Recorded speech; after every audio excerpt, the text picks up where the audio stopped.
There we are. There's Abby. Oh, and Abby's live. Okay. Wow. So the only person that we don't have at the moment is Connie. And Diane's on Zoom. Diane is the only, no, Diane and Carrie are both on Zoom. All right. So, hi, everybody. Welcome to this meeting of the Nantucket Historic District Commission. Today is Tuesday, January 30th. It's 4:03, 4:02.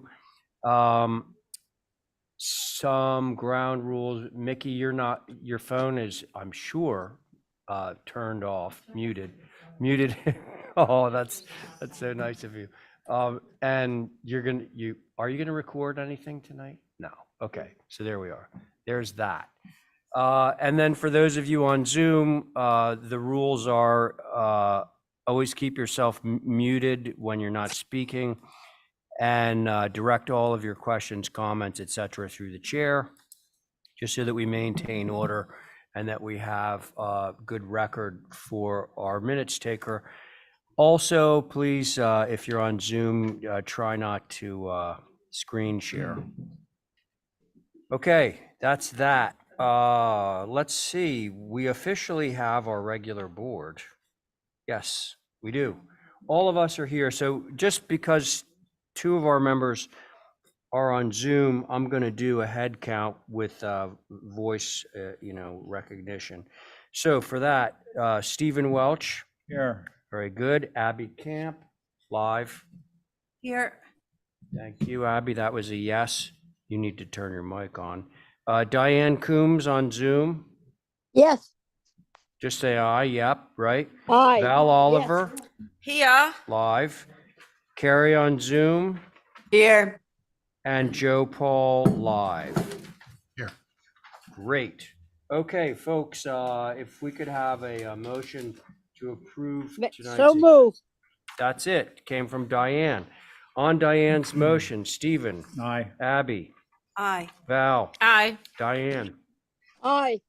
And I'm in favor. We got an approved agenda. Let us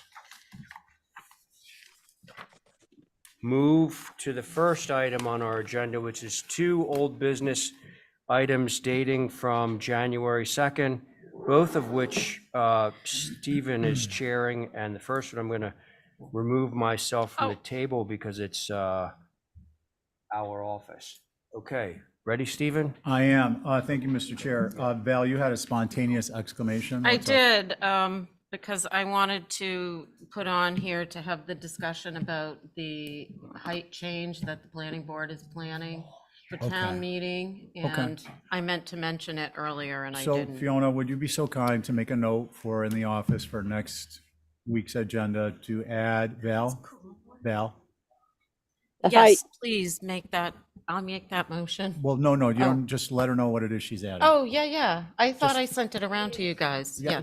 Please, guys, please, Val, tell her what you'd like added to the agenda. I would like to discuss Thank you. the zoning change in height proposed for town meeting by the planning board, up to 40 feet. Mr. Chair, Uh, that's already on the agenda at the end. Oh, it is? Yes. Okay, so Val, we've got a belts and suspenders approach going on.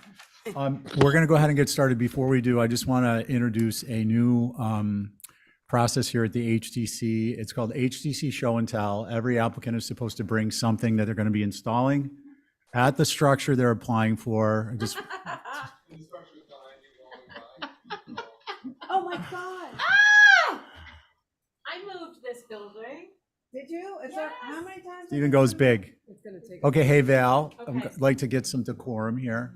Get the meeting started out on one of the right feet. Lisa, you have, guys. Once you see, let's go right to a site plan and then we'll go from there, please. Super focused, like a laser beam. Yes, this is being heard, I think for the third time. The first time was heard, we had not gotten the garage shed approved. The second time it was heard, there was still concern about the visibility of the doors on the back building. And it needing to have a front door, which it does not have at the moment, I'm just pointing out. But in any case, we have done some renderings showing the garage and it blocking the visibility to these doors, as well as some landscape renderings that the landscape architect, Mirka Ahlen, provided. And hopefully they're in the package as well, because I did email them.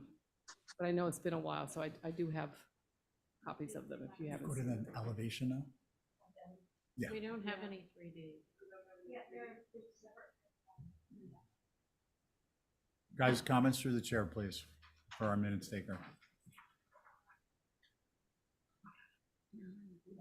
Can you zoom out one click, please?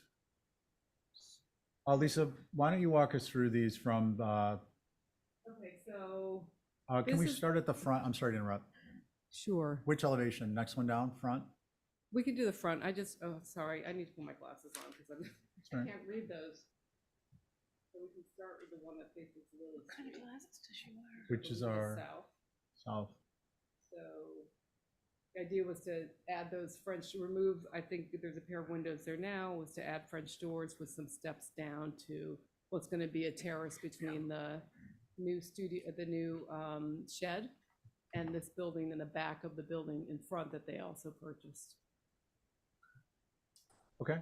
And then on the next elevation, let's see, let me get to my notes. It is, oh, did you change pages? Sorry. Do you want to go back to the page above? Sorry. Which is the west. The change was to remove a door and add a window. And then right now there's a greenhouse structure on the building in the back. We're going to propose to turn that into just a regular shingled roof and windows. Okay. And then on the south, we did that. On the east, it was just adding the stairs, and there was a previous approval that was to raise the roof in that back wing. And I think I submitted that previous approval. So we wanted to reinstate that. And then the last elevation is the north, that shows the greenhouse change and also the roof pitch change in the back. That again, was previously approved. Okay, and Lisa, did you mention you had three-dimensional or no? I did, and they're in a separate file apparently. Okay, why don't we, Fiona, can you pull those up? I have paper copies if they're needed as well. Let's go digital if we can, because Diane will get in Yeah. on the mix. Okay. And less pandemonium at the beginning of the meeting.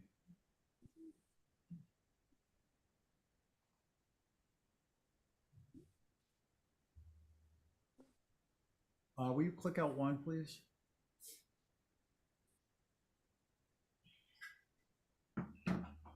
Or three, good. So obviously the garage hasn't been built, that's a rendering, but you can see the building in the back is with the two windows in the gable is the building we want to add the French doors to, and then this is the house in the front that they also own. Okay. And should be a second one as well, that's I think a little bit more straight on. Okay. Any questions for Lisa on the application? Abby? Lisa, when you bring the addition on in the back, how many feet is it going up? How many feet? Yeah, how many feet is it going up? Is it like 2 feet? Which addition in the back? The where you have the addition going back? That the roof mass is being changed on? You Yeah. mean that's currently the greenhouse? Or the one? No, the dormer that's being It's extended. just, it's not going back any further, it's just raising that roof on that. Right, section how of much the- is it? Sorry, how Um, much is it being raised? I'm not sure, it was just to match a previous approval, so I didn't really pay much attention to it. I'll have Okay, to- I'm just only, You're not gonna see it Can from we go here back to the because I don't think it's elevations and- any taller than the front roof. We'll zoom in on it, Abby. She doesn't have an answer, so. Okay. That's good. Right there. That's it, it's not going over. Can you actually go in one click and then recenter vertically? And then scroll down to the prior, yeah. Yeah, that's already. So just to clarify, Lisa, the difference here is not the roof plane, it is an extension towards the rear. difference is, when I'm going to my, and you're on the easy rec. I can't hear what anybody's saying. Okay, Okay, Diane, well, so- thank you. What is shown on the bottom right was previously approved, and that's what we're showing. That's not what is existing. Okay, so I was just looking at the light drawing and I think it's the drawing, I think it's the line that says the height, but it's so light, I can't see. Yeah. I thought it because initially. it's a scan from something that was in the HTC file. I'm not sure, but it's not changing. It's not going any higher than the existing roof line, and we're just asking to reinstate that approval. I don't think it had even expired. It was just a few years Okay, ago. one last time to try and clarify. The dormer itself is not changing. It is just that you're asking to have it approved in this iteration. Yes, because they never built the dormer, but it had been previously approved by Gotcha. somebody Okay. else. Got it. Okay, thanks. Yeah. Thank you, Lisa. Okay. You're welcome. We're Sorry going to for go to the- Holly for comments. Thank you, Mr. Chair. So for the record, this is a circa 1893 contributing structure. I believe it used to be a barn originally on the Sanborn maps. The French doors on a front of a structure are still not appropriate. Using the future proposed, while it's helpful,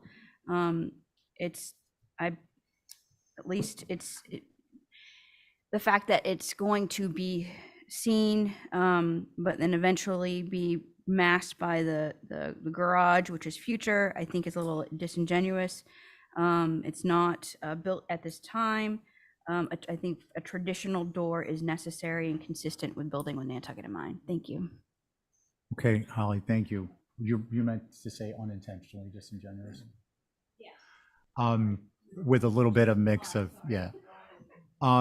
Mickey, and please identify your group, please. Mickey Rowland, representing Historic Structures Advisory Group, which is Angus McLeod, Lucy Dillon, Jason Leonardo Finger, Mary Bergman, Sandy Kendall, and Marcia Fader. So we have similar concerns as to what Holly just mentioned.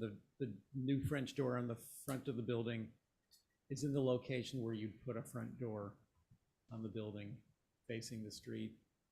It just seems, I mean, French doors are not appropriate for front doors, so a more traditional looking door would be more appropriate. Thank you. Thank you, Mickey, appreciate it. Concerns from the membership, architectural elements, appropriate, inappropriate, please. Yeah, go ahead. Well, I was just going to say that this is not intended as a front door. The actual front entrance, again, the building has no front door at the moment. It's around the side. Okay. So it's not intended to be a front door. It's supposed to be a door that opens from a living space out into a shared garden space. Let me, I'm remiss announcing your board. It's myself, Abby, Diane, Val, and Connie. Ray, of course, recused. Anyone? I could- Abby? Yeah, so I was just thinking, I think it really changes the character of this old building, and I would like to see something, you know, even if it was a single door with a panel and maybe a storm door, but I think the problem is that it appears as a front door, even though it isn't. It's where it's placed, and this is for a view from West Chester, so it's you know, you can see it, and so those are my problems with it. Okay, thank you, Abby. Val? Thank you. It's really it's a visibility thing. If the renderings show that we can't see it, then we don't really have jurisdiction over it, but that's not there yet, so it's kind of hard. I was thinking maybe the garage should be built and then we can determine whether or not they can have it. Move forward with just a door, and then once the garage is framed up and we can see its stature. How about if I put barn doors over them? I think we suggested that before too. Yeah. I don't think so. You weren't here the last time. Oh, Yeah. But that would be the solution. that I that's would my come up with. 2 Okay, cents. thank you. Yeah. Connie? Oh, I'm sorry. Go ahead, Connie. I would be in favor of a barn door in front of it, just to at least get the garage up.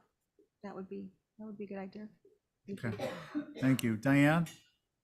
I agree with Val that we shouldn't approve it or come up with something until the garage, because it's a lot easier to build up than it is to take down something or other. And could I get to the south elevation? I'm sorry, Diane, could you repeat that? Connie's, there's a little dysfunction going on. Could I get to the south elevation?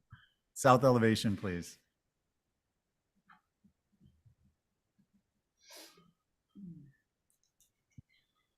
We got to get Fiona a little more sugar.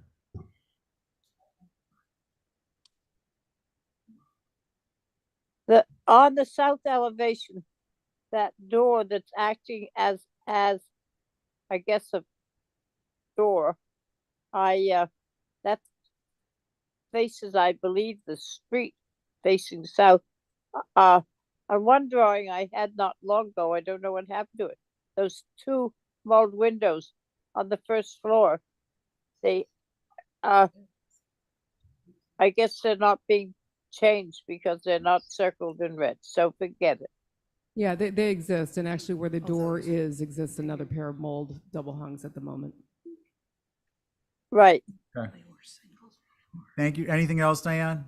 No, that I agree with what Val said on the other, Val and Holly. Okay, thank you.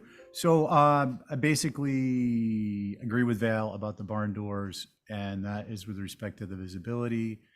I would be fine without the barn doors if there were a condition to, limited visibility at time of inspection thereafter. I'd throw that out there. And, I agree too with Holly and Mickey on the concept that in at least in town, a front door should look like a front door. But my condition on that is if it's immediately on the street or visible. What would we like to do? I'll try to make a motion. Okay. Do you Val, want to? through you, Mr. Chair. Sure. Motion to approve through Exhibit A. Exhibit A, showing a barn door over those doors for now, and when the project is, up and framed, if you want to come back and remove the barn door, for sure, you can do that. Yeah, once the garage is framed. Yeah, And, Okay. yeah, because those doors are exactly where the windows are. Okay. yeah.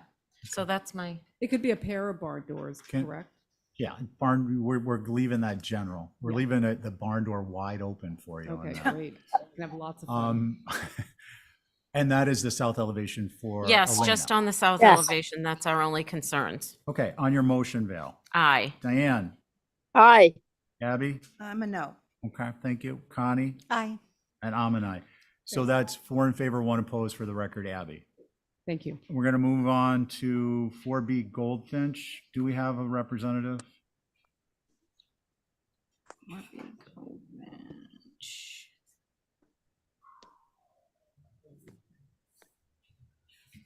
No.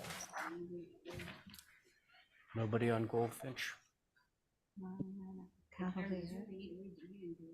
If the 4B Goldfinch rep is here, please raise your hand or shout out a big hello. Okay, so we're going to move on, and if they come in, we'll see Yeah, where we they can fit in. always return. Back to you, Mr. Chair. All right, so, and with that, we're on to new business of January 9th. Unless there's conflicts, which I guess there would be with Val, we're going to go with the regular board for the moment. So, Matthew, I believe you're here for 25 Willard Street, right? Okay, regular board on this, okay? 25 Willard. Yes. And I apologize, Mr. Chair, I wasn't here last week, but we have a hold to February 6th on the agenda for this application. We have what? It says Oh, hold on to the February left. 6th Right next to the street on the agenda. property owner. Oh, I didn't see it till she mentioned it. oh. Matthew, can you speak to that? Yes, so we were going to separate the application into 2 requests, and then ultimately we decided to just keep it the way that we had initially submitted it. So my understanding it was It was on the agenda. Based on the agenda. No? Yeah, no. Mr. Chair, What do it's, I have? So are we bypassing this? I'm it's sorry. been on the agenda when it was posted, I guess, since last week with this note on it. So I think that would be a little, It wouldn't be fair if there was anyone Correct. that wanted to speak on it, thinking that it was not going to be heard until So next week, correct? next week. All right, looking forward to it. Thank you. All right, sorry about that, Matt. Okay, so now we're to 5 Farmer.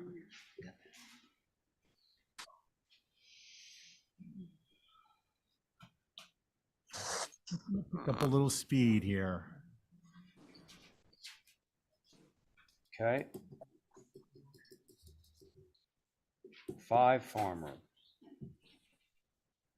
Go ahead, Robbie. Okay, this is just a request to add a little bit of deck on the side of already existing deck on the, I guess, the west side of this structure. It doesn't change the appearance much at all. A little reconfiguration of the steps onto the deck. And the other requested change is to add 1 step to the front flight of stairs to the front door. Currently, the owner would like to have a little gentler rise on the steps going up. So Meaning that you would rebuild that staircase, right? just the rise, just the stairs itself, not the stoop. Not the Right, lan- but not in the order to landing. get the extra step, you need to pull the The stairs down. the and stringers would get redo. redone, yeah. Okay. Is that it, Robbie? That's it. Okay, Holly, you're next. thank you, Mr. Chair. So for the record, this is a circa 1840 3-bay typical Nantucket. There is an HDC survey on file, but nothing written on the COA. Just to notate that anytime we have an application before the commission, if it's existing structure, the date should be included. Yeah. So please put them on the COA.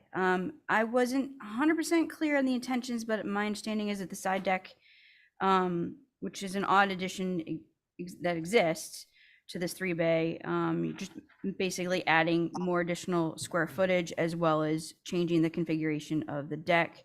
My more concern that I had was the potential increased encroachment into the driveway, if that wasn't going to impede access. But other than that, I didn't see any further concern. Okay, Holly, thank Thank you. you. Mickey? Yeah, the deck, as Robbie said, it looks pretty much the same as it does now, the proposed new deck. But it is a little bit closer to the street and just a little bit more evident as you're going down Farmer, which I just did to look at this. Not a big concern, but I think it would be helpful maybe if they could plant some perhaps tall evergreens or some sort of mitigation in front of the deck to screen it a little better than it is now. A deck on the front and this close to the street is something we're not trying to do to begin with, let alone make bigger. So that'd be the suggestion. Thank you. Thank you, Mickey. Anyone else before I go to the board? Okay. Board members. I'll go. Oh, go, Val. Ooh, la la, I love it. Val, your turn. I actually thought it should have been consented. Okay, so you're in favor, obviously. Thank you. Stephen? Sure, thanks, Mr. Chair. I think it's consentable with one condition, and the condition is, as opposed to evergreen, that, well, understanding Mickey's concern is visibility, is a deciduous tree, a small specimen tree that'll be adjacent to the privet, so it's not on the deck itself. It will grant them privacy, and it will mitigate the visibility, at least for in season, when I think it's important. Otherwise, you get that floating deck up there, and it's just, it's odd over the privet. Those are my comments. Thanks, Mr. Chair. Okay, Abby and Diane. I can go. Yep. Go ahead. I agree with the screening because it already exists. It's just coming forward a bit. But I don't know exactly how to do it without getting that floating effect, but so maybe I'll just say I agree with the screening of the porch. In what way, I don't know. Thank Okay, you. very good. Diane? Yes, I agree that they can screen the porch.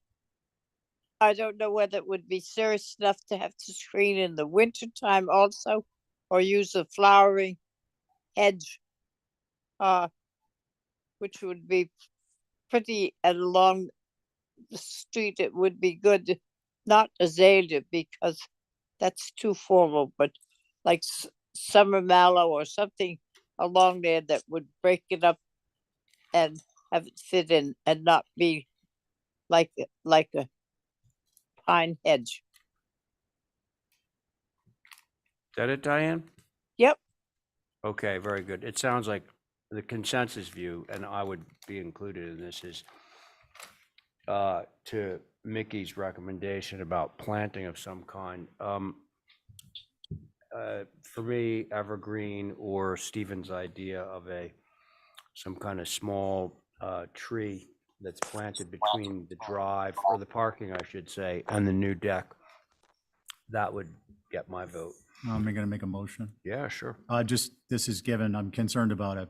That hedge to be effective, I think would have to be 9 or 10 feet tall, which is going to be a wall versus a hedge Oh, got it. in Yeah. that area. So my motion would be to approve as an Exhibit A with a deciduous tree planted adjacent to the rear side of the privet. And I'll go so far, Robbie, that's not a part of the motion, to suggest an autumn flowering cherry, because you'll get it both in the spring and the fall. Mm. There is a tree exactly where I have indicated on the drawing. Yeah, I'm concerned about, can we go back to the images? Noting there's a motion on the floor. And I'm concerned about this view where you've got a direct shot. to the left of the stairs. Yeah, and maybe you sure. end up putting in like European beach or something, and it Perfectly is a fine. deciduous Yep. hedge. No, I just wanted to point out that there is Yeah. a tree there that the owners do not want to lose, so. I didn't know So if let you me were- modify my motion before we vote on it, if I may. Sure. That there will be a tree style element or elements added to limit visibility. Okay? Yeah. Okay.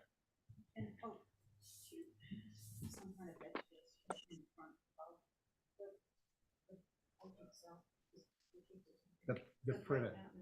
Oh, you're not seeing the privet because it's. I don't want privet. No. And a climbing hydrangea on the lattice at the porch. Was that in addition to It your? is. Okay. I'm trying to be responsive. Yeah, actually, that would be a good solution because there's not a lot of space there.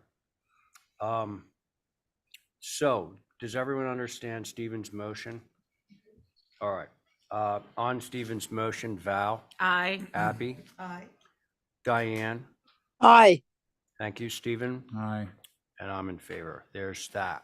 Thank you. Okay, thank you, Thank you. Robert. All right, do we have Carrie or Luke on the next one? That's Luke. Whoa. He's trying to hook in. What's that? Luke's Luke. trying to hook in? Yeah. Okay, If it doesn't work, he'll come up here and use this. Luke is in the queue, he's just, I asked him to unmute. hey, Luke, you need to unmute. Okay, he's coming. He doesn't really know what the hell he's doing. So I'm going to walk out and he can use this. Did Yeah, she say she was gonna handle it? he's here. Anybody? Yeah, hi. Hi. Oh, there's Luke, okay. Yeah, thank you. Well, All right, go for it, Luke. thank you.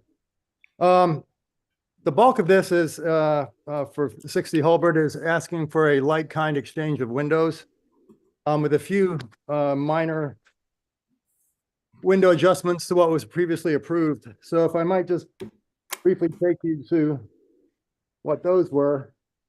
On page A2.2,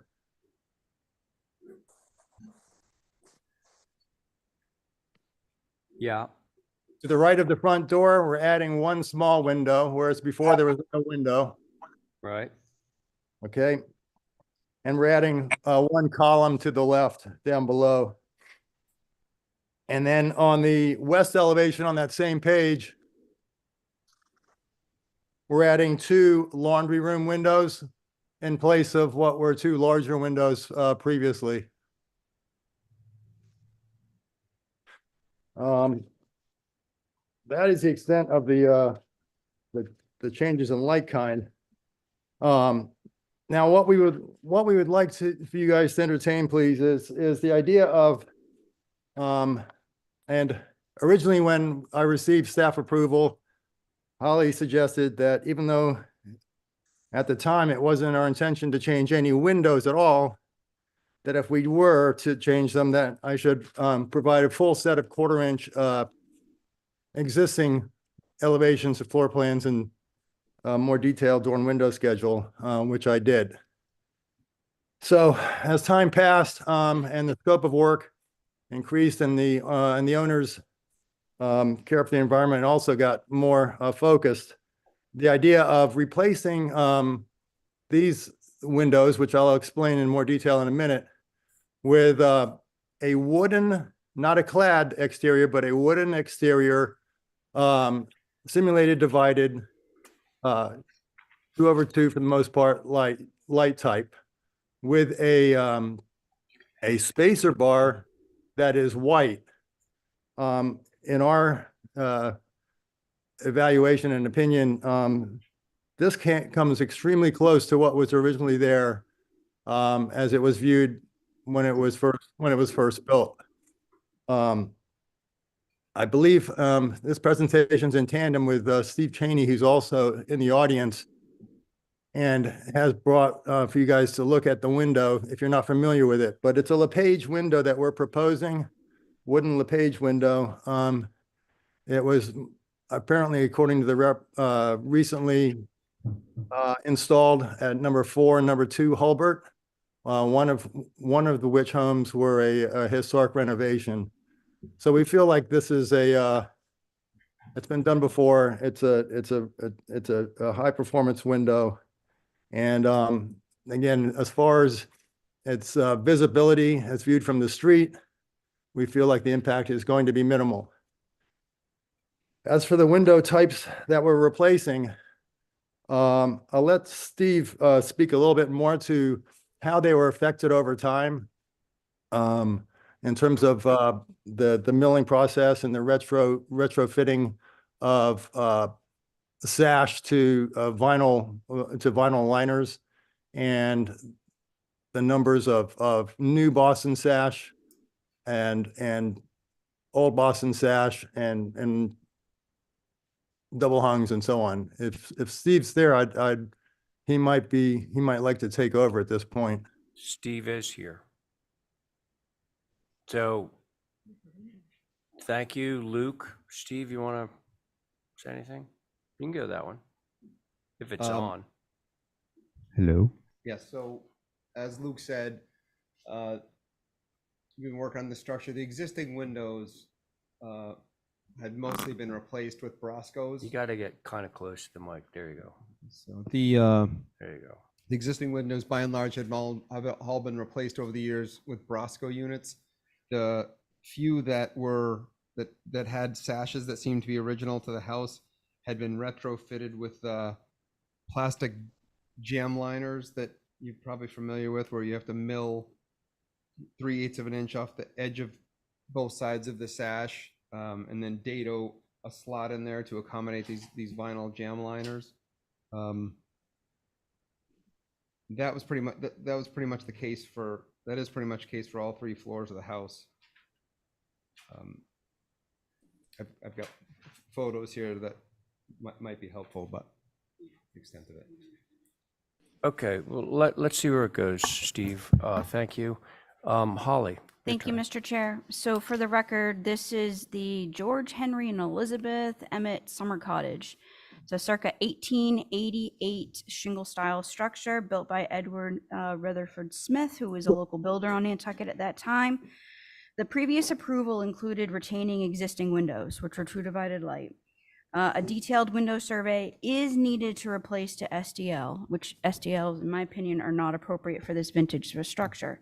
Because the previous approval and the approval, proposal, excuse me, and the approval did not warrant a full window survey as they were keeping and reusing historic windows.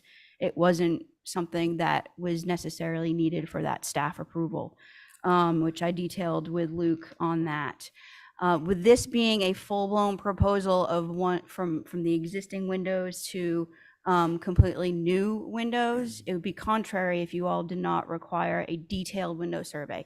Detailed window survey including the age of those windows, photographs of the interior and exterior indicating the sash, as what was just mentioned. But again, we need that information along with the photographs to opine on whether or not they actually are refurbishable or not.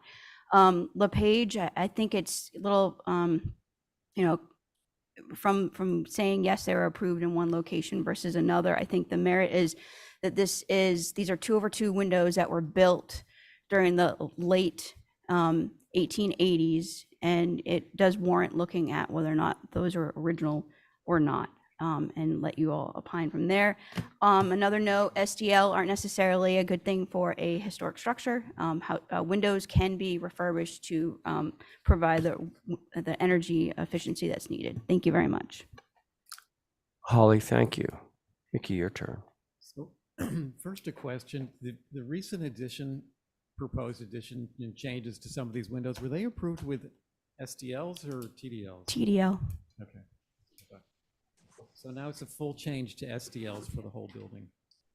I think you need to really see a window schedule to look at the condition of all of the windows. If some of the original windows are serviceable, restorable, then I think as to be consistent, they should be restored, which is what we always recommend. So I guess I'll leave it at that. Thanks. Okay, Mickey, thank you.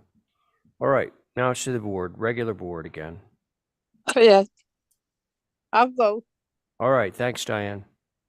I agree with what's been said by Holly and Mickey. It follows our rules of TVLs, particularly on the front. I see no reason to have 2/2s and turn them into a window that I can't call to mind at this moment, but maybe with pictures it would be different. But it sounds as if it's going to have inner construction that we don't need. So I think we should have a window schedule, a photograph of both the interior and close-up exterior of the windows so that we can see what actually it is that they're proposing. That's it. Okay, Diane, thank you very much. Who's next? Oh, Very handsome window.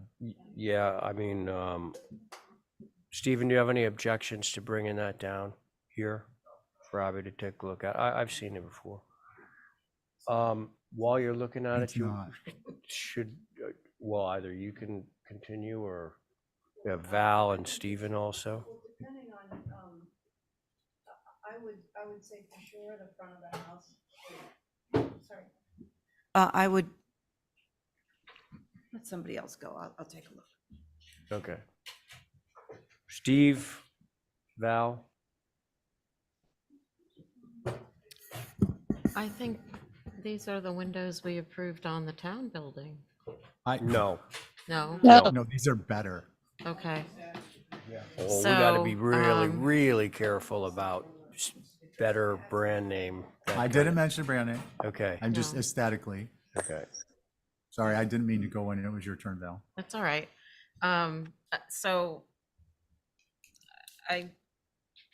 I also am struggling with, everybody's so conscious of being energy efficient. If we have a window that really emulates the old type window, I think we need to probably have a discussion about that. I think it's prudent to make those changes. Can I add one detail while you're looking at the Go ahead. window? Yeah. First, this is 7/8 space survivors. What we're proposing is 5/8. You can't hear him. God damn. Oh, The muntins on this display here in the, they're 7/8 wide, and we're proposing 5/8, which are more appropriate or more in keeping with the existing house. And these spacer bars are gray, and LePage offers, and we have spec'd or intended on using a white spacer bar when painted white, masks the fact they're SDLs even more so. thank you, Stephen. Val, continue. That was just my thoughts. Oh, I okay. find we're getting more and more of these requests, and once we have a survey in pictures of the existing windows, if there are none that are original, I would consider allowing it. Okay. Is that it? Okay. Okay. Stephen. Holly, what did you say the year of this was? 1888. 1880. So the thinner muttons, we may or may not know, are actually a more conventional, contemporary, I should say, treatment. In the mid and early 1800s, these were actually wider than what's being shown here. So, I mean, so I have that in mind, which makes me wonder if, despite being old and perhaps even antique, the windows that exist are original. So I would like to see the window survey and a schedule and so on and so forth. I think that's important, just as a matter of course.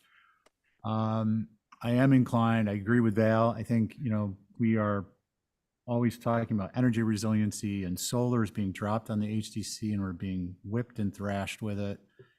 And here we have an opportunity, if it's going to be architecturally appropriate and not jeopardize any historic condition of the property, to take a step forward into the next phase of Nantucket's development in history. So if there's some way to marry an age appropriate mutton with respect to the detail, the width of the detail, with this new technology, I'm more inclined as not to support it, given the distance the structure is from the house. And this area of Hulbert Ave, this structure is obviously an historic structure, but this area of Hulbert Ave is not fully in the district, correct? Yeah. So just trying to look at all the different factors. Thank you, Mr. Chair. Okay, thanks. Abby. But I just want to get one thing straight, because one of the things that bothers me about the windows that are sandwiched together is the silver that you see. And you said something about when you install it, it would be white, did you say? Is that what you said? You can get it anyway.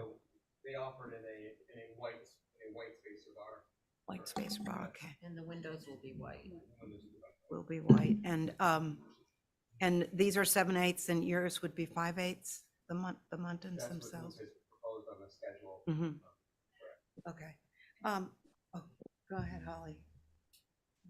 Sorry to, through Mr. Chair, to you. On that note, this is why the window survey is very important, to know, we know that there are some windows that have been replaced over time, but looking at the historic windows of what those existing profiles are is going to be important to opine what is going to be appropriate for a replacement, if you guys are all inclined to do that. Holly, thank you. So, well, I'd be inclined to preserve the front windows, the historic windows, but perhaps the sides and what's on the harbor might need windows like this. So I'd be What's on the harbor is the front, Oh, the harbor is the front? Yeah. It's across the street, but it's the front. Well, the most viewable elevation then is what so the east? What do we see from Hulbert? I'll have to check here. What? South. East No, would be did I say that right? north. No, I'm sorry. Yeah, north, north. And it's about 100 feet off the road. Continue, Abby. Well, that, my point is that I think the most viewable should be restored to the historic fenestration, and that I would compromise on the sides and the back. So that's where I am. Okay, thank you. So there's been discussion about the mutton size, but the thing that really concerns me about this window is if you measure from the inside face of the casing to the inside face of the sash, it's going to be double, maybe triple what the existing windows have. And that is because the sash is much thicker than any older sash. And the stop is at least an inch.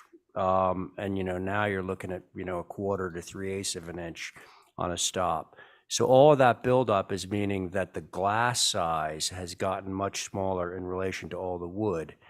This is all painted, or not painted, it's all natural wood, but that's all going to be white. And I think the amount of wood that's showing is going to be much more. Backing up for a moment, I would like to see the window survey, but I'd also like, as part of the window survey, to take the measurement from the inside face of the exterior casing to the inside face of the sash to compare those, because I think that this particular window, actually, because I know there are others that are less so, is going to be a big difference. Could I add to that? Can I say something? Well, Ray? hang on, Diane. Go, Abby. Okay, Sorry, Diane, I just want to get this in before I forget it.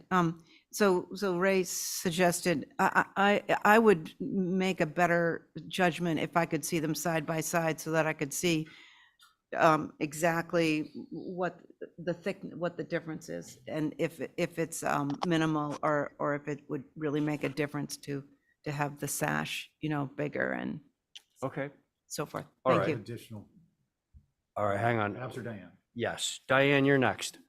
yeah, I just went through the thing on my iPad, and there is a picture of one of these windows, I believe.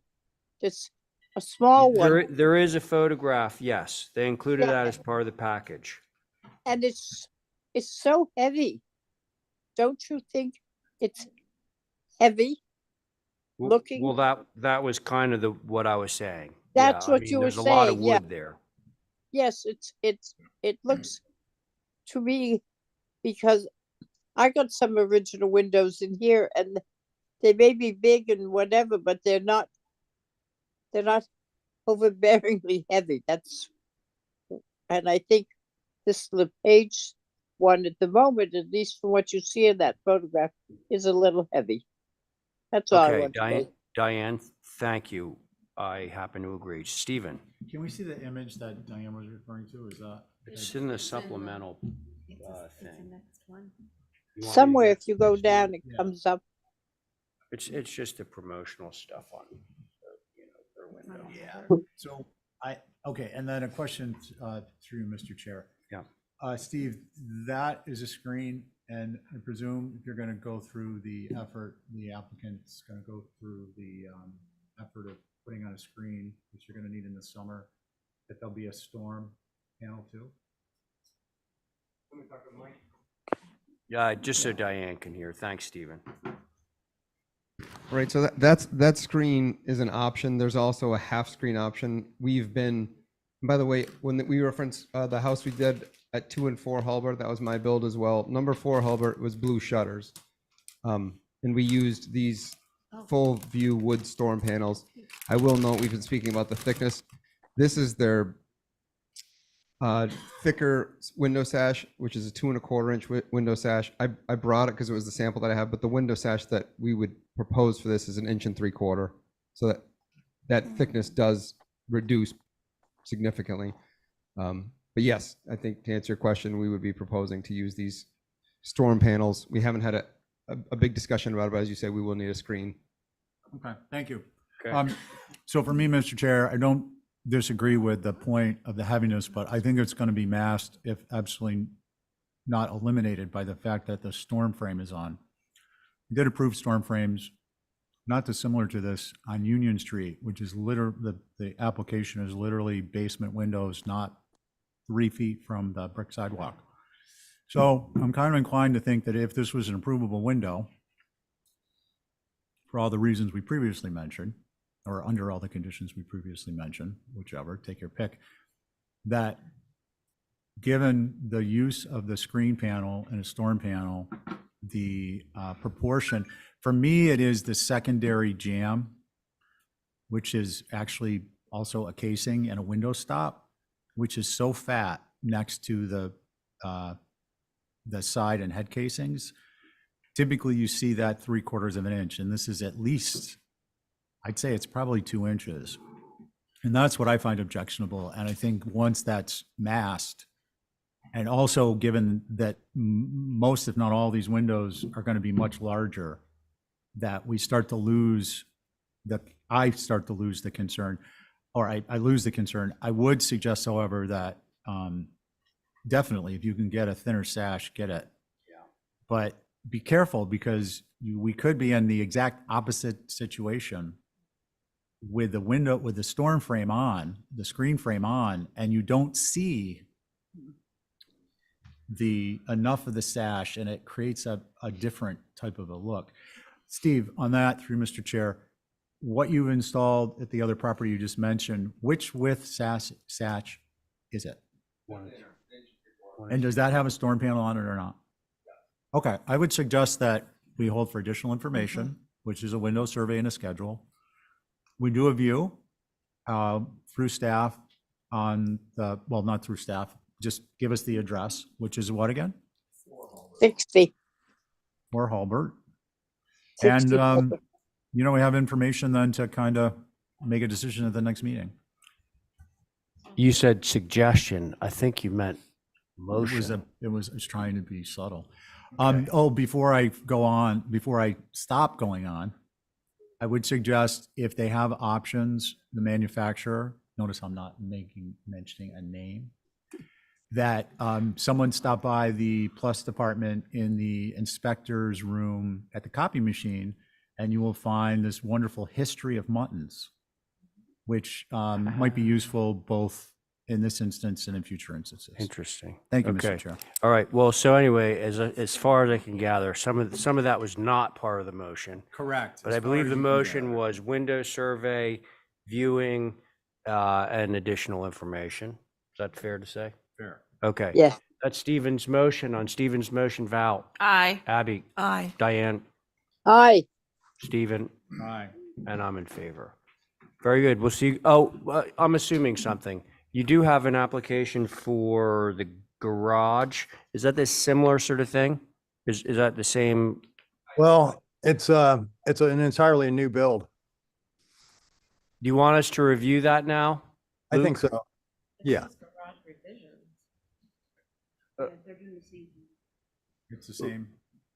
Well, I just don't want to waste time if it has to do with new windows. But it sounds like it's more than just new windows, right? No, this is just again. All it's right, a light- let's move forward with it, okay? Same board, of course. So, garage revisions. Go ahead, Luke.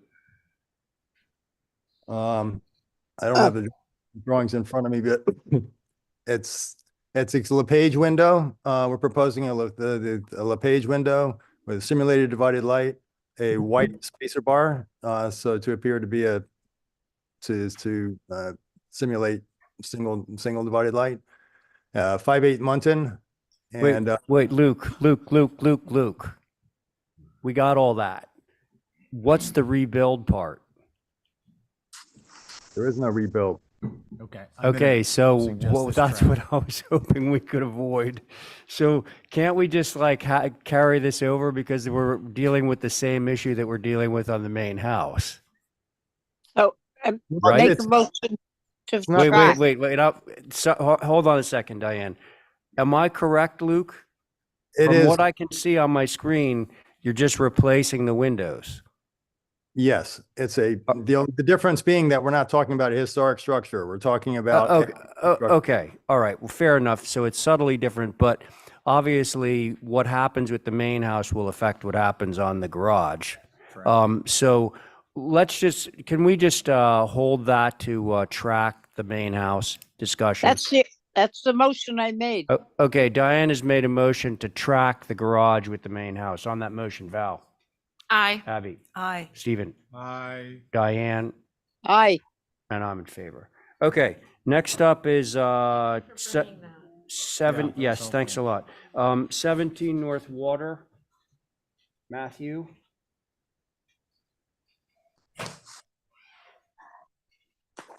Did you bring a specimen? Of a roof wall. I have no We props. wanna look at the I have zero details. props tonight, sorry. It's a nice window. You can can get get away away with with a pipe. A pipe. What kind of pipe we talking? I don't know where I was going with that. Just teasing you, Matt. So Matthew, it appears to me that you just want to add a roof walk onto this building. Is that it? Yep, that's correct, Mr. Chair. So we'll cut to the chase. Is that Sure. fair enough? Yeah, if I could just point out, Yeah. on the third historic photograph that we submitted, it does look like there was a roof walk there previously. And then the size of the roof walk that we're proposing is based on the adjacent property. There's a historic photo of that original roof walk, which almost went gable end to gable end. You go down, keep going, keep going. So it's Well, the, it's clearly on the adjacent So- structure, and you're saying that the photo before that. so that second one that you were just on, so right there. So if you look at the house next door, that was a historic roof walk that was on there that pretty much goes, gable end to gable end. And then if you scroll down to the photograph after this, if you look closely, it's kind of hard to see, but if you zoom in, if you look between the two dormers, it looks like there's a roof walk there. There was a roof walk there historically. So with that, Okay. look forward to comments from the board, Thank Mr. you, Chair. Matt. Thank you. Holly. Thank you, Mr. Chair. So for the record, 17 North Water Street is a contributing typical Nantucket circa 1812. Also, the Easton House, it was owned by Cyril and Judith Ross for a guest house for a long time, and they're actually family members with the adjacent one at 15 North Water. I was very fortunate before the family sold these properties that was able to actually take a look at them, both of them, which was pretty cool, and I got to go on top of that roof walk. While I do agree that there was a roof walk at one time on this historic guest house, which is my observation is based on not just this photograph, but Lancaster's note within his book that there is one, as well as I was able to find another photograph, Matt, which I'll email you and I'll send this around to the commission. This is from NHA's web digital file. You'll see this has the house in question with the roof walk next to the old Sherburne house, which was the backside of the old Harbor House, and then the house next door, which you can see a little bit of the roof walk there. So this is the only photograph. Yep, absolutely. This is from, I believe, the 1930s. Holly, before you click, just click cancel. Oh, Just if you Thank look at you. it quick, I didn't want you to click yes. thank you very much. So I agree that we have historic precedent based on this photograph that I found, as well as the notations in not only Lancaster, but also the old HDC survey on file. There's a notation. I don't agree with what the proposed dimensions are that's shown, and I think it's disingenuous to utilize the dimensions of the adjacent property. There are obviously many roof walks within this area. That's obviously something that's allowed within the typical Nantucket vernacular, if you will. I would recommend it to be reduced from 4 bays to 3 bays and rebaited off the edges and follow building with Nantucket in mind, page 84 of the traditional design. And I also appreciate that there's no skirt proposed. And I think if you eliminate the third or fourth, bay, you're also going to eliminate that cross bracket that looks like that was proposed. If you look at it straight on, Yeah. that's what it looked like anyway. Can you go to the front facing, the facade.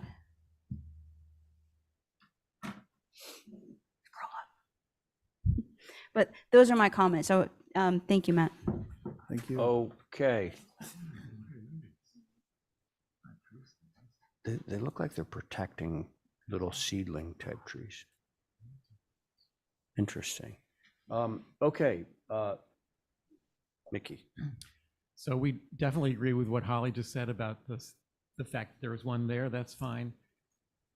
But the size is the big concern. If you could definitely reduce it down, as she suggested, 3 bays would be good. But the width is also a big concern. If you can go to the side view of it to see it's actually a 2-bay width roof walk, which is really, really unusual. Creates pretty long legs in the front, and it's just out of proportion. Most of the roof walks in the neighborhood you'll see are much more conventional in size, conforming to standard roof walk dimensions in building with Nantucket in mind. This really needs to be reduced in size both directions. Thanks. Thank you, Mickey. Okay, board members. I'll go. Thank you. I have some questions. All right. Can we go back to the image please? Okay. The one that shows this prior existing on this structure, can you direct us to that? Sure. It's a couple slides down. It's after the survey, the next one. Okay, can we zoom in on that like massively Just need to go and down. then scroll down? Oh, other way. No, up. You want to Go to the next image, page. The next image.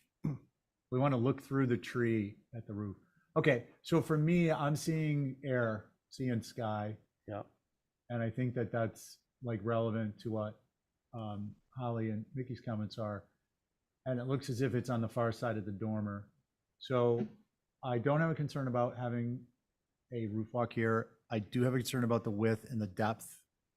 For me, width left to right from the front, and depth is when I'm standing at the front. So just not to be picky, but just so I'm clear on the wordage. And I think that's it. Okay, Also- Thank you, Stephen, Mr. Chair. thank you. Diane, go ahead. I agree absolutely what Holly said. The 4-bay roof walk along there with those arms holding it up is inappropriate. And the 2-bay sideways, I would reduce it down. I think if there's proof that it had been up an older one, that is good. But I think it should follow the size fitting with the house, not the next door neighbor. Thank you. Okay, Diane, thank you. Let's see, Val, Abby. I'll go. Val. Thanks for the picture, Holly. This is great. I would try to make it more akin to what this picture shows. It's not as wide, which everybody's mentioned already, and that makes a significant difference in the legs. That's all I have. I think Okay, it is appropriate to have one. It's just whatever size works properly. great. Thank you, Val. Abby. Yeah, I can't tell from this photograph whether it looks like it's only about 3 feet off the gable.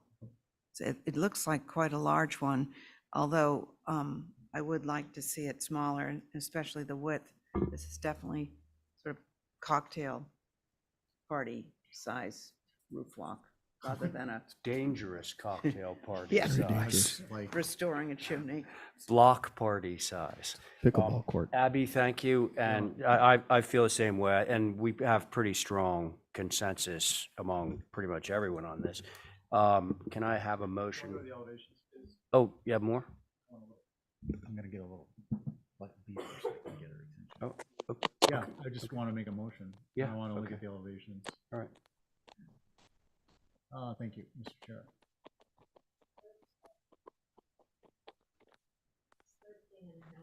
Yeah, okay. Next one up, please. Next one up, please.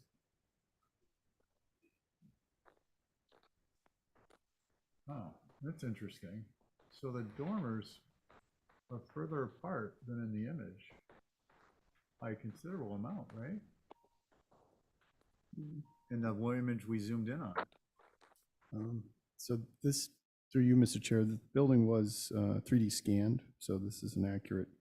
No, not, Matt, I'm not suggesting that, but can we go, okay, so keep that in your mind's eye. Can we go back to the image that shows the roof walk on this structure that we zoomed in on? No, further, it's down below the survey. Oh, One more. Yeah, yeah. Those dormers are considerably closer together. they're between the windows as Yeah. opposed to above the windows. So can we go back up? To the uppermost elevation? Yeah. So there's a considerable difference in the width of the dormers, which you all may have cued off on the width of your roof walk. Because in the image, the roof walk extends beyond the dormer when you're looking at it from an orientation more from the middle. So the point being is that I think that we want to look at it with respect to the overall roof as opposed to the dormer orientation. You know, it's a really good point. If we could, again, take a mental picture of this. If you look at the distance from the dormer on the left, for example, to the gable end, that's probably somewhere like 3'6", right? If you scroll back to that historic image and just utilizing that dimension as a reference, I appreciate you. No, just on the image that we were just looking at, the kind of One more sepia down. toned. There, and zoom So in if on you the zoom top. in, if you look at the dormer distance from on the left dormer to the gable end, that looks like it's about 3'6". So I think it's just kind of a optical illusion. Having said all that, I think that we could certainly reduce the width Okay. of it, but I think Matt- that it might be closer. I'm Yeah. sorry, I had the floor. I went ahead and let you go ahead because I thought you were going to make my point, but you didn't. Yeah. So scroll up just a half an inch. I'm sorry, scroll the image up. Yeah. So these dormers appear to be either above that set of windows or split between them. Can we go back up to the elevation, please? I'll make my motion. Or we can do revisions if you don't want to go forward with this tonight, Matt, but I mean, it's going to be less width and less depth. Yeah, that's what I figured. And it's going to be basically to the, one more? Yeah. As opposed to being to the outside of the dormers, it will be to the outside roof plane. It will be to the inside roof planes of the dormers, and it will be, and then one down, please, one elevation set down. And it will be 3/4 of the depth. What did we say that is? 13 and a half. Right, so you're gonna be down around 8 Yeah. 3/4 or something. If I could, through you, Mr. Chair, I can make those changes and then bring it back to you if that's okay. That's Just- my motion for revisions. Yes. Yeah, I think we should probably look at it and Yeah. now Yeah. that this dormer thing has come to light, I think it needs to be evaluated. Okay, Stephen's motion for revisions. On that motion, Val, Aye. Abby, I, Diane, Aye. Stephen, Aye. and I'm in favor. Thank you Okay, very much. Matthew, thank you. Val, it's your turn. Pizza's here. And, shall we I break think we very probably should, briefly for pizza? before the Val Oliver hour. Yeah. Is it Pizza. okay, Val, Oliver? Just, I'm gonna get we could do one. We could do. Oh, How about, let's try and make it short, 5:17. Is that good? 5:17?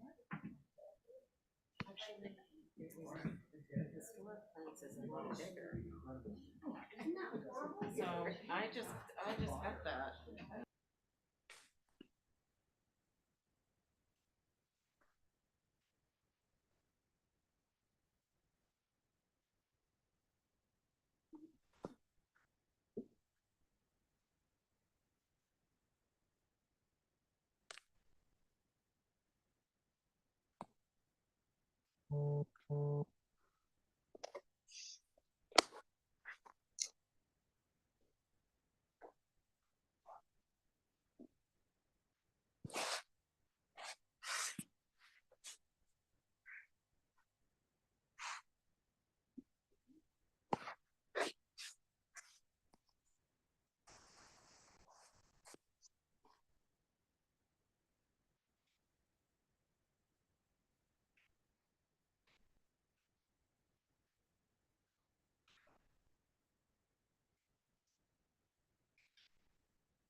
Okay. Everybody back? Here we go. Val? You're up. Okay, so this is the the fence that's on Stone Alley. Well, who wants to speak first? This is Bill Stedman, Hi. my cousin. Hi. He's the Yeah. caretaker and got a notice from the DPW that said, you need to do something with that fence or you're getting fined because it fell into the road. Oh, that's not good. So, Bill, you can explain. So when the homeowner received the letter, the homeowner asked that we replace it, said, let's get it taken care of. Can we raise it up? And I said, I don't know that you can raise it up. Yes. Sorry, I already have a question. When you said that the fence fell into the road, not the new one, No, the old one. the old one. The old Okay. one had to be And- taken out and And replaced. the letter wasn't in reference to the new fence. It was in relation to the the old old fence? Correct. Okay. Yes. Thank you. And that's in the file. I sent that in. Saw that. Okay. Mm-hmm. Okay, go ahead. So the intent from the homeowner's intention was basically to put the fence back in. I think the fence was pretty close to 4 feet originally, and we were going to raise it up and add ivy back onto it. So it created, again, the same look of ivy, but a little bit taller.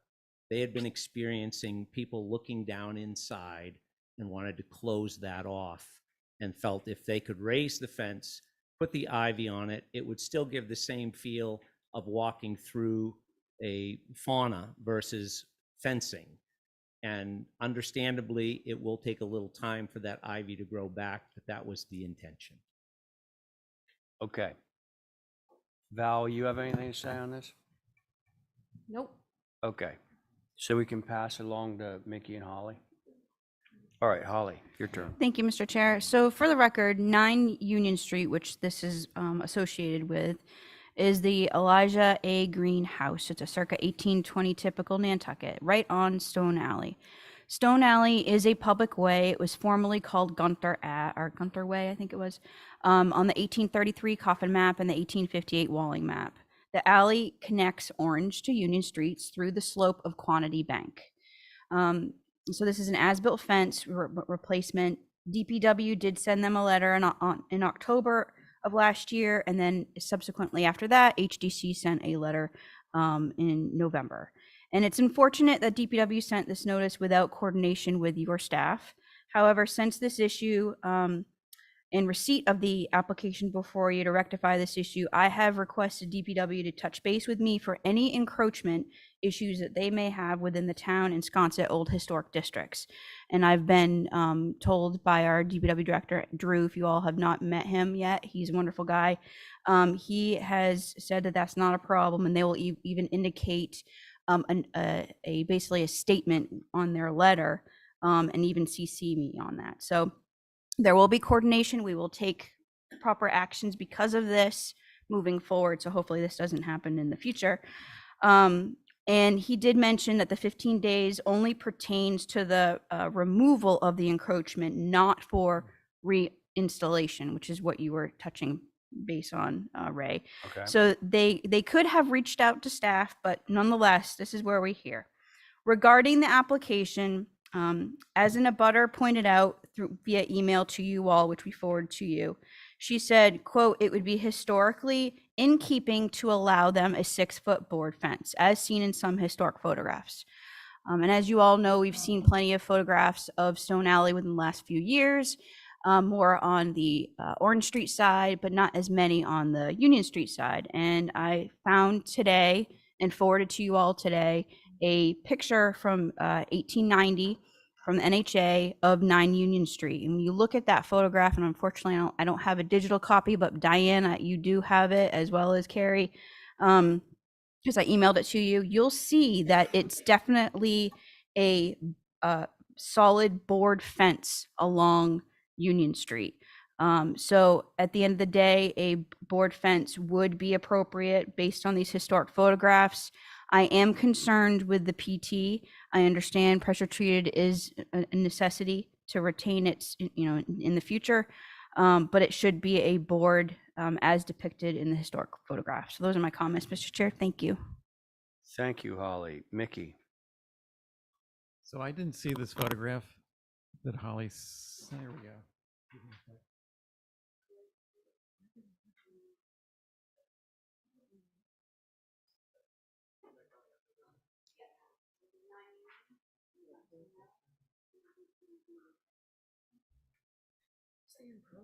Can we go down to the next set of images, please?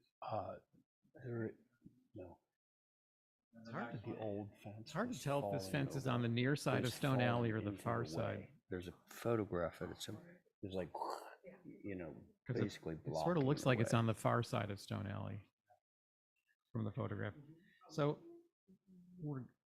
yeah, I mean, I would definitely say that fence is on the other side of the alley than what the fence we're talking about today. The proposed fence at 5.5 feet tall is a big difference from the current fence at 3.5 or 4 feet. We think it's much too tall. It creates kind of a tunnel effect as you're walking up Stone Alley. So they ought to replace it to the same height that it was when it came down. Also, the pressure treated wood is, cedar is much more traditional and a better looking, more traditional looking material. It's going to take forever for ivy to grow in this fence. I think the pressure treated should go and be replaced with cedar. Thanks. Okay, Mickey, thank you. Board members? Thanks, Stephen. So I agree with Mickey in many regards. My concern about this is the kind of tunnel effect. I'll get back to the aesthetics in a minute. I'm also concerned that we don't do dirt, and I'm sure the work is ongoing, but I want to be very clear that it's an important element of the cleanup that the spoils from the post diggings don't end up staying. Do we have a picture of the existing fence as built and the grade? Oh, here it is. So like this, if you look to the right of the fence in the image on the left, and if you look here on the right, the spoilings are over the stones. So I don't want it to be dirt alley. I think, I'm not trying to be smart. This is like an important clarification, I think, is that gets cleaned out so that the stone is all visible and accessible. I agree about some way of, I mean, I would almost rather see this be, are these slats screwed or nailed? Screwed. Okay, screwed. Not that, I mean, I try to be sensitive, but at the same time, it's got to look, it's, so heavily traveled. Can we go back to the image above? My inclination is that at least, because this goes up and then it takes a bend, I think we're looking at the other side of it.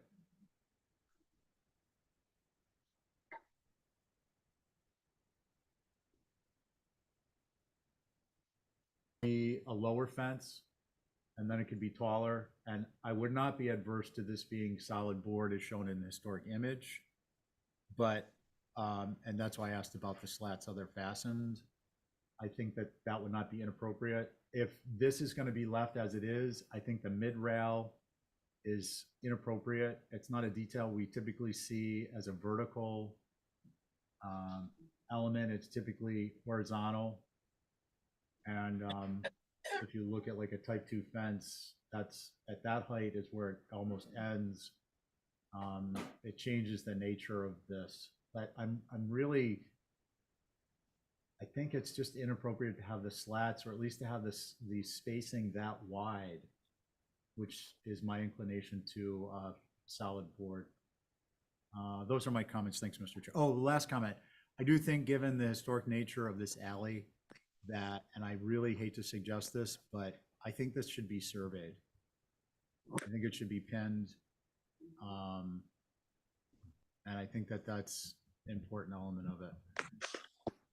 Thank you, Mr. Okay, Chair. Stephen, thank you. Who's next? Can I just make a Also- comment? Yeah, go ahead. just on that note, I don't have an offense, and I don't believe the homeowner would have an offense to having that surveyed in any way. I don't think that would be a problem. Again, looking at the fence as it is, and again, the comment about the soil within the stone, try to keep in mind, we were asked to abandon ship. And so abandoning ship is like, oh my goodness, so. Yeah, no shade intended. I Yeah, just wanted to yeah, I just, clarify. again, just wanting to point out more, as the homeowner has said, I don't want this to be this offensive thing. And again, looking at it, if we've made it a solid board wall going down through Okay, there. I'm gonna stop you. Yeah, sorry. Okay, because there's 5 members. Yeah. Mhm. All right, and Okay. we're not gonna go back and forth with each member. Okay. Okay, and Diane, did I hear you say you wanted to Yes. go? I Okay. was go, I wanted to ask a question of you, I think, if you remember. Is this not the Little's house? Remember the gentleman who used to sit up on his porch and read the newspaper every day? A long time ago. And, Mickey but says yes. yeah, I thought it was. Oh. I think that the fence that they have drawn a picture of, to me, is inappropriate where it is. It's not at all in keeping of what's around the rest of 9 Union Street. I think the fence should be shorter, and it should be cedar to age in, and I don't think it should have such height. What did they say here? It's 5 5.5 feet. Yeah, it's too tall. The poor stone alley is going to just fade into the future. It should be a short thing. If people look into his yard, that's what they do. I don't believe we should build stuff so that in an old historic area you can't see what you're looking at. I don't think it's architecturally inappropriate to have a short fence, 3.5 to 4 feet, a simple fence that will age and get covered with whatever. You could even grow some sweet autumn clematis if you had to cover it, and to have it cedar so it will age properly. That's what I think. Okay, Diane, thank you very much. Let's see. Oh, you know what? We need an associate member on this. 'Cause Am I on this? You are on this, so you can go next, but Joe, I'm gonna have you just first in the queue. Go ahead. Okay, so I think the I don't know what type, this must be type 3 picket. Yeah. But I think they're like too spindly, and I think the choice of wood is not historic. And I'm kind of worried about what's going to happen to the other side, because I'm looking at this historic photograph and it shows fence on both sides. So whatever we do here, I guess, is going to set the precedence. I actually find this board fence less offensive than the picket at a strange height with strange spacing. So those are my thoughts. Thank Okay. you. Abby, thank you. Joe. Just my comments echo what Diane and Stephen have said. I think it would be just a simple type 2 fence, which looks like what's on the other side of that alleyway, so that, and everybody knows type 2 fence is sort of the iconic fence for the island, and I think that addresses the height. I think that it's natural, it addresses material. Presumably it's easier to adhere vegetation to, if that's the desired look of this alleyway versus the board fence. So I would be in favor of a type 2 picket fence to replace this. Okay. Joe, thanks. Type 2 Natural to being the weather. spacing, the boards need to be closer together. Right. If you compare Yeah, the, right. what's that, Diane? Just a regular type 2 fencing. not Right, this. but they actually have an example of a type 2, and you can see that the boards versus the spaces in between is much tighter than this. Yep. Um, Can we go to that image? of the type 2, Yeah, that they provided, because I don't think that's Yes. accurate. it's, Yeah, right. well, The the next the one up. built One, isn't consonant Go with. down to, there you go, lower left corner.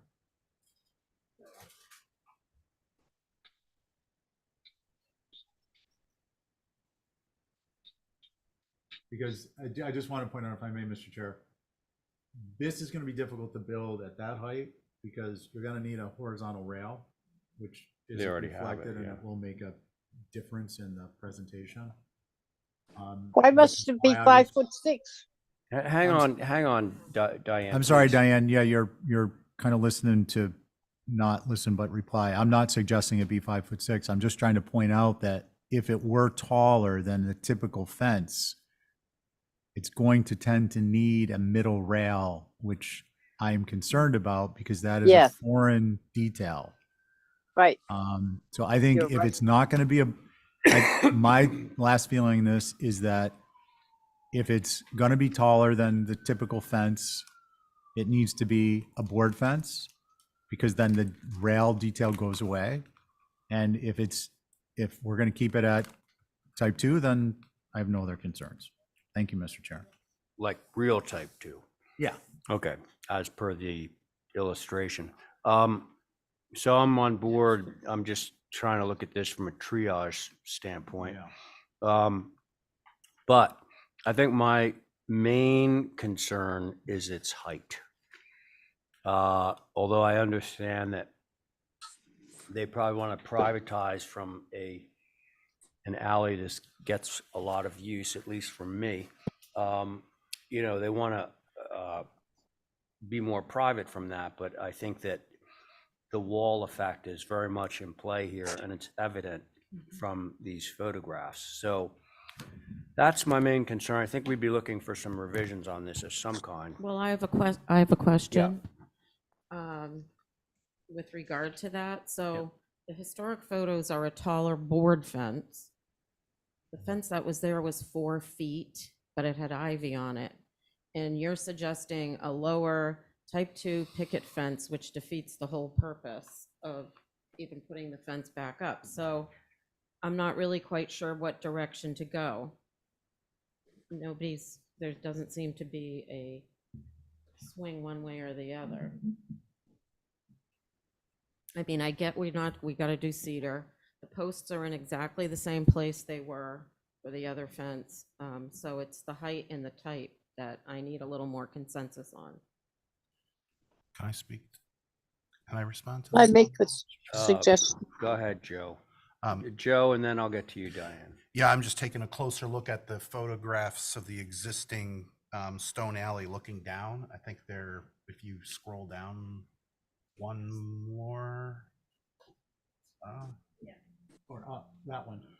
Yes. Can you go No, down? that right there, this one in the middle. Because that one in the middle, I was just looking at here on my iPad, and then you spoke, Val, about the height. When I mentioned type 2, it looked like there was a lower type 2 on the bottom half of this. Yeah. This clearly looks taller, covered with vines. I would be fine with you replacing the fence as it was, period. I mean, which looks like it was taller. Taller than the normal type 2. Correct, yeah. I don't know if it had a cap on it. It's hard to tell looking through the. In the middle picture, it looks like it Yeah, did. it looks like it might have had one. Yeah, So it does. if there's a way to determine what that fence was like, but I just wanted to speak to the height. It clearly looks like it was taller than the type 2 fence on the other side of the alley. Can we, but on that point, do you mind, Mr. Chair, can we go down one image? One more image to the one on the right? So that, I'm just having difficulty seeing is 4 feet tall. So I get your point, but I just want to have said that. May I make a point on that for you? Yes, please, because if you So, measured it and it's 4 feet, I'll in take your terms word of on it. that Yeah. situation, looking there, to your point, on the lower end of that hill, The lower end is 3 feet. As it goes to the first window that you see, at that point, it goes up a little bit and it elevates and it becomes a taller fence from that point up. It doesn't go to 5 feet. I would venture to say more 42 to 44 inches in height of the fence with the ivy just laying over the top. The inclination that I would have looking at this and given the comments that you're making, I would imagine that the client would then end up going to the 6-foot tall fence from the bottom all the way up, which I feel would be a much more offensive thing to see. Okay, to be clear, Yep. I'm not in favor of that. Yeah, Okay. I don't think anyone said 6 foot. Well, no, but I'm referring to the historic. Yeah, I the think that's on historic- the opposite side. No. Can we Historic listen? is at least 6 feet. It could be more looking at. It could be more than that. That's close to 5 feet of brick. Okay, just a quick comment on that, Mr. Chair, if I may, and then I'm gonna move this along. Yeah. There's no indication from this image, the extent of the length of this fence up Stone Alley. So this could be, well, it wasn't an air conditioning unit, we know that, but there was something behind that that they were trying to block. So I understand your point now, I appreciate that. I think that there seems to be consensus, this would be a type 2 fence. There was consensus to build it as it was. There seems to be clarification that it was 3 feet up to past the first window, and then it went to 4 feet. And I think that we would want that to be cedar. Solid cedar or picket? Picket. I'm not adverse to having it further back be solid, but that, you're not gonna get, you don't have consensus on that. I wasn't reiterating my thoughts, I was trying to get the consensus point out to move this along one way or the other. Because there is adversity to, I don't wanna say offense to the fence as proposed, because we've said that enough. There's an adverse reaction to having it be taller, and there is an adverse reaction, it seems, to having it be solid. So I'm just presenting the consensus. I personally agree with both of those things. Taller, I don't like. Solid, I don't like. So I mean, if you guys want to take it back to your client, I think the consensus view is, because Val asked for what the consensus view is that it be a type 2 fence, 3 feet tall as it was, where it was, and 4 feet tall as it was, where it was, out of cedar. And I mean, that's just what we're getting at the table. Is there anyone who's in disagreement with that consensus view? The only thing that I am not as big on is the cedar. Yeah, I don't. The pressure treated wood, the reality of pressure treated wood like that is it's gonna look green for about 6 months, and then it's gonna get grown over, it's gonna look like anything else. And, you know, I understand for the extent of the extent of the fence is going to be quite an expense in red cedar. That's just me. Anyway, so can I have a motion? So you guys want to hold for revisions, or you want us to move this?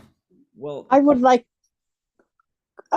to hold for revisions, and you might want to take a view, because the former owners to this house were very historically related people.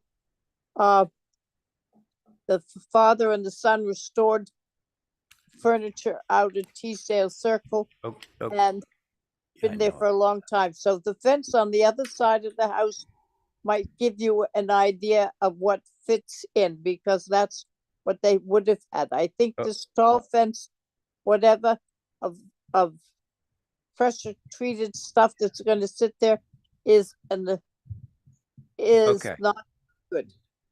All right, thank you, Diane. Can I have a motion? I'm inclined to go with the picket of 2, 3 feet, and 4 feet. Oh, you Unless mean, you guys want to hold for revisions, let's move this to what the consensus is. 3 feet to the window and then stepping up. To 4. I'm fine And with it not being the other cedar. further question, and I know Chairman, you had mentioned possibly going with the PT versus the cedar. The reason longevity to the graying process, it doesn't matter what wood you're going to put on there, it is going to gray within a very short amount of time. And we're looking at something that we'd like to have last as long as possible without having to deal with it. Again, just so that you know, the homeowner would still, he does not want to see a picket fence and would probably try to grow the ivy back over it anyway. Is that something that you are offended by and something that we should consider? The plant material or Correct. the PT? The plant material as well. We don't control that, so not to be, I personally would use planting hydrangea because it's gonna be prettier than the ivy and less invasive, but. We gotta move this along, kids. I would This have is motion crazy. For a 3-foot, build as it was where it was, so 3 feet from, generally the street area to, past the first window to a 4-foot, all type 2, pressure treated except for the cap, which is a Brasco type, and that's gonna end up happening with cedar. So I don't know if you feel like that's gonna be a weird. It's all gonna gray So out. that's where I'm at with it. All right, so that is Stephen's motion. Let's try that out. So Abby, I'm an aye. Abby's an aye. Joseph, Aye. okay. Diane, No, I couldn't hear him. what? He didn't speak into his hearing, Oh, into his Jesus. microphone. I didn't hear what the, All right, the motion is 3 feet for the, up until the first window, 4 feet thereafter with a cap on it, type 2. okay. As With an exhibit cap. A. Yeah, so is that a yes? Is that an aye? Yes, I said, okay, yes. Okay, thank you, Diane, and Stephen, Aye. and I'm in favor. Okay, so there's that. 9A Pilgrim Road.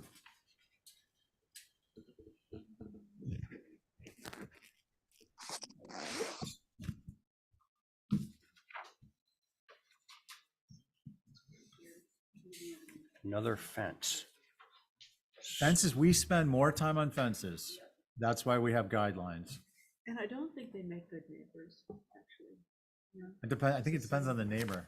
Yeah, it does depend on the neighbor. Because if they got a bunch of ladders in their yard or cars parking. Sometimes the expression is 10-foot high brick walls make good neighbors. Sometimes the expression is sledgehammers make good neighbors. Okay, Val, Yes. You're I up. was surprised wasn't a consent. all right, well, that's, To put a I'm picket happy that fence you think so. All right, across the front with an arbor.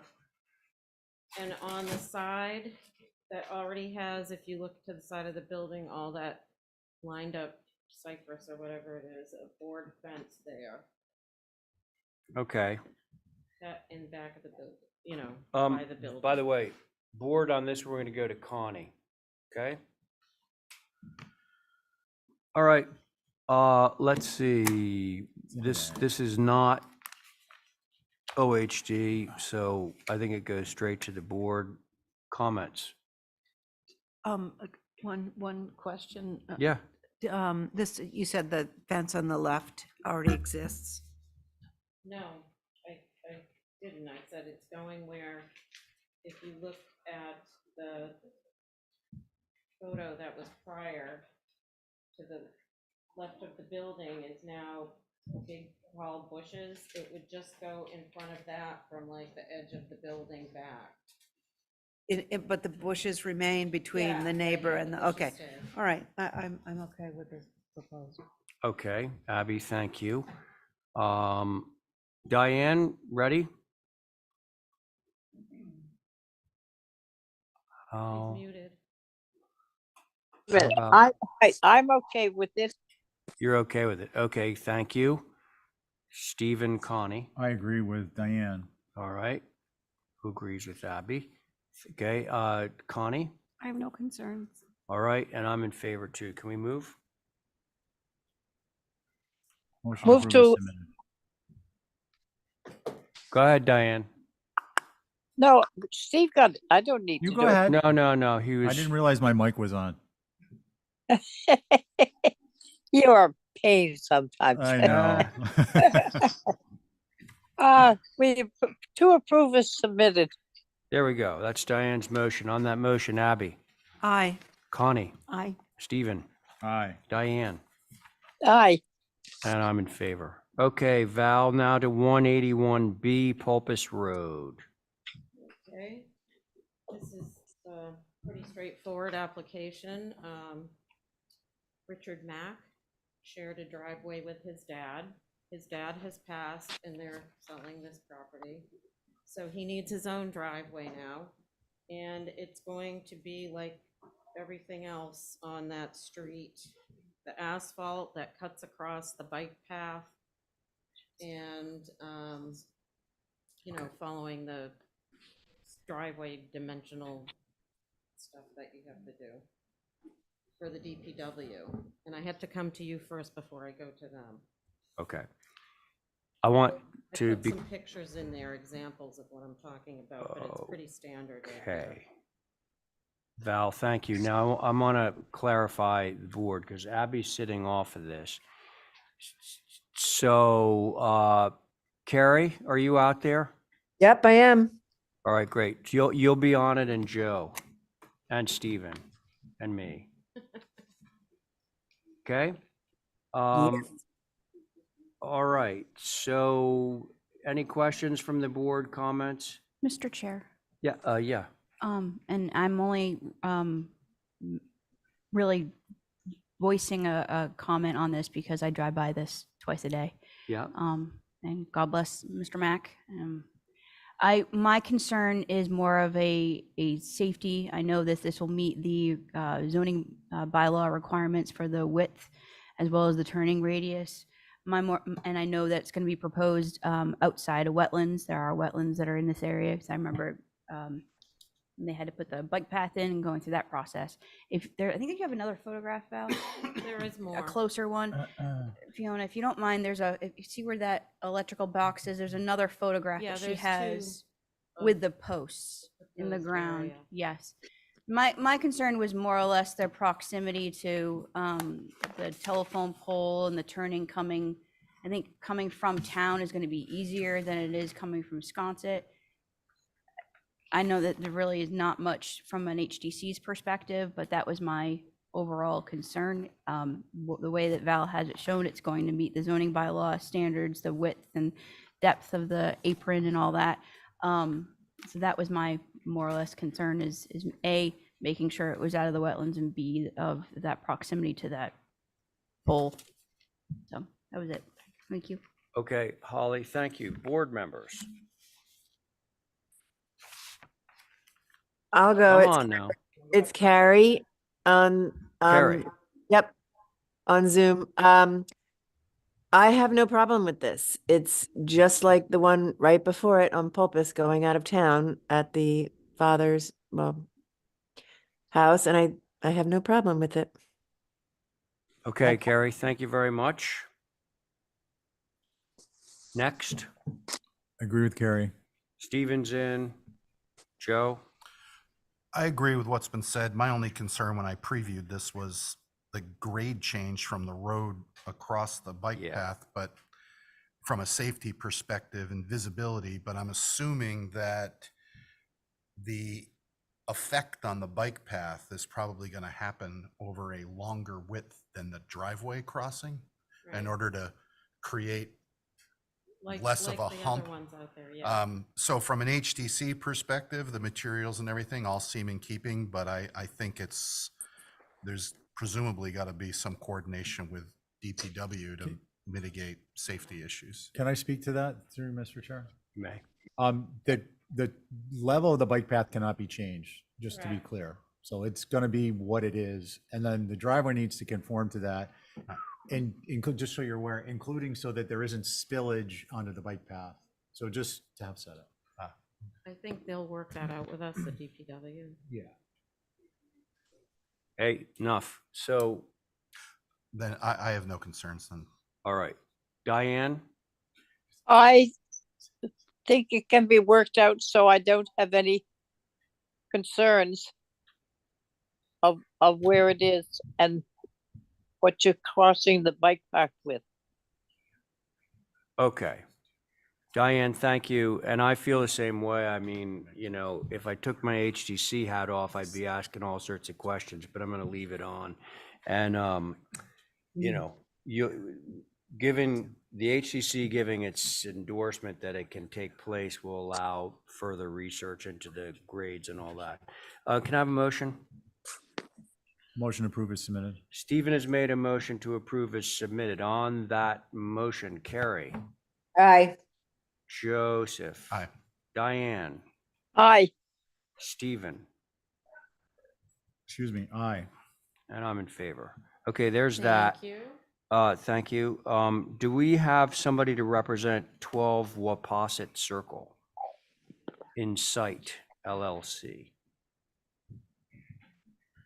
Where is that? I couldn't find it. Hand raised.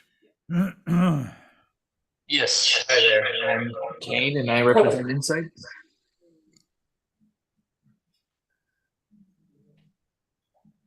Can you talk again? Sure, my name is Kane and I represent Insight for a solar project at this location. Okay. Oh, where's only move Kane? Damn. Oh, gotta let you steer. Oh, yeah. You're getting feedback.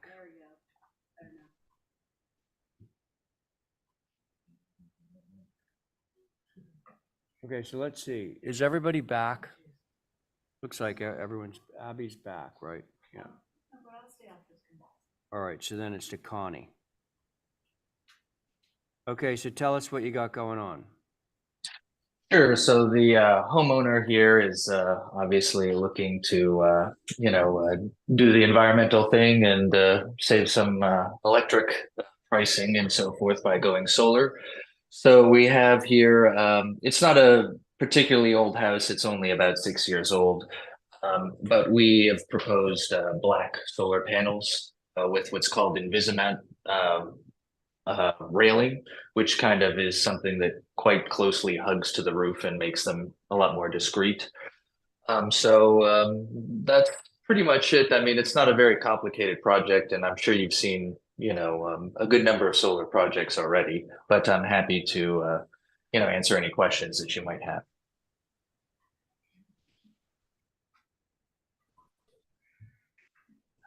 Okay.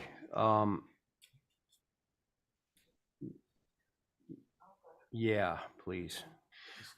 So welcome to the HDC. I am going to suggest that you review our solar guidelines. They're pretty simple. We don't like to see them on the front of a house and going in different directions on those planes. The most inconspicuous place possible is preferable. And am I missing anything?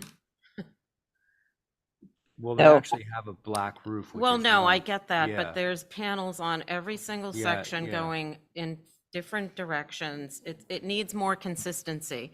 Yeah. The side that you have facing east, I think, is more preferable because it goes from end to end, which is really good. I see on the lower mast that you have to avoid some pipes and things, which is unfortunate, but for me, it's mostly what's facing the front and the inconsistency of those panels. So that's my comments. Okay. Thank you, Val. Who's next? I'll go. I agree with Val. Sorry, Diane. Okay, That- so me too. Stephen agrees with Val. Diane agrees with Val. Connie? I agree with Val. All right, everybody's agreeing with Val. So I think you should probably review a copy of the solar guidelines available at the HCC office and think about some mitigating measures here. So May I ask I'm sorry, I didn't mean to interrupt you. go ahead. I was going to say, just so that I can follow, is it that you don't want anything at all visible from the street, period? Is that what I'm understanding correctly? Because I I mean, didn't that say kind the of street. Oh, I said oh. the front of the building. Yeah. Where the front door is, the front face. The I see. solar guidelines that Val is Mhm. referring to will definitely address that issue. They're self-explanatory. Yes. Oh, they're on the town's website, apparently. Sustainable Nantucket on the HDC website. Great. Okay, can we move that for some revisions? So moved. All right. Yeah. Stephen has moved for some revisions. On that motion, Val, Aye. Diane, Aye. thank you, Stephen, Aye. and Connie, right? Aye. Yeah, and Connie's in, and I'm in too. So there we are. Some revisions are in order. Thank you. Now we're so going to move do we- along to. Do now we we're just gonna come move- back next week, or what is the process usually from here, if I may ask? Make your revisions and then you apply back to the office and you get back on the agenda. The staff can help you out with that. And is that like from a month from now, we go in the back of the queue again? Is that typically how it works? Or Depends on when you what's get it the- in. If you It get it in depends on when quickly, you it'll get go it on the in. list and then Yeah. you get it processed. Yeah. Okay. Go up to the All right, office well, thank you. tomorrow. Okay, thank you very much. Appreciate All it. right, so old business of January 16th. Now we have assigned boards, the first item of which is 281 Matticat, Linda, myself, Abby, Diane, Joseph, Connie. 281 Matticat.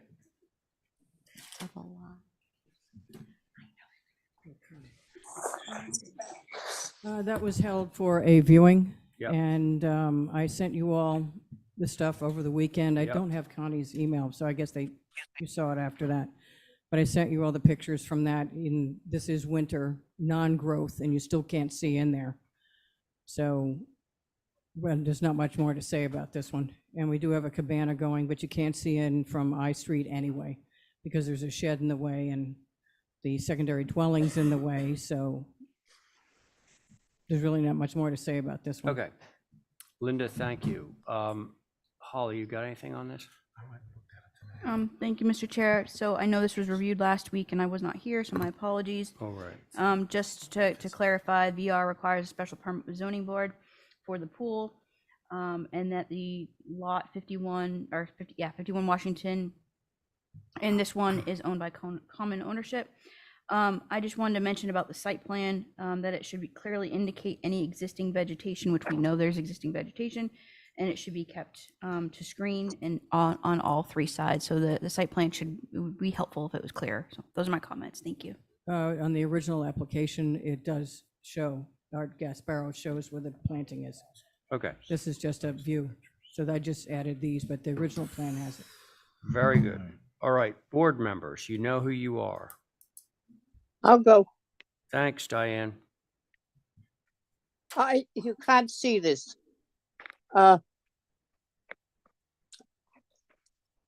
Of all the people who live here, the whole island, this would not be put forward if you could see it or you had to hide it.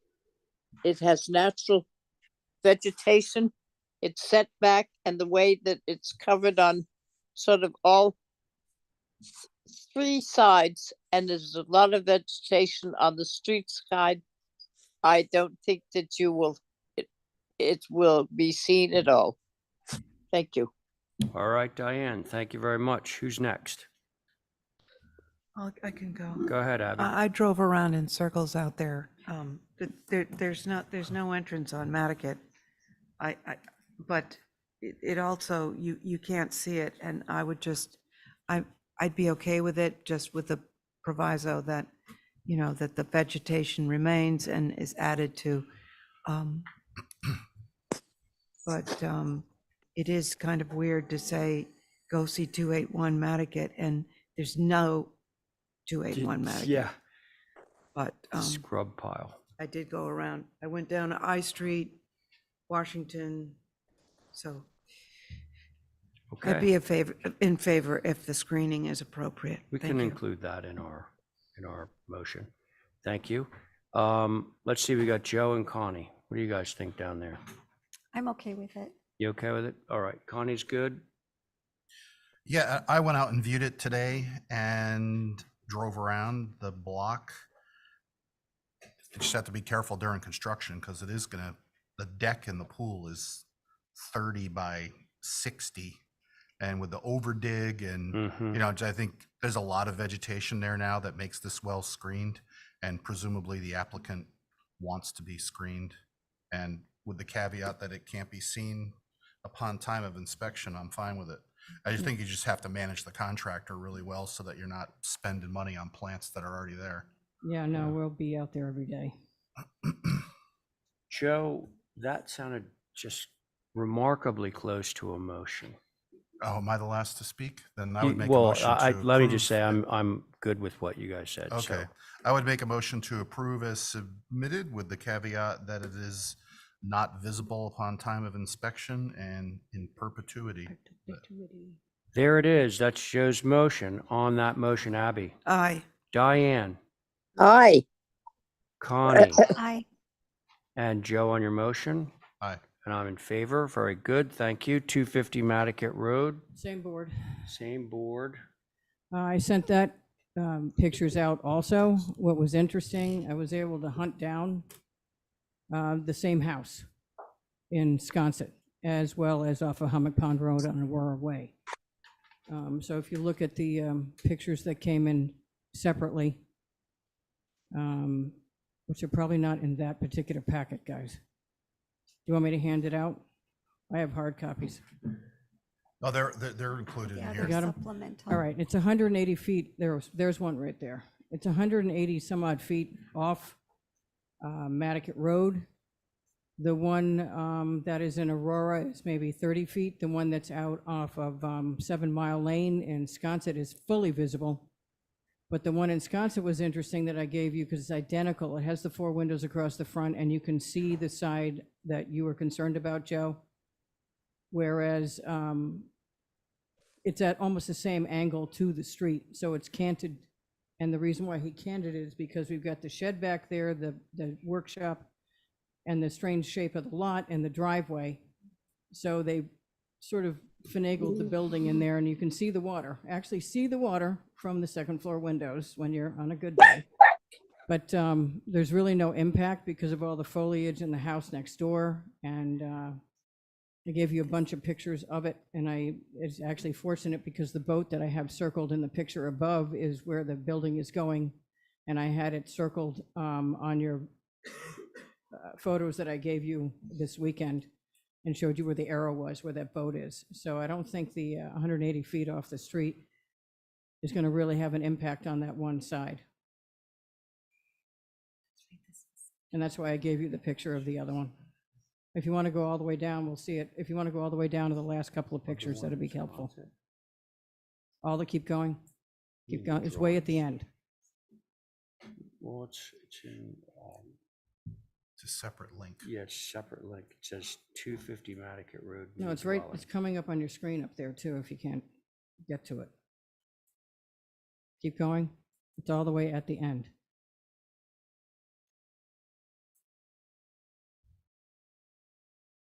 Those are the houses across the street. They're all 2 stories. Hold it. Back up. That's the one that has only 2 windows in the front. If you want to go down to the one next, beyond that, please.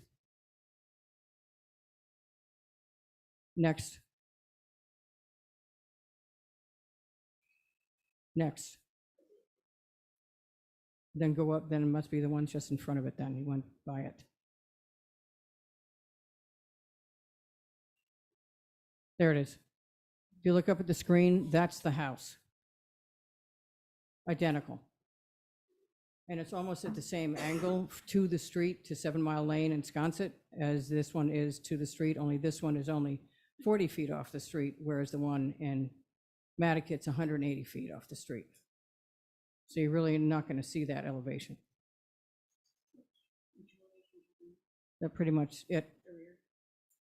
Okay, that's it, Linda? Yep, I just All figured right, it was helpful to thanks. give you the Holly. building.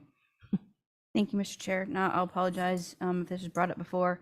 My main comment was that the fenestration of the proposed dwelling should match existing structures on the lot. I do know that this lot has been subdivided from the main house, which is the ranch and the cottage, but there is obviously other structures on the lot. It's a shed.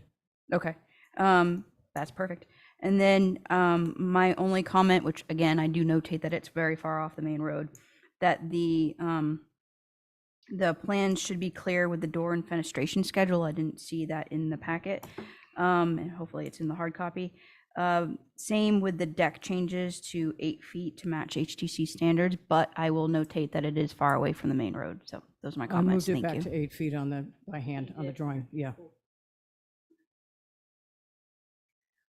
Okay, Holly, thank you. Board members. Is it true it's only 24, it's almost 25 feet? It can't be any higher. All right, that's right. Nantucket rule. Yeah, nice. Go Nantucket. Yeah. Anything else? Well, yeah, I mean, I just, my only concern would be the houses around it. Are they similar height? Is it out of They're all scale? 2-story across the street. The one on the right is getting redone by somebody else, and you can't do anything about Chris Whitty's ranch. But you can't see them at the same time, because I couldn't even find Chris Whitty's house anymore, because it's had so much stuff in front of it. So, and they don't really relate anymore, because this one's so far behind it. I So it will looks say like it it's a was very separate hard lot. to find. Yes. Yeah, I used to go to Chris Whitty's more often than I care to admit. Yeah, I think we all did back in And the I had day. I had to turn around and backtrack. Thank you. Thank you, Abby. Were you gonna go, Joe? Sure, I'll go. The context is definitely a mix. I mean, the driveway is split by 2 single-story houses, and there's a single-story house behind this, and the shed is single-story. So, I mean, if you're hyper-focused on the immediate context, they're all relatively small buildings, but across the street, there's a full 2-story, two of them. So I'd say it's a mix of context. I didn't have an issue with the house even last time. Even the distance from the street, I think I would prefer to see the building rotated and have the gable face the road. But the architecture, the scale, the 1.5-story massing, I think it would be nice. It would be pleasing to have the porch facing the road. I think for the applicant, their property is going to feel a little jammed up with the way they've got it rotated. But He didn't want to rotate it any further. yeah. So my issue is really the siting. Would I not support a motion to approve it? Probably not, but I'm not going to make one. Is that it, Joe? Yep. Okay, let's see. Connie, Connie, you're on this, right? Yeah. Yeah. Yeah, we looked at this last week. Yeah. And then I tried to find it and I couldn't.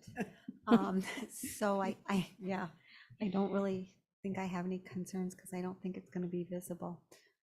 Thank you. I mean, it's going to Okay. be negligible if it's twisted or not back there, because it's so far back. Okay, Connie, thank you. Diane, that leaves you. You're muted, Diane. That's because the dog was barking. Oh, I would,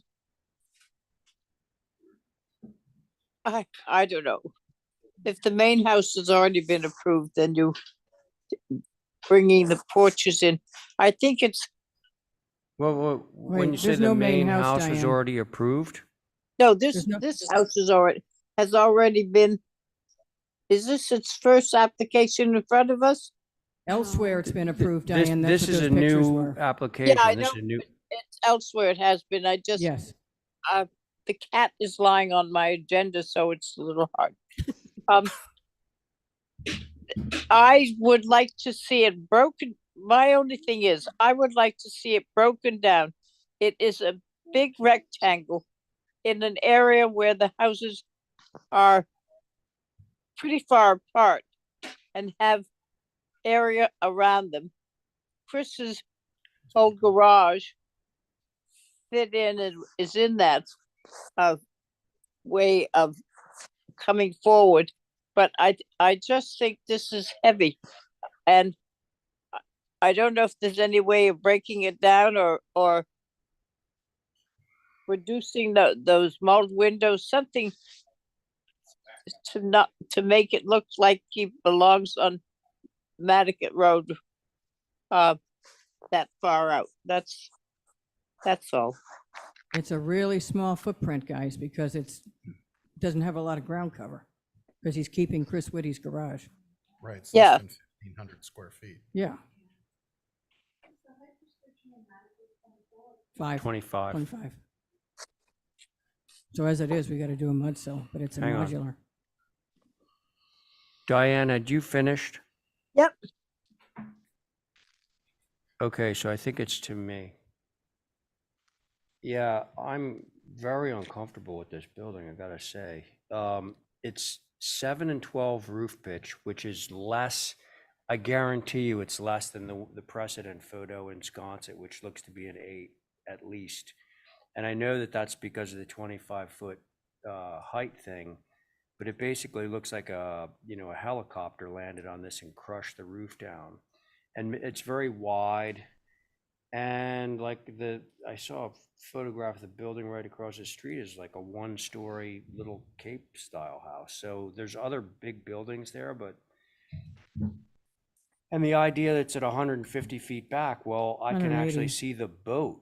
I can clearly see the boat on the trailer back there. So, I'm going to see this building a hell of a lot more than the boat. So, I also will not be making a motion to approve this, but where What do we want to go hold with this, for folks? revisions? Hold for revisions? What do you want? It's a modular. What do you What want? are our And we got options? 25 Hey, foot you know what, limitation. Linda? It's not my That's problem that it's a modular house. I didn't make that rule. No, but it's I didn't modular do in a that. 25 foot All right, max I'm just zone. telling, all of the I- board members are allowed to tell you what we think But then about tell it. me what you want me to change. So I have a couple I questions. can't break it up. Go ahead. Well, so this is Here, I'll a, design it for you. How about I design it and I'll send you the bill? How Right. about you try to do it in the Abby, go 25 foot ahead. zone? I just want to make sure that this building's being moved from Sconset as is? Is that- No. No. It's a new- No. It's that building exactly. We're It's not building it- exactly It's the same building. building. It's not. The other Well- building is an 8 and 12 proof Well, that's pitch what they at said it least. was. It's not. Okay, but so I want to know what my options It's are. a new like how- building. It's a new Right. building. Can we redesign this building or is it? Of course. Okay, so I think Another we 20 have to grand. hold so given what the board is feeling, I think we should hold for revisions and some redesign. And if you want to know what we think, I guess we have to go through that. Well, we just But you did that. hire an All right, architect. well, no, I was confused. I'm sorry. I should have made architectural statements about it, which I can now if you want. So far it's pitch. Yeah, yes, it does look like it's got squashed. I think the massing is very boxy. I think the 4 windows across the front is a bit odd. And it's, the scale, although you're allowed to do 25 feet, with the surrounding, what you showed us from the photographs, it looks like it's taller than everything else. So maybe you can do some additive massing to it. Well, No. I'm just saying what I think now because I Setbacks have and the ground opportunity. cover. Okay, thank you.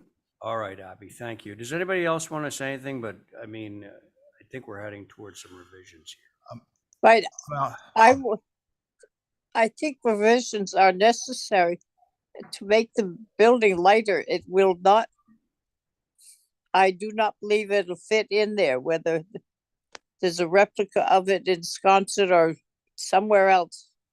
It's too heavy and boxy to fit in on 250 or 250B or whatever, Nantucket Road. Okay. So I would like to make a motion that it be held for revisions. Hang on, hold that motion just for a moment. Joe was going to Sure. say something. yeah, because I said that I didn't have that much of an issue with the architecture. It was more of the siding. And I still am thinking that. I do think it's good. You've got natural trim and black windows. I think it would be to your benefit. Dreamline's doing this. Yeah. If you could have them do a model of it, I've seen them do models before. I think that would be helpful just to see it in context. Maybe you drop the corner boards so that it calms it down a little bit. That might help on the dormers and in the rest of the building and you probably don't need it. I'm getting into details, but I think you could simplify the column details and think a little bit more about Nantucket. The building does feel like it's been squished a little bit, but I think that's what's going to happen to stay under 25 feet unless you make a major footprint change. Which we can't. No matter what goes on above it, that's the footprint that's going to fit in ground cover and Okay, setbacks. Linda, thank you. Have you spoken your piece? Yeah, sir? thank you. All right, can I have a motion? Motion to hold for revisions. Very good. Thank you, Abby. On that motion, Diane. Aye. Thank you, Joseph. Aye. Connie. Aye. Abby on your motion. Aye. And I'm in favor. Okay, we have 12 Pilgrim. Pilgrim. This was grading, right, or landscape? Well, trying to explain it to you. And so What- they redid the site plan, which went out to you guys. Yeah. And it shows that it's cut from the Pilgrim Road back, not from Priscilla. So the pictures that were taken. Oh, this that was were- a view. Yeah, the pictures that were taken Yeah. last week and presented by the abutter were taken from on our property and on top of the hill. If you drove up around Priscilla Lane, you'd see that Priscilla Lane is at least 3 feet below our 1 foot of frontage on Priscilla Lane. These are weird lots, as you can tell. They're all sort of subdivided in trapezoidal shapes. If you look at the GIS above your head, we have 1 foot of frontage on Priscilla, Okay, which is why you see 2 stakes there. okay. But the thing is that it's cut to the 20, which is down at Pilgrim, all the way to the back, thus the retaining wall and the fence. We did agree to go to a 6-foot fence. And if the neighbor really has an issue, and I know Kristen does, my guys were willing to extend her fence, obviously under a separate application, further. So her fence ends about halfway across our common property line. We were willing to extend it to probably another 18 to 20 feet for her. So if that's something she'd like to do, we can talk about that outside the meeting. But in essence, everything is way below grade. We'll do a 6-foot fence instead of 5. It is blocked completely from Pilgrim Road because the fence returns to the garage and returns to the other side of the house, and all the utilities are behind it. And the air conditioning units are split, and they have a 4-foot fence around them and are not on the street side, they're behind the fence. So if the pool and the spa are below grade, and Priscilla is below grade, and you actually have to trespass to get up to the top of the hill to look down into the pool and the spa, they're not going to have any impact from the HCC perspective from Priscilla Lane or from Pilgrim. And they're behind the house anyway from the Pilgrim Road side. So they're not sitting up, when you looked at it, they're not sitting up on that rise because we haven't cut the lot. So it is going to get cut, and it is going to be sunk into the ground, and that's about it. It's not a very big pool, it's just a weird pool. So that's pretty much it. Okay, thank you. But the thing I sent over the weekend also showed, which is not what you're showing on the screen right now, but the new site plan that was sent over the weekend that everybody got, it was up on the HCC website, also shows that we're going to put a lot of screening up on that 1-foot area, but extend it into the lot up on the top of that hill. So there's going to be a lot of evergreen natural vegetation on that southwest side, which completely blocks even probably the house down there because it's set so low from Priscilla. So not just the screening, which is substantial. There it is, if you want to look up there at the screen on top of you. You see where the little triangle is, that's going to be completely planted with evergreen plantings, not privet. As well as the back line, not privet. So that's pretty much where we are. Okay, Linda, thank you. I am going to point something out here that I just noticed, and I'm not sure this is necessarily a bad thing, but the architect that drew these up has all these contour lines running that are probably about 6 inches apart, and they're 1 foot contour intervals running around the backside of this wall. Now, the inside of the property, there's no doubt, is sunken down relative to the properties around it. But what you're gonna have is like a 3-foot high wall and then a pitch of like 75 degrees of grass or something that is like another 3 feet high above that. Is that our problem? Not necessarily, but I don't think the grading plan is gonna work. I'm just saying that for saying it. It's not like you're grading up, you're grading down, which is a good thing. But so I just wanted to point that out before I sent it over to the group. But what are the comments on this application, folks? Oh, by the way, do we have anybody on Zoom for this? I believe the architect is up there. I can't tell who's up there. Is the neighbor? That's who I'm curious about. I don't see Kristen today. She's not here? No. Yeah, Um, Thought she okay. was gonna be here. Yeah, okay, There well, is, you know, I we do believe know what her Spencer's up concern there. is. She voiced it last time, so. Ray, if you want to go to our architect, he's up there somewhere. Spencer's up there. Did somebody Does see he want him? to say something? Um, You got your hand can you hear me? raised? Yeah, there he is. Yeah,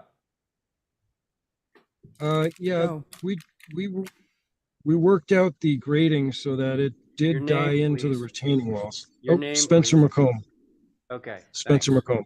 Yep. Yep, We tried to Go work ahead. out the grading, existing grading, so that when we added these retaining walls, the topo lines died into the retaining wall. That was the intent. And that's how they would be shown on a civil drawing. So the idea is that we're scooping out the backyard to lower it all so it's level, so we can put the house, and also so we have a flat area for the pool and spa. The good thing for the neighbor is that then sinks in those areas, plus the fence is really going to make this not seen from really any direction.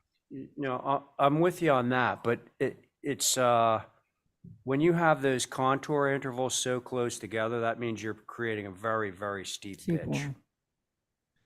Like, I Well, don't yeah. care. It's gonna rain into your yard, not the neighbor's yard. So I'm just pointing it out. Anything else to say before I send it to the board? I guess that's no. Okay, board members. Just a question about around the swimming pool. It says that that cross hatch or the squared off stuff, that's all bluestone patio around the pool? It's a very small area. Looks bigger than it Yes. is. Yeah, it's very small, Abby. It just looks bigger because it's behind the house and next to the setback. All right, well, I can go right into, Mm. first Can't of all. see it anyway. Okay, so my comments are as follows.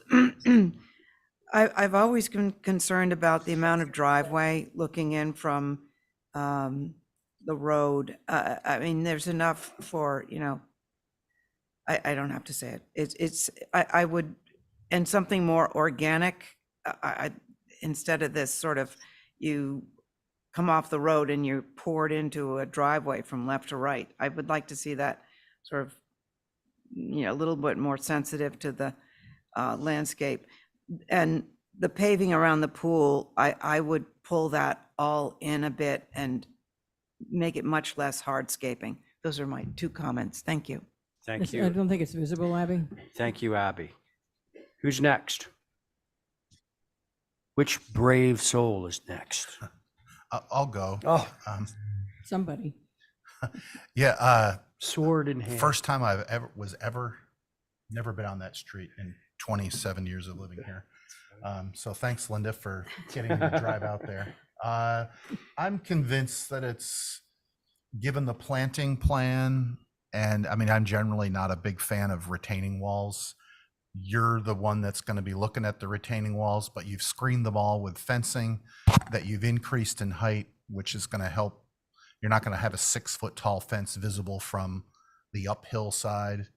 So I think the combination of everything here at play has me comfortable with it. I mean, I'm going to hear what Abby says about the hardscape. And I think as a crow flies in the site plan we're looking at it, it's a concern. But I'm convinced you're certainly not going to see it from Pilgrim. And I think that corner looks like it's pretty well vegetated. So I don't think you're going to see it. I'm fine with the application as is. Okay, Joseph, thank you. Let's see, we have Diane and Connie. I'll go. Thanks, Diane. I'm with Abby, the amount of bluestone around the pool. The pool is so original and cute, actually, with its in and out. And it says somebody said it was smaller than it looks. It isn't smaller than it looks. Look how much green grass is around it. The bluestone should come in way. And why along the property line do we have to? What is that fence retaining that whole length of the property there all the way Did down you to say, the? what is it retaining? There's a 4 foot. Yeah, why grade do change. we need that? What? There's a 4 to 6 foot grade change from the one up on Priscilla But down to hang ours. on, Linda, let me, if you don't mind. That retaining wall, unlike a lot of retaining walls that we see, Diane, is facing into the property. They're Yeah. cutting into the property. So I would be more concerned, and I think Joe would be more concerned if it was the other way around. That Right. the neighbors were looking at it, but they're not going to be. They're not going to see it. They're going to see They're not going to theirs. see it. They're actually cutting the grade down. Right. It's a hard property. A part of my route for ages. So it's that whole little corner there. But I just wish they would think more of that pool. They've gone to the effort to do that pool. So it doesn't need to be so wide coming in with the gate. It doesn't need to be so big. It's only them going through, not a car. And I don't know whether it's true or not, but it says the driveway opening is 13.6, but I can't see it. It's just at the very end of my view. It looks pretty wide. It's only 13.6, Diane. It is 13.6, right? It is 13.6. Yeah, that's what it says. And we're there. required to have a turnaround. You are, That's why that okay, piece is there. fine. Then I think it answers all my questions. Thank you. Diane, thank you. Connie, that leaves you. Yeah, I don't really have anything else to add, much to add. I looked, I don't think you're gonna be able to see the pool. I might be in favor of a little less bluestone, but I really think it's okay as is. I can't open this. Thank you. Yeah, your mic's on. Yeah, okay. Connie, thank you. So despite what I said about the grading stuff, which I think will, if it's a problem, I'll be back. it will be your problem as opposed to a problem for the neighbors. Yep. I'm actually okay with this. I do think that the pool is adequately screened. It's dropped down. So I'm okay with it. So we're kind of in a little, I think Joe and I are in favor of it sort of as is, but I would take a motion from anyone to see where it goes. I'll make a motion to approve it as submitted. Oh, With the, well, with the, just the fact that you said that means that we have liftoff, but, okay, Diane, I'll take, oh, can we just append something onto that? Not visible. yeah, I And was that's our gonna add usual, about Yeah, pool will not be visible at the time of inspection and thereafter in perpetuity, okay? Okay, and can we also just say reduction of blue stone? Well, that gets a little bit Can't see it. more sort of in the ether because we don't, what's a reduction? And you can't see it. Removing half of it. So I would not necessarily add that. Okay, Oh, okay, so Diane's motion is to approve as submitted, with the proviso that the pool will not be visible at the time of inspection and thereafter. So thank you for the motion, Diane. On that motion, Abby? I'm a no. Abby's a no. Joseph? Aye. Joseph's in. Connie? Aye. Connie's in. Diane? aye. And I'm in favor. So the motion carries 4 in favor, 1 opposed. Thank you. Thank you very much, everyone. And now, Stephen. It's the Stephen Welch hour. I'll take the whole bag. We've got another one there. All right, folks, I love you all very much. We've got 65 go. items still on the agenda. and John's in we are charge. moving at a snail's pace. Yes, we are. Let's please pick it up. Hello, Lisa. Hi. So, let's see here. 4 Race Court, roof walk? No? 16 Easton? What am I looking at? Oh, Yeah. Jumping the gun. Yeah. Do we have Ben here with us? Okay. No worries. No, just as they come. Ben, can you hear us? I can hear you. Can you hear me? We can hear you. So welcome aboard. Can we zoom in on the site plan, get proximity to the street, make a left, rotate. One more. Thank you. Ben, why don't you walk us through this? And as you're walking through it, can you see the screen? I can. I'm surprised you can't see me. I don't know why, but You're very little. yeah, I don't know why. Well, okay. If you'd be so kind as just let staff know to proceed through as you go, which page you want to go to. Sure. You reviewed this quite a while ago. Penn Austin was nice enough to present it to you while I was away. She's very involved in this project, restoring the old house, an old portion of it, while Scott Bowman is doing the new construction. And it is become a desire of the owner to apply a roof walk to it, as well as a number of other smaller revisions to the house. And if I could just walk through some of the other ones before we get to the roof walk, because I believe that's really the discussion that we're going to have tonight. Penn had originally found nailing patterns that showed that the house had clapboard on the front elevation. She presented that to you. It didn't seem to gain much traction with an approval for that to come back. So we are requesting now withdrawing our request to clapboard the front of it. So we are going back to the previously approved cedar shingles. It is also the original approval had requested a 3-tab asphalt roof to match existing.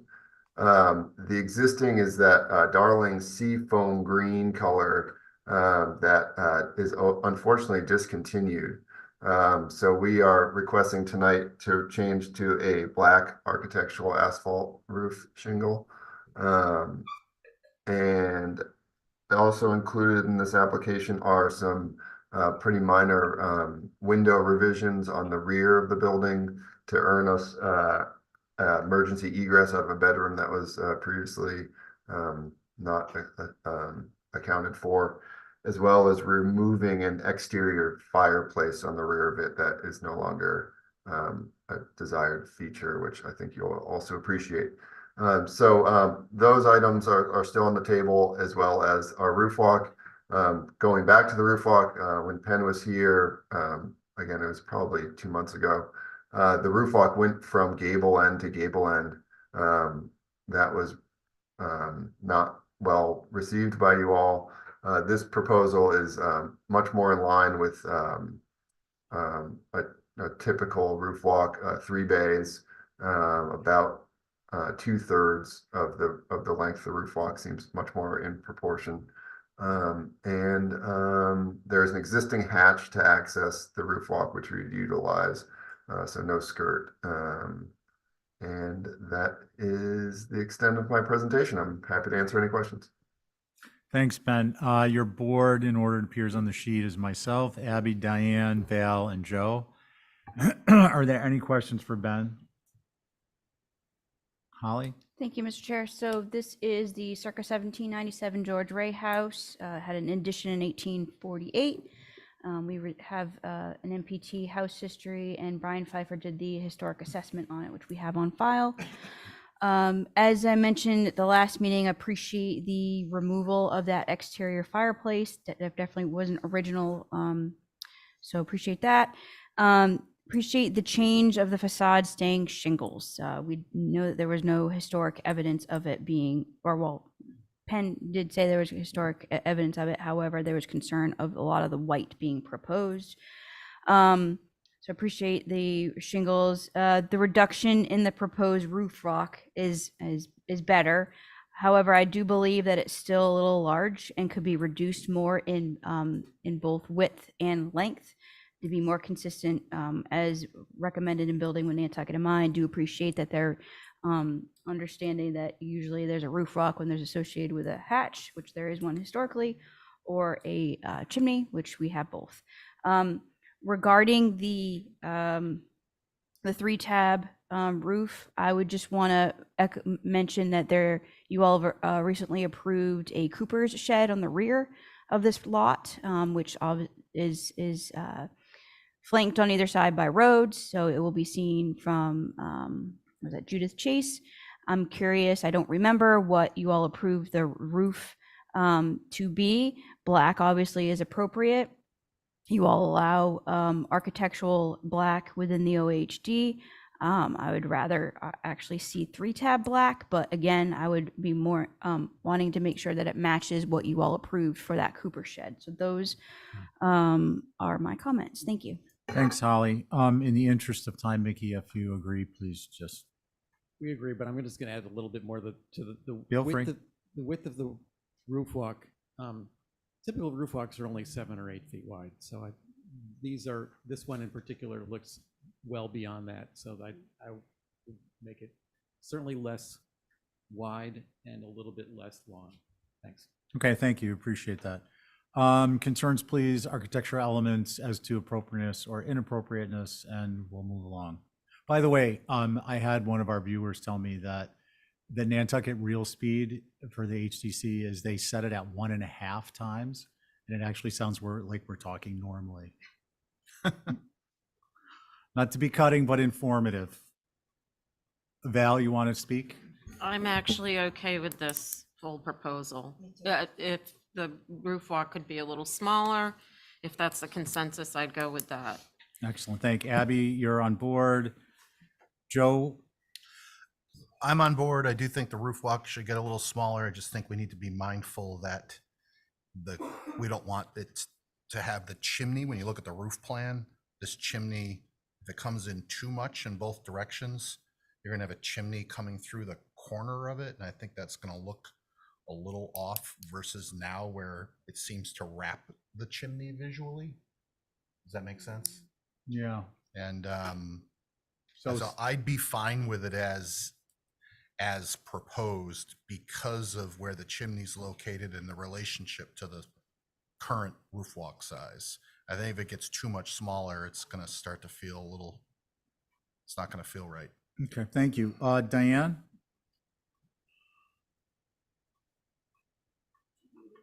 Diane, you're muted.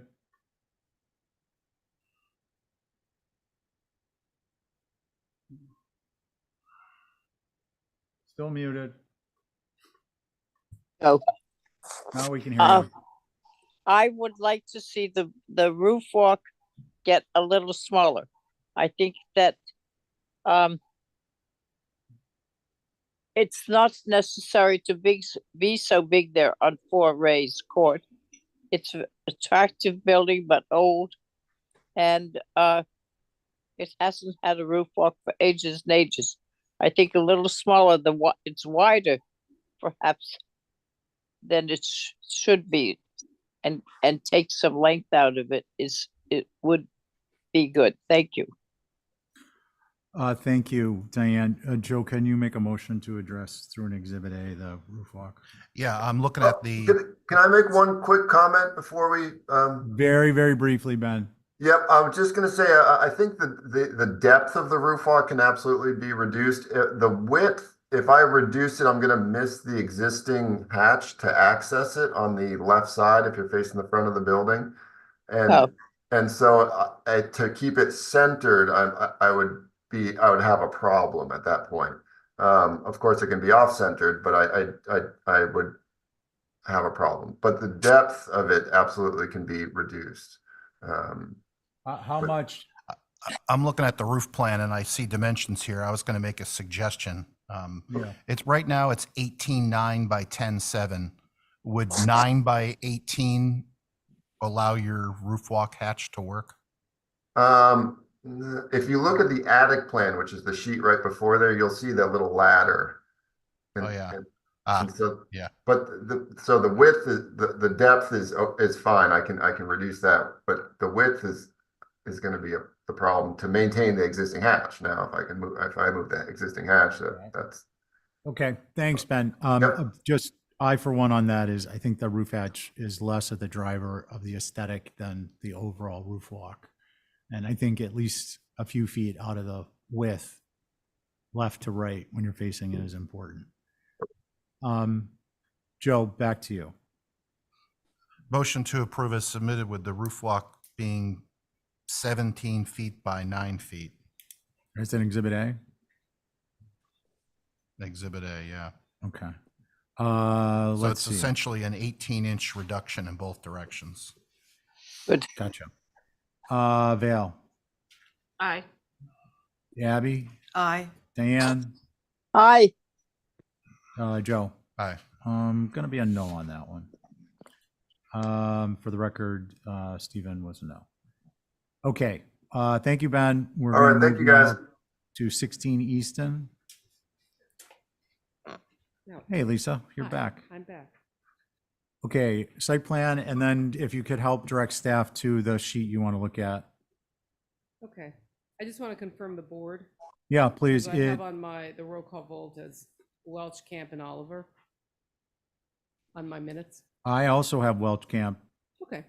Well, I have Welch, Camp, Oliver, and Coombs. Yeah, I think. Yeah. I think she might have left, and so I have the minutes. Let's say. No, I haven't. I'm here. When you said left, what, I'm sorry, what, could you just clarify what you mean? Yes, I'm drawing it now.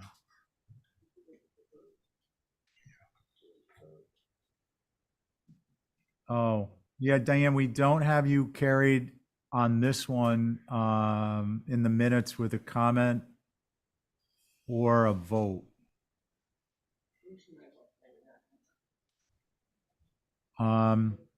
How are you with us proceeding and we see where we end up? Oh, that's right. It has over this thing. I see that it has me as recused for some reason. So that's it was voting on 10 Eastern Street on November. Oh no, November. I don't know what it was. The thing, and then the next time you see it, they have it. I am recused. So I Okay, don't care. I think 16 Easton, is there any chance that meeting you went and ended up going home early?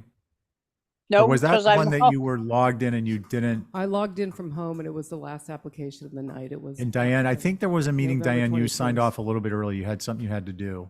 Yeah. I do recall that. That's right. I'm not arguing. Just All right. So thank you. And we're going to go with Camp, Oliver, and Welch. Okay, so I'll just go through. If you bring up I guess the first sheet, and I have sheets where we've done all the different submissions, if it's easier for the board, for you three to see these. Do we have a scroller?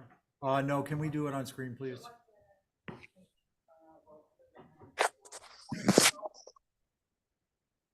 Okay, Sorry, Lisa, I just, that's okay. Okay, so that, oh yeah, so they're all there. So you can see we had a previous, this is our fourth submission. The first one, the building was 27 feet, 8 inches, went down to 26.2. Then we did a more complicated submission that was 24.10. And the comments based on that were that you preferred the simpler architecture from the previous submissions. So this new submission is 25 feet 6. It goes back to being just a gambrel. It's no longer T-shaped, which the last submission was. It had sort of a gambrel facing Easton Street, and then it had a T that went back towards the building. This is now going back to just a pure gambrel to simplify.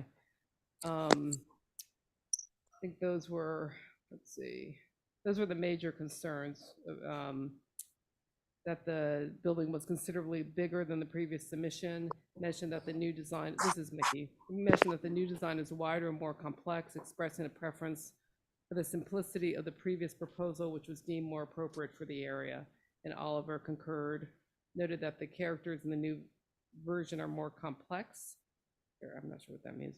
Particularly mentioning the shutter and the bay. Stated a preference for simplicity, emphasizing simpler is better. And you guys all concurred with her comments. okay, thank you, Lisa. Questions? Anyone? Holly? Thank you, Mr. Chair. So this is an infill gambrel within the OHD section of Brant Point. This is the studio. Appreciate the revised massing and height and the simplification. I'm not sure about the revised chimney features though, with that little exterior rectangle looking thing. That's a little different. As well as the top of the chimney stack.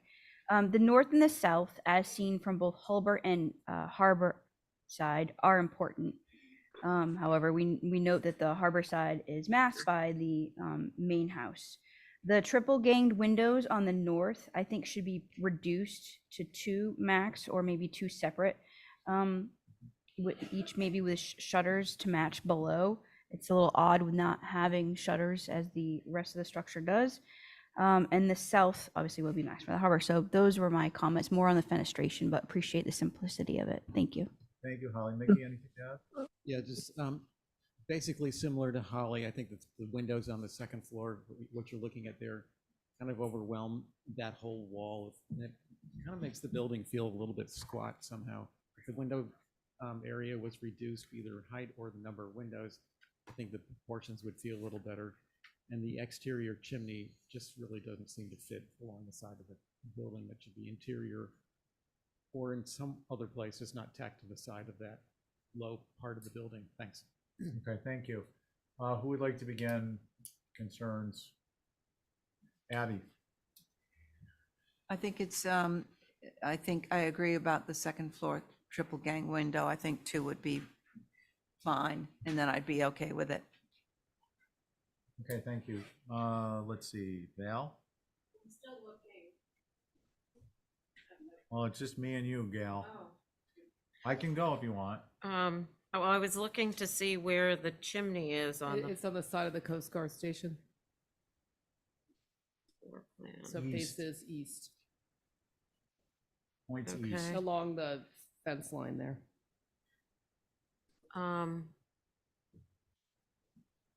Yeah, that's the only thing I'm not sure about is the chimney and what the little cutout is. I think the cutout is just Is it a daisy? it's a flare. I'm not sure what it is actually, but we don't need to do the cutout. I don't think it's gonna be as impactful as it's shown in 2 No, dimension. I don't think you're actually black gonna and see white. it, just give it its location Yeah. along the setback and that. And I agree about the reduction in windows in the top there on the north. The south we can't see. Okay. Thank you, Val. So my concern is the same, and specifically that one element, and I believe it should be on the south, on the perspective from the south and the north, that the chimney would be thinner, so it's not presenting as a square element, which is atypical. That's not a typical, Just narrowing it. yeah, narrow one And I personally think it's more appropriate that it be in the north-south orientation. Mhm. Because that's the one you're gonna see more of, and it also doesn't, it looks more like a tower, and not to be offensive. We're not talking about fences, just saying. And then the windows on the second floor, the gambrel gable ends should, I believe, be downsized by like 1.5 sizes proportionately than what they are now. Those are my comments. Is there someone who'd like to make an Exhibit A motion? Could I ask a question? Yeah. What about just going to 2B, 3 windows? I think that was some of the other suggestions. I wouldn't be adverse to that personally. I'll make a motion. Okay, Exhibit A. Exhibit A, to approve with the following changes. On the second floor, the north elevation, that goes down to 2 windows. I don't know if we have to do that on the south as well, but what was the consensus on that? South isn't going to be visible because of the other building. Okay, so on the north elevation, second floor, 2 windows, separated, not ganged, and that the width of the chimney be brought in so it's not so square, like a thinner chimney. And we get rid of the recess? Yeah. You don't like the recess? No, I don't know. The square? Yeah, I like it. I don't You care. Okay. One way or the other. Your choice. Thank you. Wait, Right, well, I I didn't catch that last No, part. sorry, the inset on the chimney, are you for or against? I think it's not gonna be an architectural element, so I'm not concerned about it. Yeah. It's showing up here in a way that you're never gonna see it. All right, so that's up to the applicant. That's my motion. On your motion, Aye. Val, on Abby's motion, Aye. Stephen, on Abby's motion, aye. Okay, we're good to go. Thank you. Next. Matt, we're starting to pick up a little bit of a head of steam here. Your board, in the order that appears on the agenda, is myself, Abby, Val, Joe, no alternates. Oh, good, you're 6 doing- Highland Ave, new dwelling revisions. Please assist Fiona in walking through the pages you would like to see. Okay.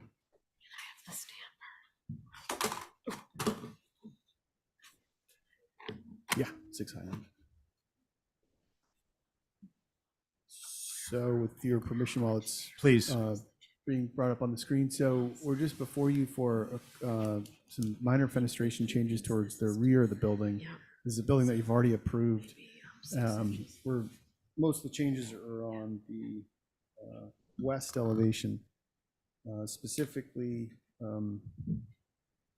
the rear one-story mass at the back of the property. We were relocating some French doors to this elevation, and so we previously had a triple unit. We've dropped that down to just a double and flanked it with some smaller windows.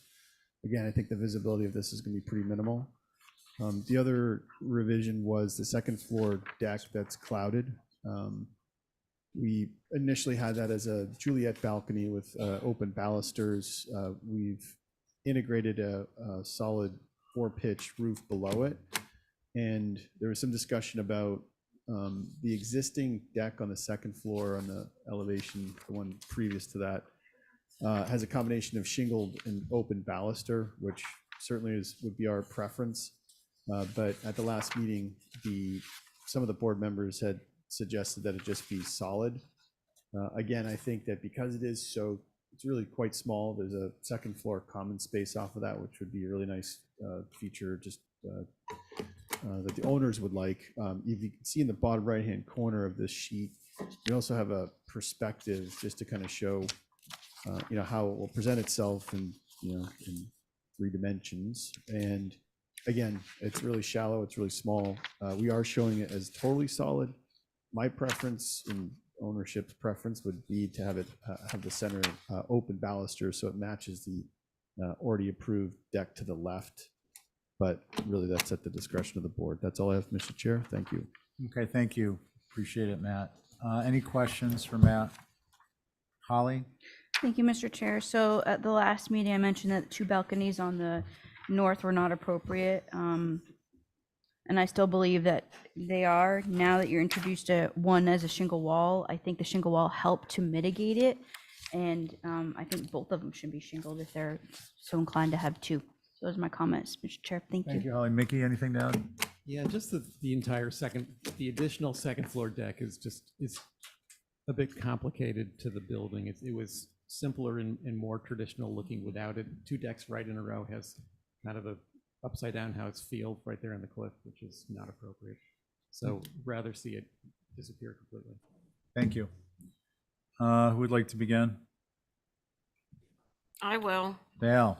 I think for me, it's the same as prior. I just think there's too many doors on this side. And I agree about the extra little balcony. There's a disconnect for me there with that being solid and the other one being open. And that's a double door and the other one's a triple. I think it just should be eliminated, or at the very least, a single, but it seems weird that they're not connected. Okay, thanks, Val. Who's next? I agree with Abby? my fellow colleagues here that the I can digest the triple French doors because it's far back, but I think now that you've shingled it in, I think instead of French doors, it should just be windows, and it would be really simple and a lot quieter. Thank you. Thank you, Joe. I do think that the deck details ought to match if they're going to exist, and I do like the open version. When I look at an elevation, I share the concerns that Abby and Val brought up, but when I look at it in the perspective, which, you know, if you zoom in on it, those roofs, those shed roofs that each of these decks are integrated into clearly read as separate items, and this little balcony reads more like a Juliet balcony when looked at obliquely. It's not, the elevation view's not helping it. So I'm okay with the presence of 2 balconies. I just think that the wall detail should match. And if it was all shingled, as Holly suggested, then the triple French doors would read more as windows. It might not be what the applicant wants or the client wants, but at least it would mitigate the triple French doors on the second floor. Those are my comments. Thanks, Joe. So I'm in general agreement.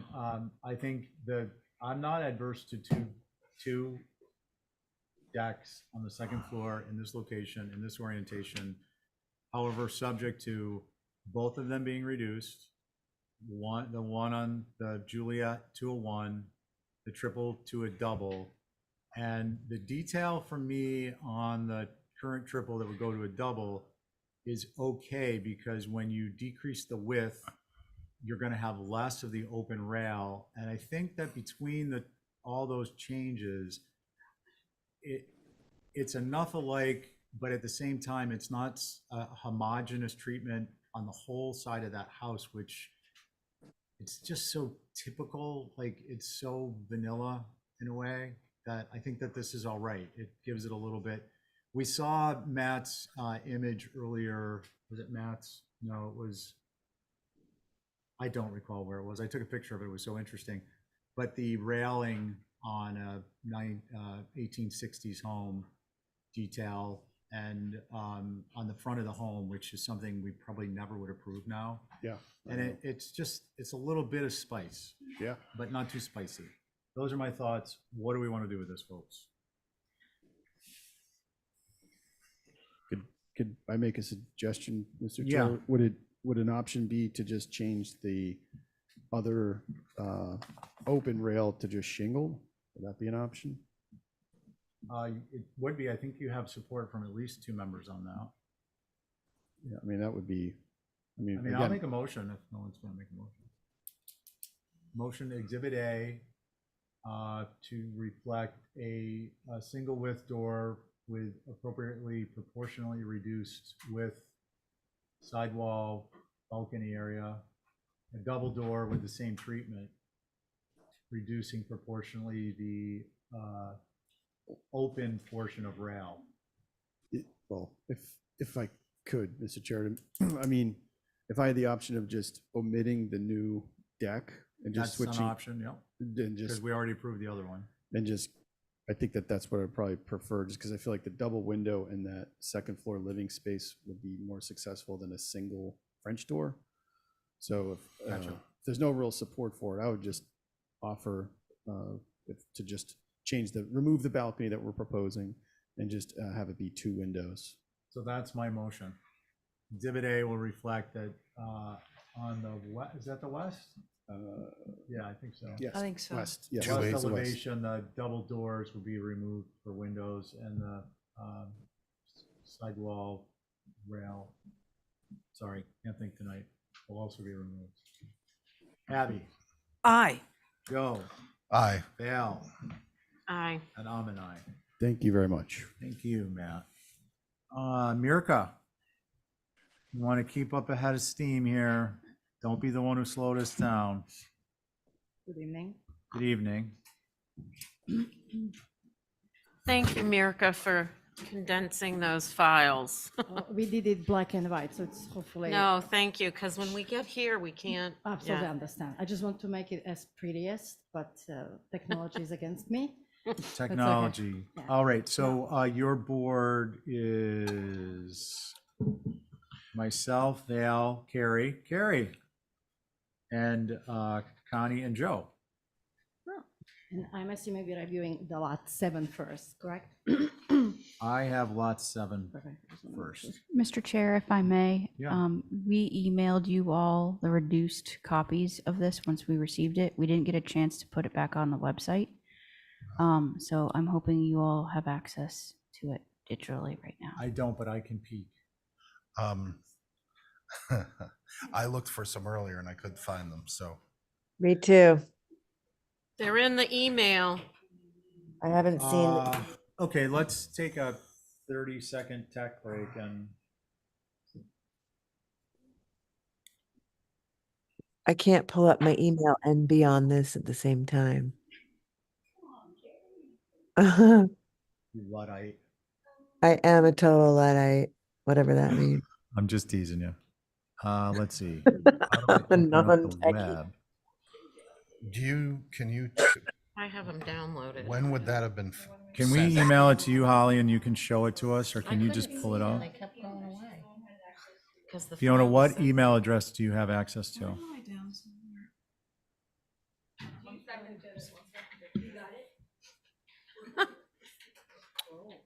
Ooh, Thank you. excellent job, Fiona.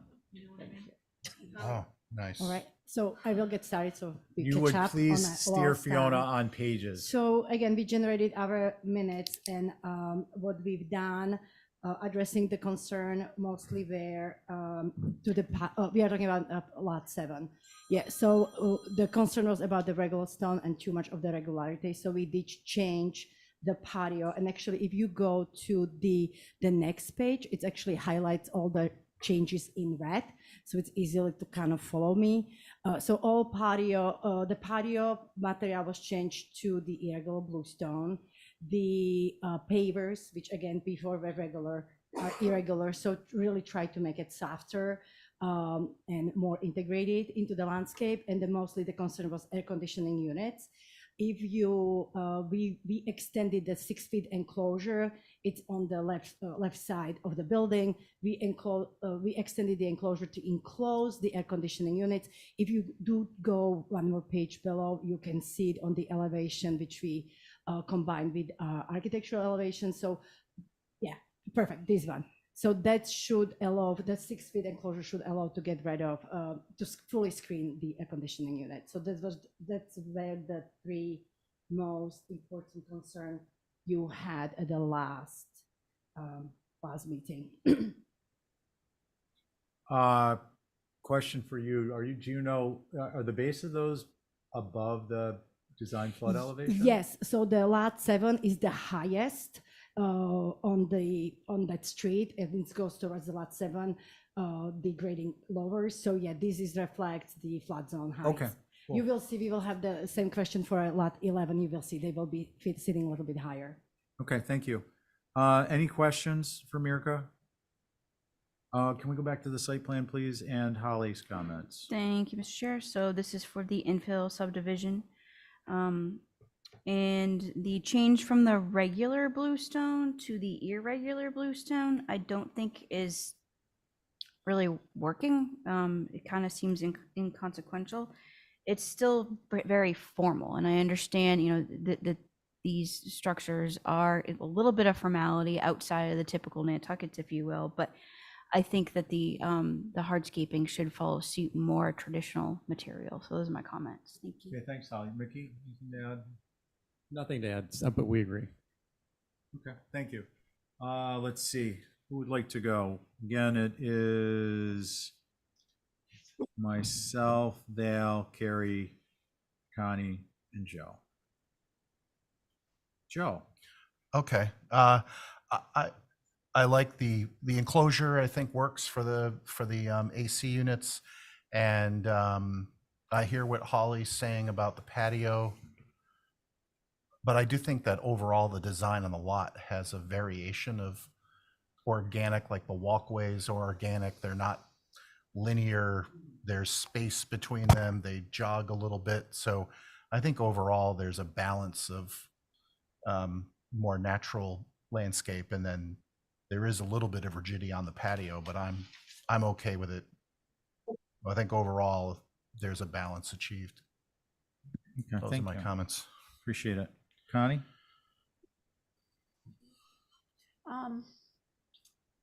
Yeah, I have to agree with Joe. I'm okay with this, the way that she's got it laid out. Okay, thank Thank you. you. Carrie? I just think it's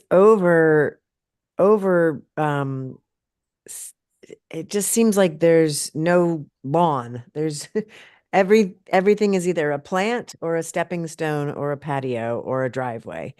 And it just seems, if this is one of the first to come to us, if they're all going to be like this, I feel like it's going to feel very unnatural. Yes, I see lots of plants, but I don't see any other sort of soft ground surfaces. I'd rather almost see less plants and a little more grass and sort of just natural surfaces. I'm fine with the enclosure for the AC and shower. That's it. Thanks. Okay, thanks, Carrie. Val? Can you zoom out one click? What? Oh, other way. Mirka, I'm looking at your example picture of the irregular bluestone for the pavers and the patio. Is that in fact how it will be? Yes. More, okay, Yeah, great. it will be way more organic. Great. It's just the CAD Yep. software. Gotcha. Oh, that's a great I question. think I'm okay with that, especially if the grass is in between. Yes, that's correct. So, yeah, thanks. Thank you, and thank you. And will you repeat your comment about The patio? yeah, I just wanted to hear that again. Oh, sorry. okay, so she has a sample picture and it shows a much more organic type of stone. They're not perfectly cut, all Mhm. lined up. I think that's just a representation. So I asked if that was in fact how it was going to be with the little grass in between, and she said yes. Gotcha, thank you. Can you enlarge that photo and show it? There you Oh, go. I see it. I see it here on the left.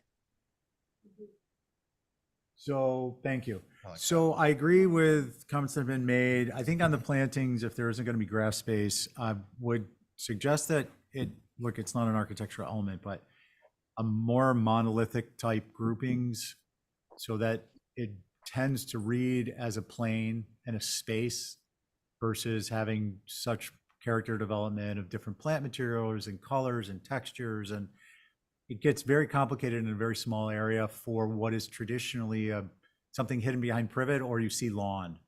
So I think that's the discontinuity that we're trying to overcome. Other than that, I have no concerns. I have one more question, if you don't mind. Carrie? Just because when the plan was enlarged, since I didn't get to see this before, the stepping stones look like lozenge shapes. Is that right? Or what's the deal with that? So Can you- Val just addressed that, and they're No, going to that look like, I the think she image. addressed the patio, but is that? for I the addressed stepping stone? both. Yeah, Sorry, I missed the stepping stone Okay. part. Thank that's you. okay.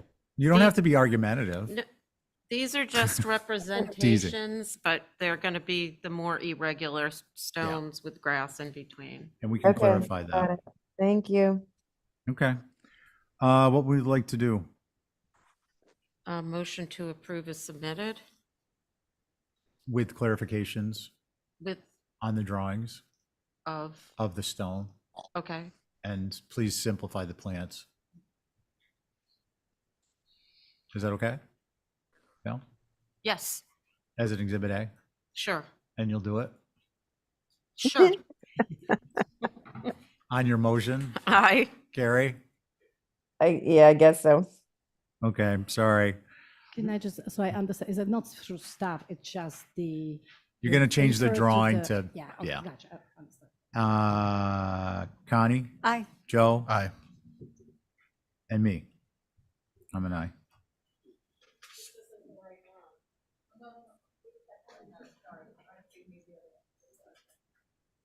All right, we're gonna move on to lot 11.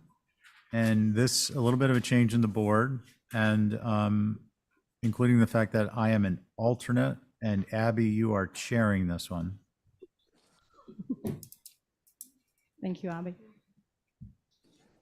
Hi there, Mirka. Well, we'll wait for the plan. Is that other one? Yeah. The second one. They should be in the same email, I believe so. Oh, I love that idea. Oh, Wait, is lot 11? Lot 11, yes, that's the corner lot. Thank you very much for pulling it up. So the most concern or discussion was the patio, or one of you was the patio, corner patio, which again, if we were zooming, we understand that the covered porch is very narrow and does not allow for any furniture. And I still feel there is a benefit of activating the streets. And even if you walk through the town, you see those little cute small patio sittings. So if we are able to zoom in into the plan, you will see we adjust the edges of the patio to make it very irregular, allow for a planting between the edges of the patio and the fence. And again, if they are able to zoom in to the next page. Yeah, one more page, and then if, oh, yeah, perfect. And if you would zoom to the patio, yeah. So we offset it like few feet from the fence, really just create that little irregular organic shape. In this case, we are using Goshen. Just to reiterate, I do want to have some variation between each property, so it just doesn't look like a band development. So therefore, here I'm using irregular Goshen. Again, in addition, we eliminate the hardscape, the path towards the white elephant. Again, it's felt too busy, and that was another reaction. So we would just have a nice little gravel path between the garden, just to kind of walk through, which would be no more than 18 inches, just like cut through little shadow lines for maintenance and for just the interest. So that was your second concern. And the third was the the apron to this back street. Which I want to clarify, every lot on this subdivision has access from the back street, which doesn't end anywhere. It's a dead end. That was per planning board because they didn't want to increase the curb cuts from the white elephant. So that's the access really just for the owners. The apron itself is simplified, just use the cobblestone. The post, we still feel the little delineation of the private road would be needed, but instead of stone, we are proposing the wooden post painted white, which is like similar on the other side of the White Elephant Road. So that's the next change we did. But really simplify the arrival to that street. And I believe so that was the major concern from our last reviewing. Excellent, Mirka, thank you. Holly. Thank you, Madam Chair. So again, this is an infill subdivision within the OHD. This is the corner lot. I think this is going to be the main focus that everybody's going to pay attention to when they see this newer development being constructed. Appreciate the removal of the Goshen pavers along the street side there. That is much appropriate. I do have concerns though with that Goshen patio along the sidewalk. I do appreciate the additional vegetation there to kind of seclude it away from the public space. That was of concern with the commissioners before. And appreciate all the other changes that have been noted, and as well as the red on there, America. That's very helpful with the change to show. So thank you for that. I do think overall the brick apron for the access road was more appropriate versus the cobble, but it's not that it's not appropriate, if that makes any sense. Thank you. Thank you, Holly. Mickey? No concerns. Oh, great, great.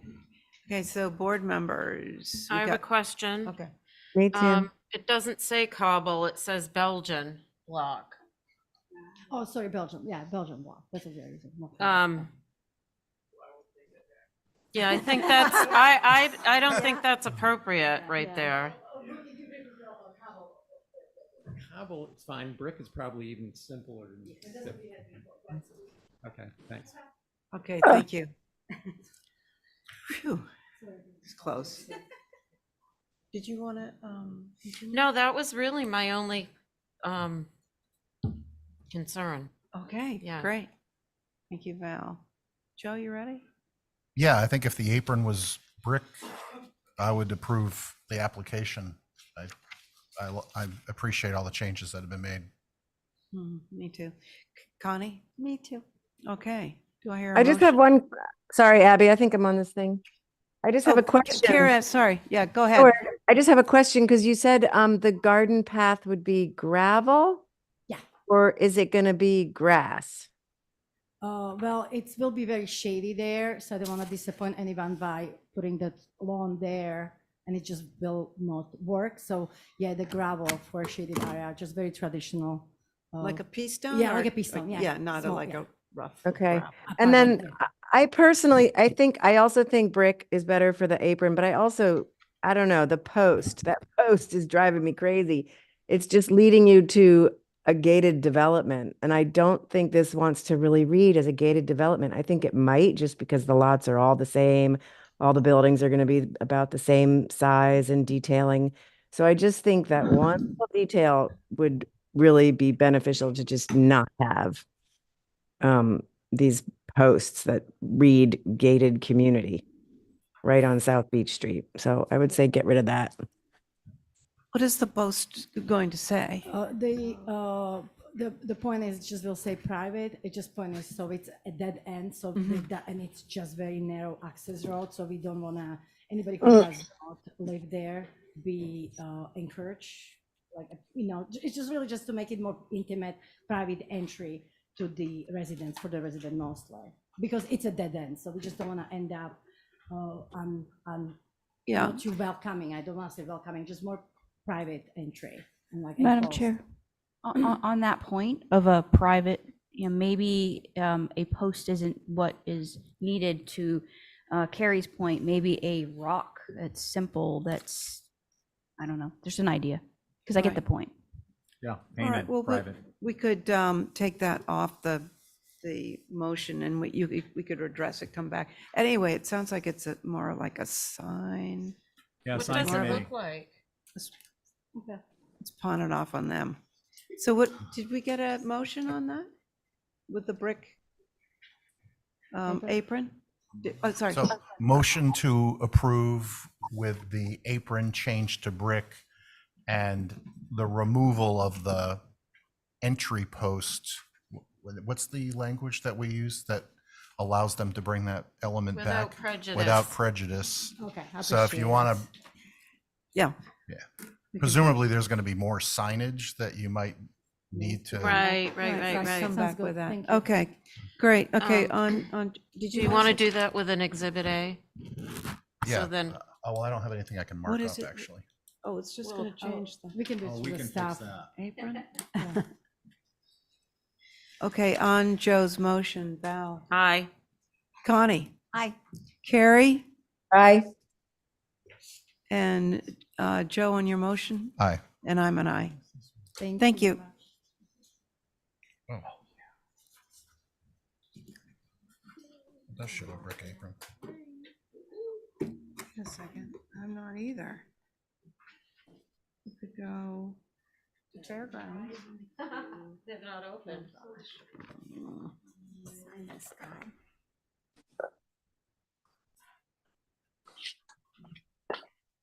Okay, Stephen is.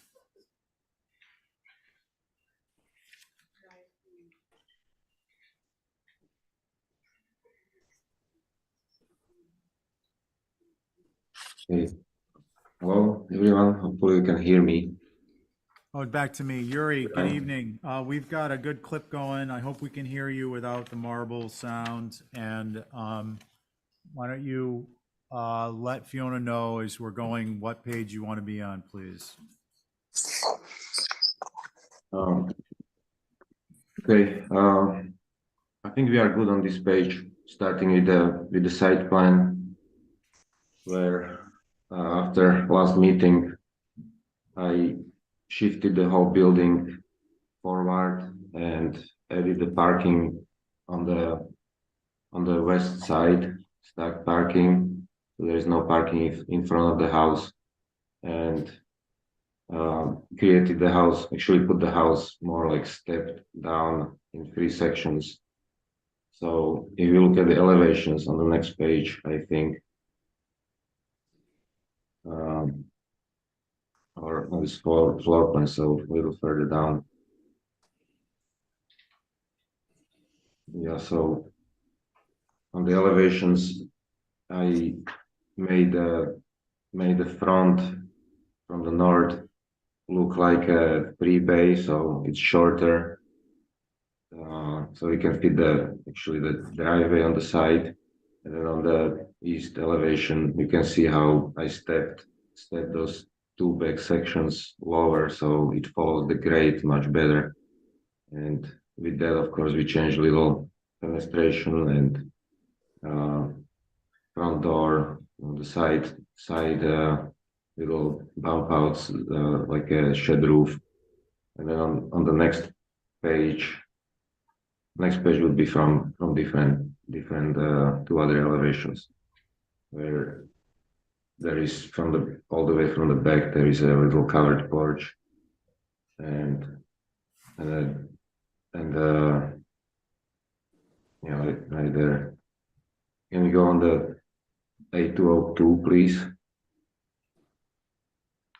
So the next page, which this part is that the south elevation is not visible. It's in the back of the house. There is the covered porch with a little dining room addition to the left, with some revised fenestration, of course. And the west elevation again shows that dropped step down following the grade massing with the back porch. So pretty much those are the changes, like made the house smaller, shorter, and keeping it lower, not as high about the grade. So I think, yeah, that's the main things. Also, I guess last thing is we changed the colors also of the trim and windows, which are labeled. I think it's a platinum gray and Nantucket gray thing. I think that's all. Okay, thanks, Yuri. For now. So your board is myself, Diane, Carrie, Joe, Connie. Val is an alternate, and that is the same for each of this and the next 2 thereafter. Holly, any questions first? Did you remove the roof walk? Pardon me? Yeah, I removed the roof walk. And Okay. Carrie, also, through the chair, actually, please. Sorry. It's okay. Go ahead, Yuri. there is one more thing if I can add quickly. If you are on this west elevation, for example, there is an outline showing what we had previously submitted, and then there's the existing house, so you can compare how the heights and location changed. Carrie, did that answer your question? Oh, yes, indeed. Thank you. Okay. Any other questions? Holly? Thank you, Mr. Chair. So this is for an infill within the OHD, within the fish lot section of the Old Historic District. And at the last meeting, my comments were read when this was reviewed. I was not here. And I had mentioned that in this area of the fish lots, it'd be more appropriate for 3-bay, 1.5-story structures, especially adjacent to those type of structures on Pine Street and Silver Street, specifically 44 Pine and 7 Silver, both 3 bays respectively at 1.5 stories. So I'm glad to see a change in that direction. Appreciate the scale from the 4-bay to a 3-bay and less formal. However, I say that with the fact that the decrease in formality, the size and the massing still needs to be decreased. The spacing around the bays is too much, and the space between the first floor and second floor the shingle space needs to be reduced. Refer to, again, the 3 bays, the historic structures within the neighborhood at 44 Pine and 7 Silver. Great examples. The house should also be not 2 full stories. It should be 1.5 to 1 3/4 in height. Both the ridge and eaves should come down. The additive massing proposed also doesn't adequately follow building with Nantucket in mind or any historic precedents. It's very haphazard at best. I would also, I want to mention, I did appreciate the section, but I think a topo plan is needed. I will also appreciate, I appreciate the change in location of the proposed structure, that it's up onto the street. That's how these structures are accessed versus going down. I did want to mention that the now proposed driveway to the right of the entry of all brick, I think is a little too much. I know we're not looking at the hardscape at the moment, but I just wanted to put that on the record that should be reduced significantly. So those are my comments. Thank you, Mr. Chair. Thank you, Holly. Mickey? Could we look at the perspective view of the building, please? There you go. So, our initial comments were that there is too much shingle space in the front facade of this building. We are either suggesting reducing the width or going to a 4-bay just to fill the space, but I like what Holly said about scaling down the building completely. If it could be shorter and more of a 1.5 stories or 1 3/4 stories, it'd be even better. So I like that suggestion. The front door trim, kind of hard to see it in that view, but the front door trim is pretty simple. It should be, have a little more detail and more traditional detailing. The B and C windows in the main mass, I think those are the second floor windows. I'm not sure which ones they are, but I think second and maybe the gable end. They just feel kind of small and maybe should be scaled up to match the first floor front windows. The chimney in the main there's a chimney in the rear mass, but I think that would be more appropriate. I think it's just a fake chimney. I think it'd be more appropriate to put it up in the front mass. And the gable addition that's facing sort of west, I guess, just kind of sticks out oddly. I think that would work much better as a shed on the side of that building rather than a gable. And that's it. Thank you. Thank you, Mickey. Diane? Yeah, I was trying to find a new site plan because the old one showed this building going from sideline to sideline with nothing in between it. And even on Silver Street, they had more greenery sort of around it. I think it's important to what Holly said. I think the building should only be a 1.5 stories to 1 3/4 stories, not 2 full stories. And it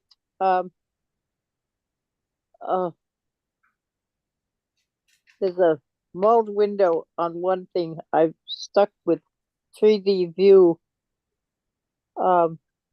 It needs to come in. It needs to be made smaller and be brought down. It is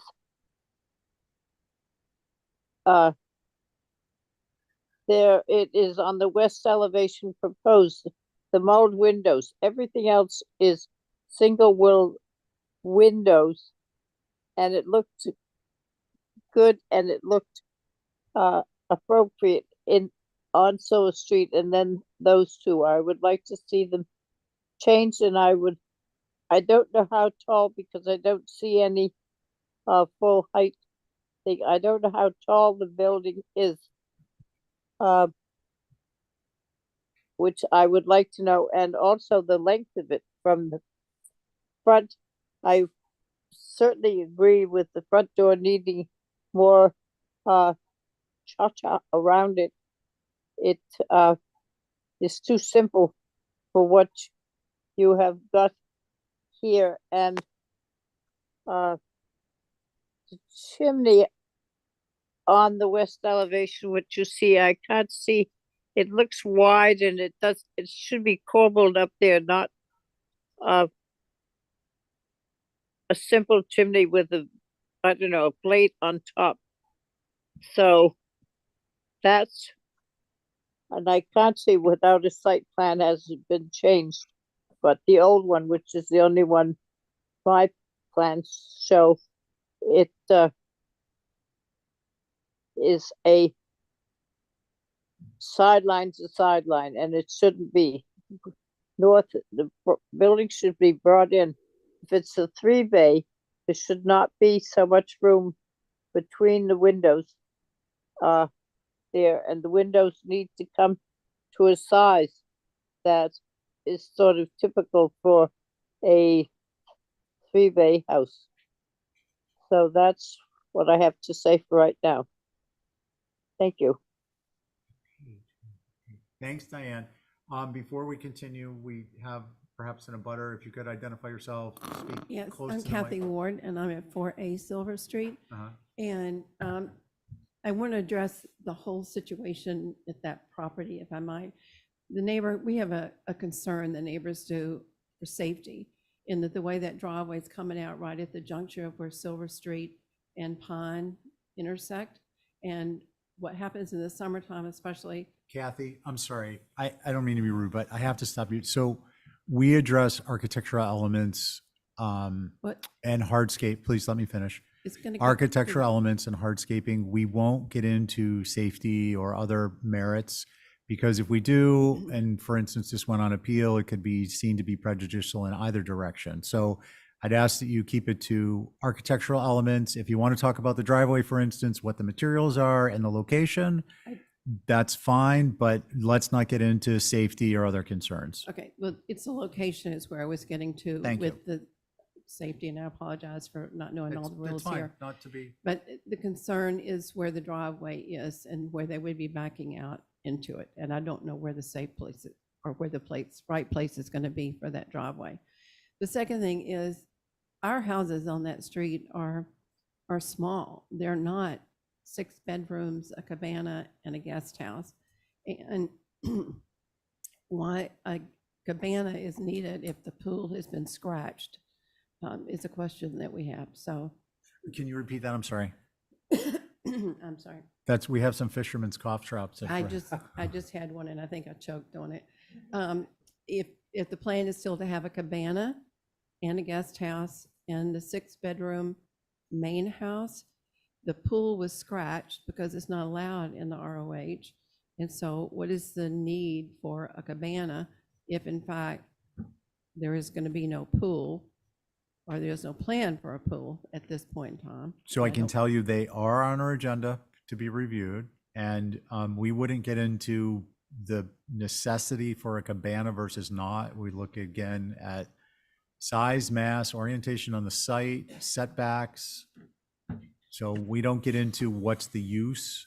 I mean, it's not our purview. So is a pool still on the table? Pool is not on the table or in the yard. To be proposed to be in the Anywhere. yard. There cannot be a pool on that lot. Correct. Okay. Were you? All right. Thank you. Okay. No, thank you. I appreciate it. And we appreciate you standing up and commenting. Okay. We got comments from Holly, Mickey, Diane, and who would like to go next? Carrie? Carrie? Thank you. You can hear me? Yep. I agree with everything that's been said. I would like to emphasize reducing the overall massing, I would say at least 10 or 15%. And then also I'd like to emphasize the 1-story additive dining room mass. I think that seems completely inappropriate um, in that form. An option might be the length of that piece as a shed roof. I think Mickey mentioned that. This is going to be visible from the town lot, so this elevation is really important. And I would also like to emphasize a chimney on the main mass.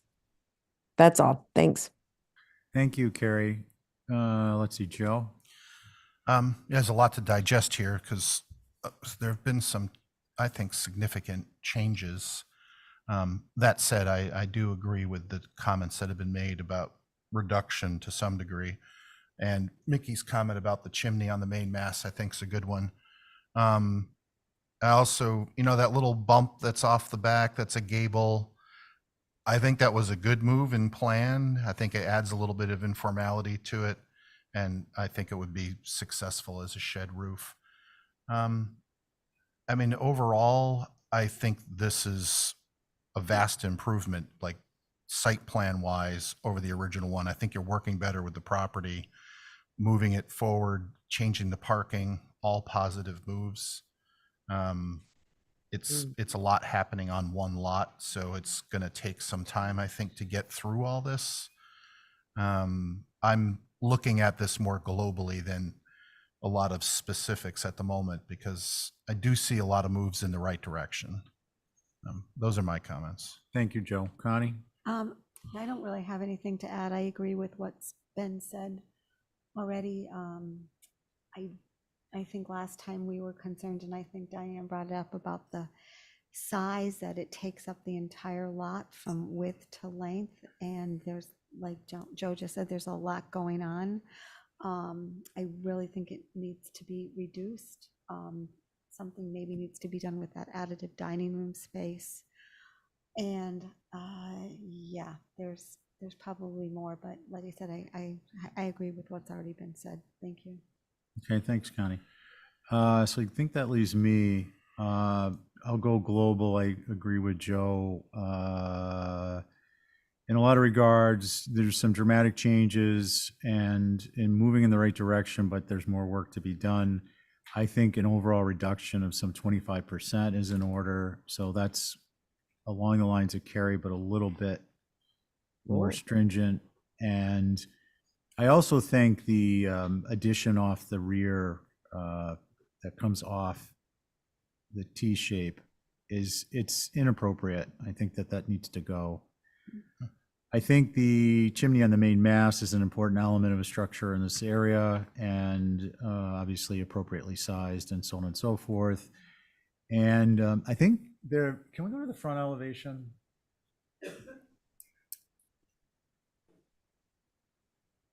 Yeah. Once that, I feel like I need bifocals. Can we zoom in on that a little bit? The next one up north. Yeah, that one. So bring the page down. Yeah, perfect. So to me, it reads as if that frontis needs a little more detailing and maybe even a transom. I see you've got, it appears that you have lights in the door. Is that correct, Yuri? Yes. Okay, so that More might be a lights, fair yeah. enough trade-off. The shed roof on the side, that's not a 4, is it? That looks like a 8 or a 9. That's 6? yeah, I think it's like 6 or And that's to make the proportions on that elevation work above it? All right, so that's somewhat of a concern. That's just an atypical roof pitch, especially peeking out. And that you can see to the far right, that part of the bump out, that just is, it's atypical and I think inappropriate. So I think those are my global and kind of specific. Can we go to the site plan? Okay. Thank you, Holly. I mean, I will say overall, and talking about a 25% reduction, there's a lot of programming on this lot, and I'm very uncomfortable with it. Yeah. overall. And if there's not going to be give on the house, then in my mind, there's going to be take on the rest of it. So I think overall, these structures are probably approvable, but the size, footprint wise and massing needs to be scaled back to be more in keeping with the neighborhood. So those are my thoughts. I think it'd be fair to say we want to see another big step in the right direction in the next set of revisions, and we appreciate you working with us on this, Yuri. It's, Silver Street's still an important area in the downtown, and this is, you're making history here. So we hope you'll take this little ride with us and enjoy it. Do we have a motion? Can I ask quickly before? Yuri, go ahead. Oh, I'm sorry. And then we I just had a want to comment. ask. I can't see it. So quickly want to ask before you mentioned you wanted to see like 1.5 or 1.75 story, even though there is like right across the street on the corner of the Silver Street and is it Pine Street? It's all 2 full stories for bay building. There is more buildings along the Silver Street that are Right, see Yuri, I'm the sorry. photo number 2, Yuri, full stories. I got to interrupt you. We did see the images, and no one in the HTC likes to have themselves reminded of past mistakes. So, take what we've put forth on this project based on the fact that, as I said, we saw those images and we're looking for some modifications. There is somebody I'm else just who would trying like to to. kind of clear up like what I And really I'm should sorry, it's change and which very direction to difficult go. to hear you and understand you. And there was somebody else who wanted to speak. Mary Ann Hill, please. Hi, thank you very much. I'm Mary Ann Hill. My husband, Patrick Dober, and I own the property next door, 8 Silver Street. And I just want to say I appreciate the HDC's careful work on this. One of the things that we're concerned about, or would like you to, if you're the right folks to take a look at this, is the runoff and the change in water flow that will come from Mary the Ann. hardscape at the Mary front Ann. of the house. Mary Ann, I'm sorry. I was so hoping you weren't going to say that. And only because it's just not in our purview as an architectural design, architectural elements, character and setting. So that is not something we would review. There are obviously responsibilities of a landowner not to be creating issues on other properties. But that would not be something we take into consideration. I'm sorry. Are there other comments you'd like to make? Only that I appreciate your efforts to ask for a reduction in the massing overall. Thank you. Okay, thank you. I wish I could direct you to a board who deals with water runoff, but that there isn't one. Conservation Commission. And no, okay. What do we like to do, folks? Motion for revisions? Yes, I'll make a motion to hold for revisions, okay? Very kind of you. Thank you, Diane. All right. Let's see, Joe? Aye. Connie? Aye. Carrie? Aye. And I'm an aye. Yuri, have you made material changes on the garage and the cottage and the cabana shed? Because if not, I think it would be beneficial to, unless you've made major changes, I would suggest, and looking at the site plan, it doesn't look as if that's the case. If you have not, then I would say track. If you have, I think that we should look at them. What would you like to do? I made changes on the second or the guest house because main thing is I moved it to a different location and then made some architectural changes. So maybe we should. Okay. We can discuss that and then track the shed. I'm sorry, I can't. I heard that you made changes. I didn't catch whether they were substantial or relatively minor. I think they are substantial enough to discuss it. And okay, fair enough. I just track the shed. The garage cottage you're talking about, or the shed? Track the shed. Yeah, I don't know if it's called garage. I don't know why it's called garage cottage. Actually, it's cottage. New, okay, so we're gonna pull up what's on our agenda is new garage cottage. And then we're gonna hold the cabana shed. Is that correct? Yeah, yeah. Okay, thank you. So, All right. this Yuri, here, please proceed. yeah. So it's not a garage, it's a cottage. And main or big changes, I moved it from where it was in the back far corner. I moved it behind the main house and rotated it so it's aligned better with pretty much aligned with the main house. And then I made changes in the architecture. I changed the dormers, made them more simple. If we could scroll a little bit down on the elevation, please. Then, Hold on one second, Yuri. We just want to get a handle on the. Can you zoom in on the Yeah. lower right, please, Fiona? Previously submitted. Okay, good. yeah, so I moved it from there. Okay, so you wanted to go to the elevations? Yeah, please. Okay, would you go to the elevations, please?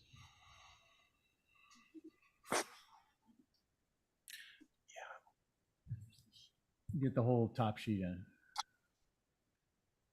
There you go.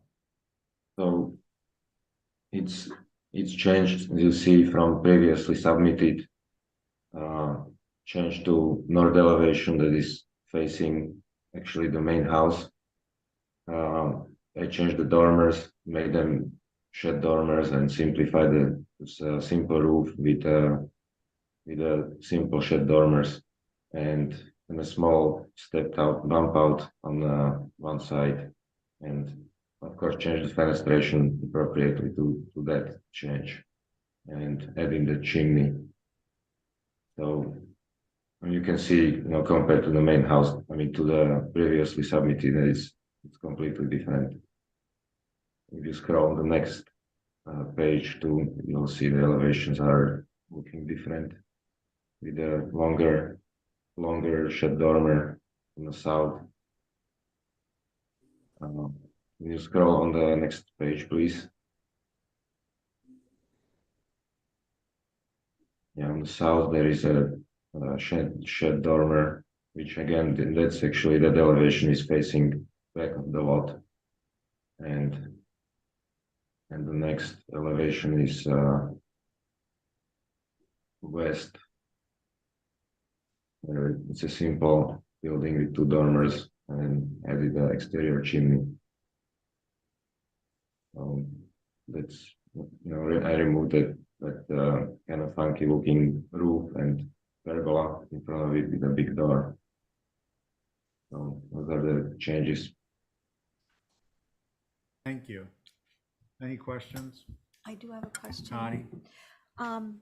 Through you, Mr. Chair. So you're switching where the shed was and putting the cottage there?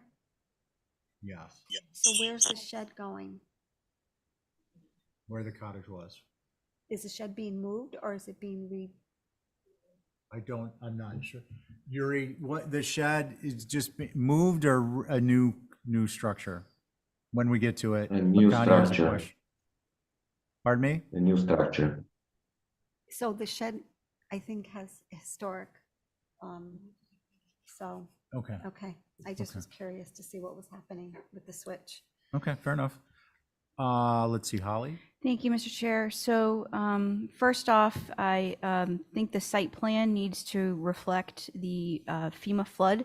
There is actually a 0.2% chance of FEMA flood from our HMP shown. Actually, we pull it up on our GIS. You can see it there. There have been concerns from the abutters, which I rightfully so. So in this instance, that should be shown for this structure. And in that case, if a FEMA elevation certificate is actually needed, that should be provided. This guest house, I think, needs to be simpler and smaller in scale. It's pretty big for a guest house, based on both the height and the width. The north faces Silver Street and should have a front door. The dormers are too big. The meeting rails don't match up. The south rear dormer is more appropriate. It is still large. Again, I think everything on the scale wise of this structure should be reduced. The exterior chimney, not appropriate, should be inboard. It needs some work and have some typical corbelling, which is shown in building with Nantucket in mind.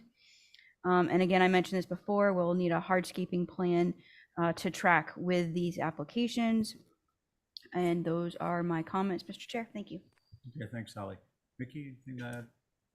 Yeah, we agree with everything that Holly just said. And just to add a little bit, the proportions of this building are pretty boxy.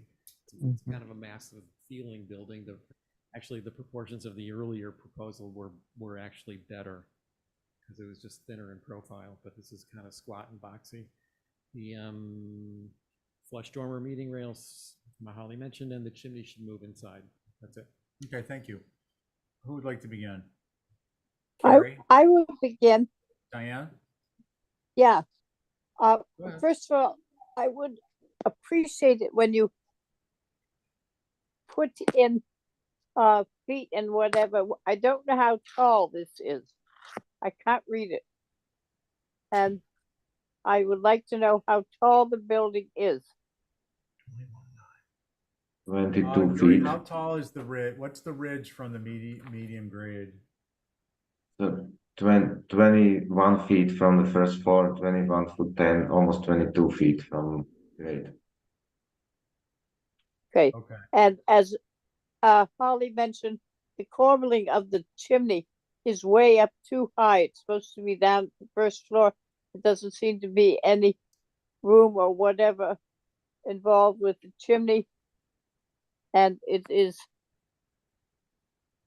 not typical. And if it can go inside, it should go inside. The I don't know the difference of the width of the building. The old building, the previous submitted, looks narrow than the west elevation proposed going now. It should be smaller. This building, it should be a small building on a small lot. It I have mentioned it before, it's everything is filling up the building lot from side to side and front to back, and it's not appropriate on Silver Street. So I think what has previously been submitted at the west elevation and stuff is more conservative, and it's certainly on the west elevation that I'm looking at, it is considerably narrower, smaller, and the eaves coming down don't match the windows in many places. I would like to see it sort of put through and reduced in size. I would like to see this previously submitted south elevation, which is up beyond where I can see it. If it could come down a little bit, I would appreciate a picture of it there.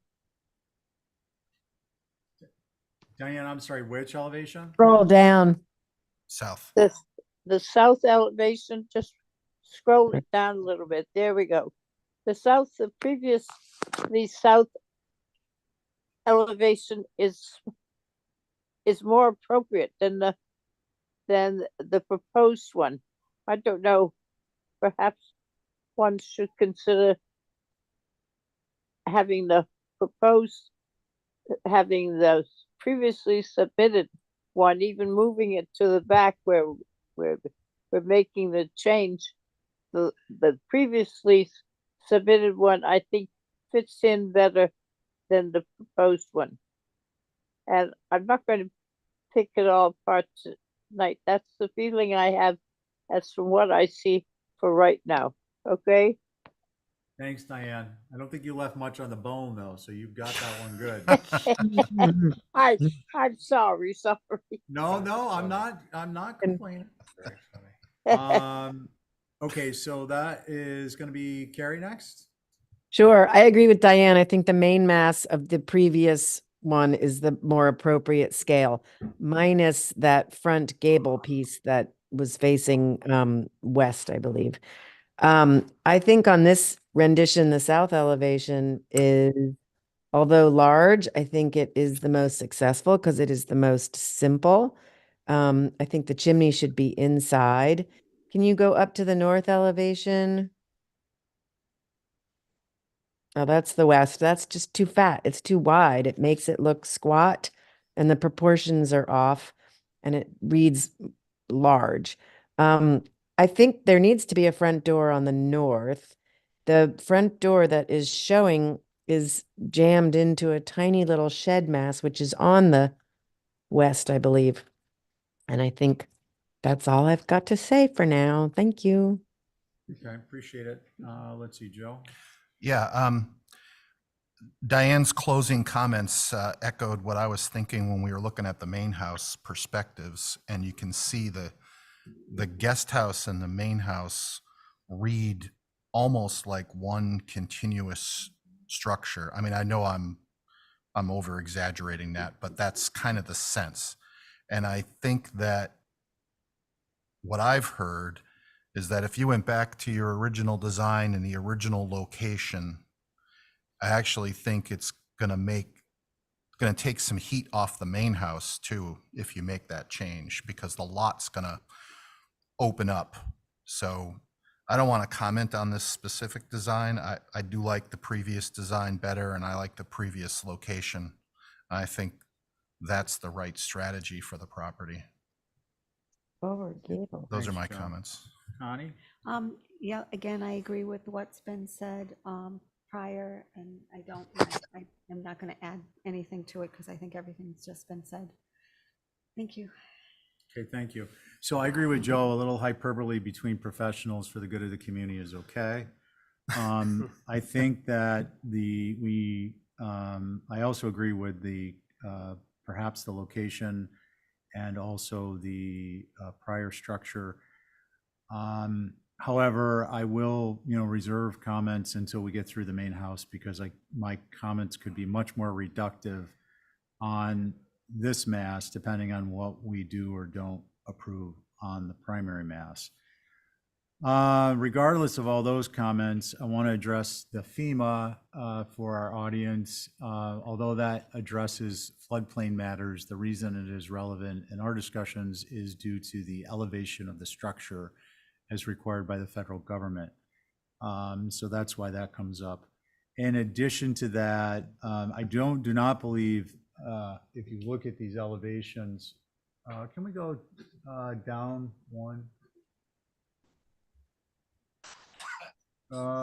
Actually up, I guess. Is there another one?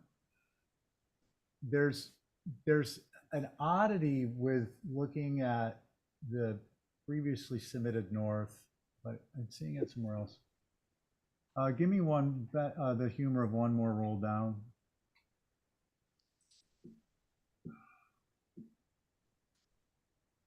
There's a change. There's a transition in the grade here on the west elevation that isn't shown on the west and the east elevations. There's a grade change, I believe, between the north and the south. And where I'm going with this is I think that we need a section of the site for the structure in this location or the other location. And I think that this could be subject to significant changes, again, based upon the primary. So those are my comments. Can we get a motion to hold for revisions or Make a motion. possibly to track the main house? I make that motion. Okay. Which one, though? Can we track the main house? Track the main house. It doesn't prevent Yuri from making modifications that he can present, but we need to get that main structure resolved, I believe. And obviously FEMA needs to be incorporated. Site section with any retainage is going to be an important element shown on the site plan. And this is one of those special occasions which I believe we should include in your motion, Diane, that minutes be provided. Yes, definitely. Thank you. And Elena, we appreciate you playing the tape 3 times to get through that motion to record it on the, in the minutes. On Diane's motion, Diane, Aye. Connie, Aye. Joe, Aye. Carrie, Aye. and I'm an aye. Okay, I think with that, we're going to move on to 13 Aurora, and Abby is chairing. Yeah, tracking the shed. That's by fiat, no need to vote. Yeah, is there somebody to rep Aurora? Yeah, Dean's here. Okay. You ready, Abby? Can you hear me? Not really. Don't worry. It's almost 26 minutes.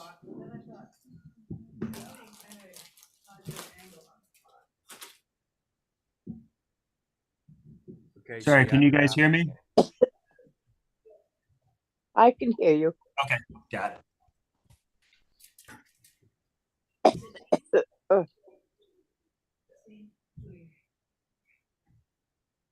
Go ahead, Dean. Okay, so this is for a pool and hardscaping proposal for 13 Aurora Way. Last meeting, you guys requested more information pertaining to the retaining wall. So this is an updated site plan. The majority of the site is pretty flat, but there is a dip. It drops about 30 to 36 inches where the shed and the pool are located. So that's primarily the reason for the retaining wall, to raise that up so it's on the same plane as the main house. This is the most accurate drawing of the retaining wall, which is in red. It's 54 feet long, and there's a shorter section that's 13 feet. And there'd be a mahogany baluster fence that would run across the top and then continue on grade and eventually return into the corner board closer to the driveway to enclose the pool area. If you go to there's a couple elevations of the retaining wall. The south elevation is what you'd be looking at as viewed from the wetland area. The exposure wise, you see about 2'9" of height would be the max height of the wall off grade. And then it naturally climbs up to where the main house sits, where that gable end is on the left side. The shorter section of the wall, the 13-foot span, drops about 2 feet. And as I mentioned before, the fencing would run along the top of the retaining wall and continue on grade. And the final thing I just want to show you guys is there's a few photos that were recently taken. The house has been framed, the main house, and I took a few photos of the property viewed from the street, couple different angles, the left side of the driveway, the center of the driveway, the right side. And I just want to, obviously I think it's pretty clear there's zero visibility of a pool, retaining wall, anything in that back section of the lot. It's the only thing visible is the north elevation of the main house. So with that being said, it's yours. Thank you very much, Dean. I don't think we have. Joe, are you ready to go? I am, and I would actually like to go first because I think this was on its way to approval last time, and then I mentioned the retaining wall and sort of derailed it. So I really appreciate the photographs, by the way. I think that was very smart. And the retaining wall, I was convinced wasn't going to be visible from a public way last time around, but I think generally speaking, we want to make sure that you're working with the topography of the property and not leveling out sloping lots and otherwise we'd have retaining walls all over the island. This I think is appropriate. It's the tallest part is 33 inches and it's abuts a wetland, and as it wraps around the corner, it really disappears along the neighbor's side, and clearly it's not visible. So I no longer have any concerns. My fellow board members might, but I appreciate you providing this information. Thank you. Joe, thank you. Connie, are you ready? Yeah, I have no concerns. No concerns Thank from you. Connie? Val, are you ready? I think I would if this can be seen from the back there, but it's concrete.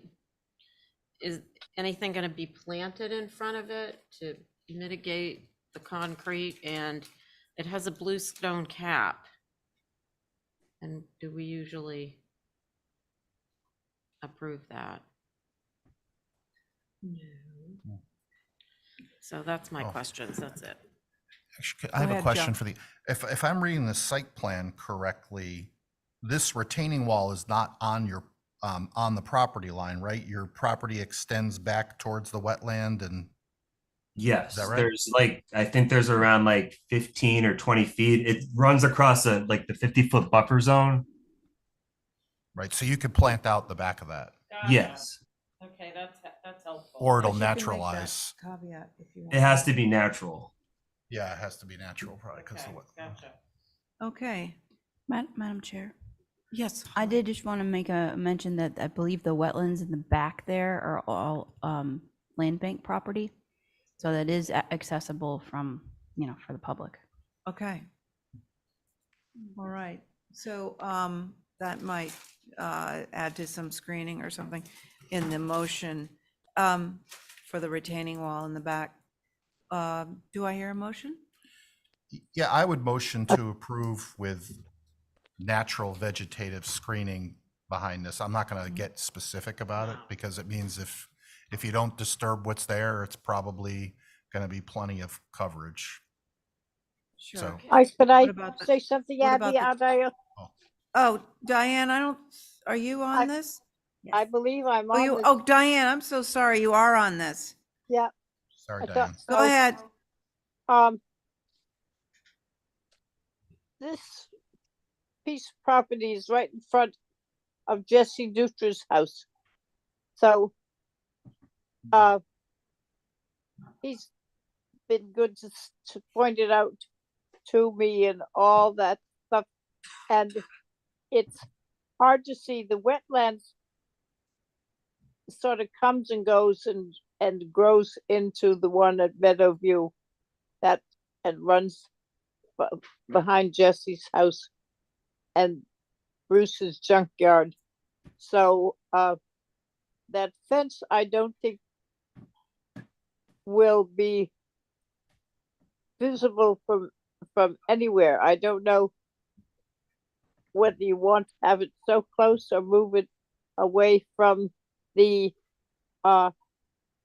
pool and the shed and stuff to give it some room. With it up that close, it's right against the pool, and you seem to have room to go back maybe just like 2 feet to give it a room, because you're going to have to get back to that land.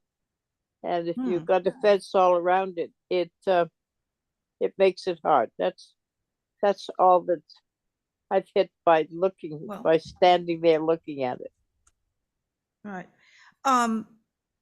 Yeah, I don't, actually, you bring up a good point. I mean, the mahogany fence, actually not in the back, but on the side, looks like, is it, Dean, is it right on the property line?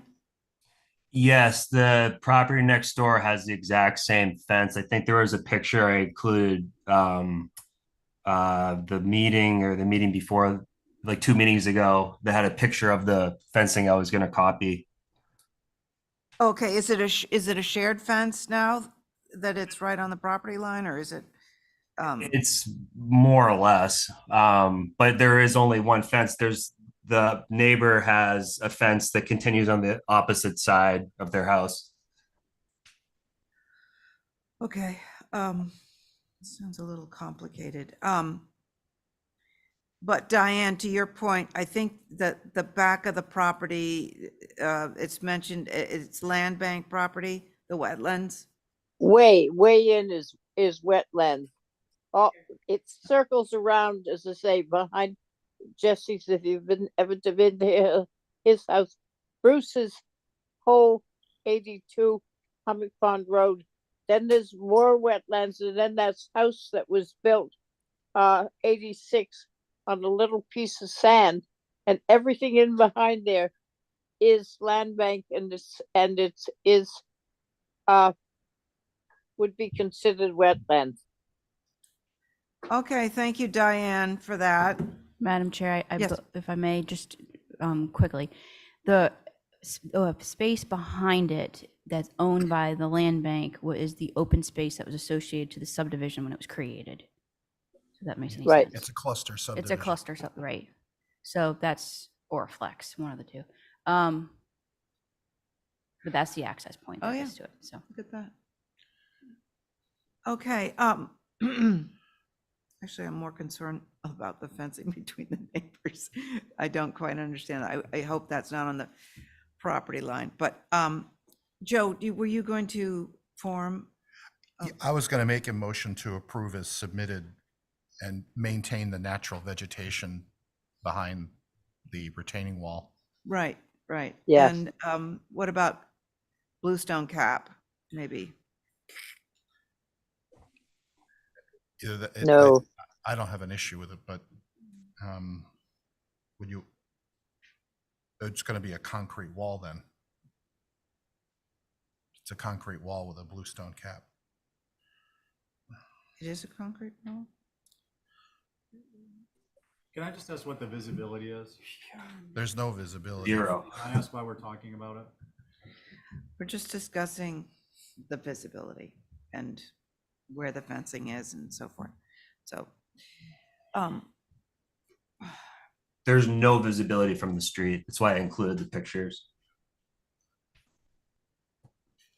Yeah. okay, Joe, you almost had it there. Motion to approve due to lack of visibility. Okay, okay, there's the motion. On Joe's motion, Val, Aye. Connie, Aye. Diane, Aye. and Joe on your motion? Aye. And I'm an aye as well. Thank you.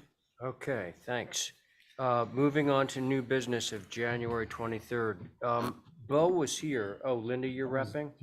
My project. Okay, so this is a demo of a house out in Eel Point. Regular board. Let's, I don't know, Ray, you can sit, you did this house. did I actually build this house? I mean, I didn't build it. 2006, I designed it for 2006. that wonderful woman. You Yeah. still have a financial interest. You No, don't have to I mean, answer I have me. no, You I don't have have to no answer skin me. in the game. I Yeah. mean, I don't mind sitting off if you want me to. I don't care, it's just that it's been ruled that this is a conflict, but go ahead. It It's- has no. been ruled that it's a It's, conflict. it's 17, 18 years ago. No, Listen, I disagree. I don't care. I could never sit on anything that I had anything to do with, no matter how long ago it Well, was. that's Then the I year. won't be able to look sit on Shouldn't anything. sit on Yeah. anything. Yeah. Well, you I'm- didn't do I'm gonna every c- I'm gonna house here. proceed, but you know, it's funny because I was looking at the pictures and I said, this looks very familiar. Doesn't it look to me." familiar? What? It looks familiar, I wish I doesn't could remember the woman's name. She was delightful, and I think she was a nun. Oh, Nuns are just great. Okay, so Linda, this is for Bo, and you want to remove this house. it? You move or demo. And We have so, spent the you know, past. it is historic because I designed it, That's right. so. but I'm Well, a- don't put that on the record. Well, what? Don't put that on the record. I know, I'm kidding. It was built in 2006. As you know, it's stunning inside. And we've spent the last year, actually, trying to find a place to move it. We're not done, but we just need a demo permit because the owners are getting kind of irritated. And it's either demo or move, but we're still going to try to move it. Okay, Mr. Chair, yes.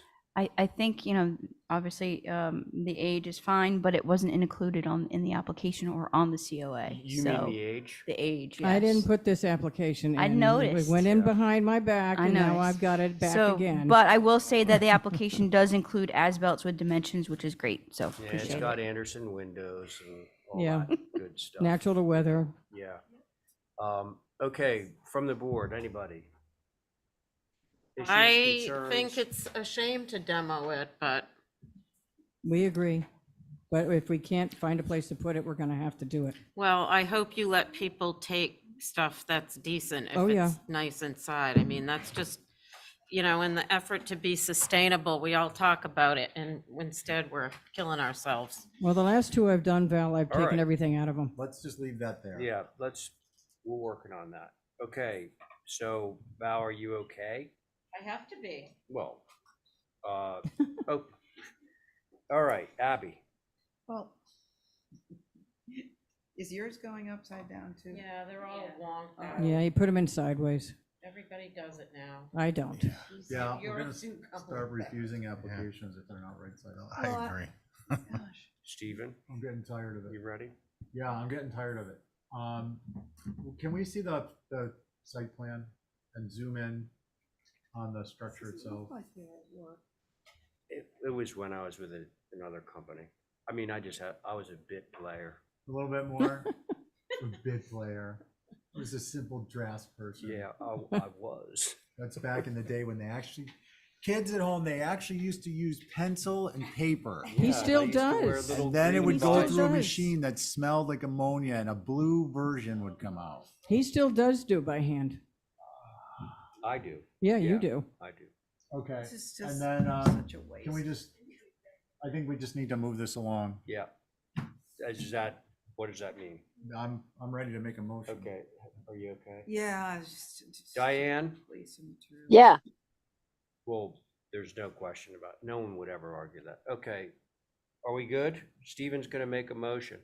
Yeah, a motion is to approve for a move demo, and obviously it's a dwelling, so it has to be advertised, and hopefully someone's gonna scoop this baby up. Well, we're Yeah. trying to keep it and move it ourselves, so. Oh, good Move idea. it on the property. Okay, there's Steven's motion. On that motion, Val, Aye. Abby, I, Diane, I unfortunately, Steven. I also, unfortunately. I'm gonna be, Looks like it I'm gonna be a no. good, I would. I mean, you Just for good measure. you can't put Okay. basements on the Thank you. ground like that anymore. Okay, now the next three applications for the 33 Quidnet Road are being held. So that brings us to Cotuit Solar. Is Karen in the queue? All right. Okay, you sit off of that. I don't know what the rotation is. Carrie, you there? Yep, I am. Okay, great. Can you sit on this one? Cotuit Solar? Yep. All right, good. My God, I signed it. Okay, Karen, your turn. 3 Weatherly? Yes. Karen?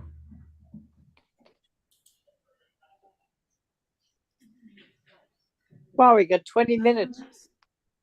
Karen? Is she there? I don't think I was on that. She what? Was I on this? Karen, you need to Okay. unmute or something. Karen? So fast. Okay, can you hear me now? Yeah. Oh, good, okay. All right, so the application is for rooftop solar on Weatherly Place, which is a small cul-de-sac off Fairgrounds Road. It's on a secondary dwelling, not the main house, and the roof is black asphalt. The arrays are all in perfect rectangles on dormers and the ridgeline. And this would be potentially visible from the road, but you'd have to look very carefully for a while to notice the solar because they blend in so well with the black asphalt roof and they're covering the whole roof area that you need to do a double take to see them. And again, it's on a secondary structure, not the main house. And that's all. Okay. Quick clarification through Mr. Chair. Yes. Karen, to clarify, the structure we're looking at currently on the screen is not the structure they're going on? It is. It is. It is. That is the cottage. The main house is to the right of that as you're facing it. You see it on the site plan, look. Is it on the dormer? You're looking at the blue. Yeah. The main house is next to it. You don't really see it in the picture. It's there. It's a one-story structure. Oh, yeah. Okay, thank you. Comments? Yeah, I could say something. Go ahead. I think the only thing that is going to catch your eye are the left and right panels on the second floor. And I think if those, The front but- elevation. is that the front elevation? Yes. Oh, Yeah. okay, so the ones on the shed dormer on the first floor are going to be, sort of at an oblique angle, and I think the second floor is sort of, except for those two panels on the left and right. Am I looking at the right one? Yeah.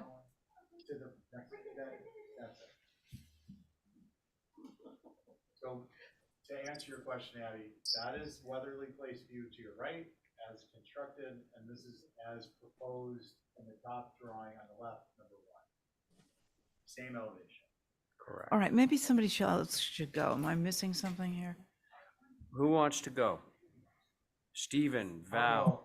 I'm not, I mean, this, I don't know, I'm confused. This reads to me as the primary mass. Excuse me, this reads to me as the primary mass on the lot.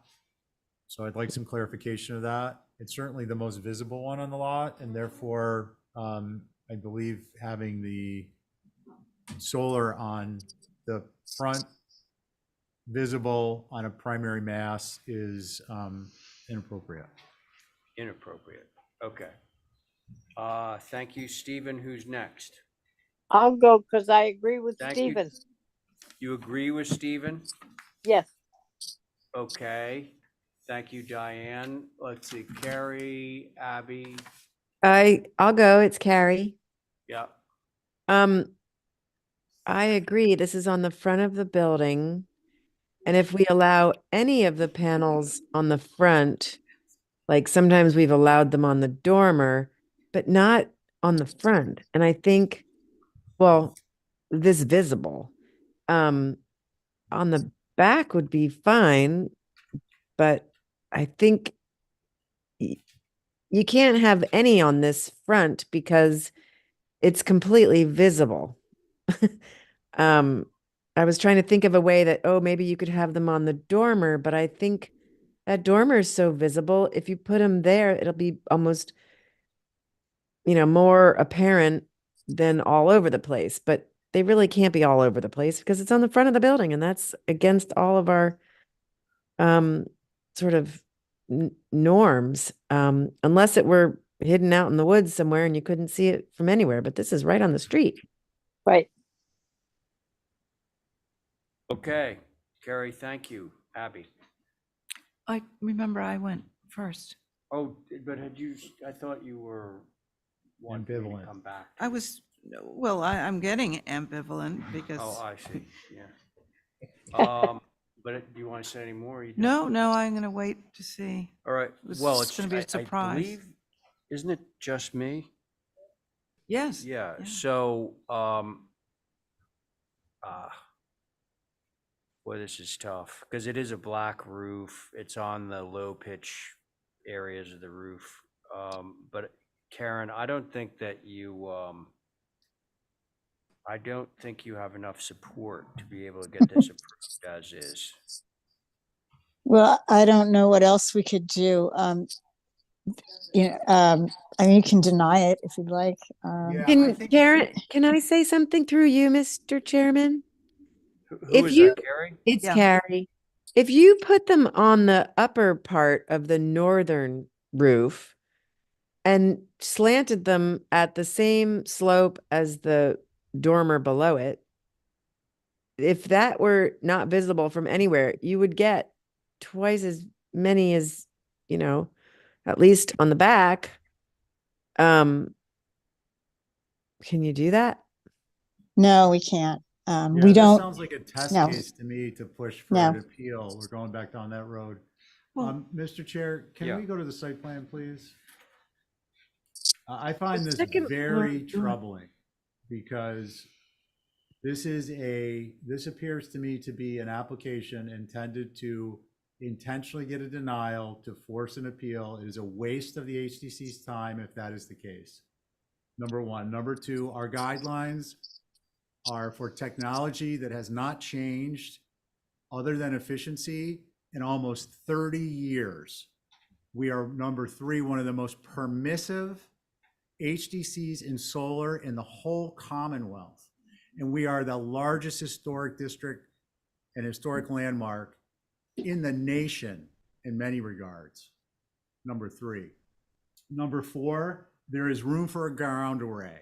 I see no sense of a shared responsibility on the part of the applicant's agent to address a ground array, which could be a part of what would be on the front and would mitigate the installation, the visual effect on the installation, which our Commissioner Emeritus, John McLaughlin, stated repeatedly, many times over decades, one of the primary visual aspects of a Nantucket home is its roof. Number 3, if this, I would like to see a cross-section of the structure. If this structure has more than an 8-foot ceiling on the first floor and more than a 7-foot ceiling on the second floor, I think it's irresponsible to be trying to offset the electricity for creating a large space that needs to be heated and cooled. Number 4, I would like to see a kilowatt comparison of what the usage on the average square footage relative to what's being proposed. The amount of solar on this home seems exorbitant, and again, seems to me to be leading towards pushing for an appeal. Number, I don't know, 50. You're way beyond. Could we please go 4 or back to 5. the, could we please go back to the front elevation? It's not, you were right. Yeah, I would make a motion to approve the north elevation roof, the south elevation dormer area only. Yep, X the porch. X the porch, X X the the porch. wings, Okay. dormer area only, and this is contingent and conditioned upon the applicant's agent claim that this is the secondary dwelling. This is not the primary dwelling on the lot. Massing, it is the Well, primary. okay, so we have a motion. You were going to add something to the motion? So don't you think there is room for some vegetation in the front of the house? And if there was some sort of Yes, vegetation, it would yes. distract your eye from that. Well, yeah. A motion would be to, well, I actually, can I Go ahead. intervene? All right, so Abby's point, well taken. However, I think that to grant the sort of halfway approval that you're suggesting is concrete. We know what we're approving. If we do the vegetation thing, I think it gets a little bit more complicated, the motion.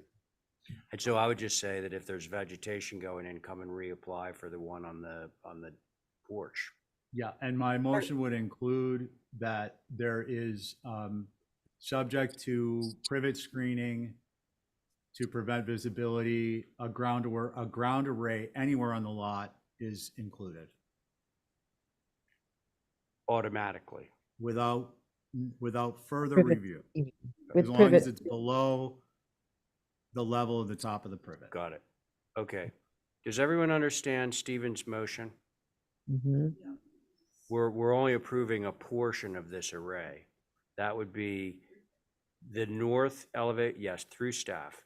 The panels on the north elevation dormer and the panels on the south elevation dormer only, not the first floor porch and not the second floor gable. No wings. No, well, the wings are on the gable. So. And the ground array. And the ground array is permissible under this approval if there is privet installed around the perimeter. And the plan, sorry, What? but if the ground array, there needs to be a plan submitted. No. No, it Fine, could as be long- if it's- anywhere? If it's, my motion is if it's behind the privet of significant enough height that you can't see it, I don't give a gosh darn where it is. It's solar. We're trying to save the world, man. Okay. Let's Yeah. put it on the ground. Okay. About the second floor dormer. Okay, look, I'm gonna just restate this. I'm gonna restate this. Abby, you wanna, let's get clear, it's late. The south dormer only on the south. The north dormer only on the north. A ground array subject to privet screening that is at least as high as the highest point of the ground array. No further review of the ground array is required. There you go.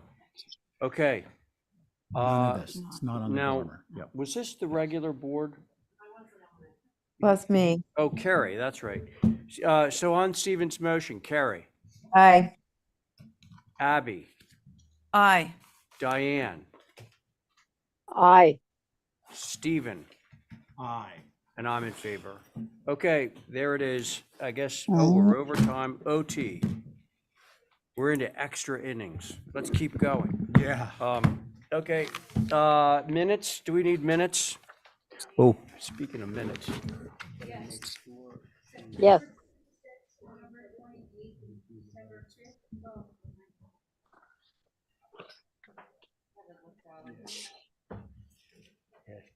Okay, are we ready to approve minutes? Guys ready? Oh, Yep. geez, whoa, boy, there are a ton. Do we want to approve these, folks? Please. If so, somebody give me a motion. Don't Motion all to- shout at once. Motion to approve the minutes. There's of- Abby. She wants to approve the minutes of September 26th, November 28th, December 5th, 12th, and 19th.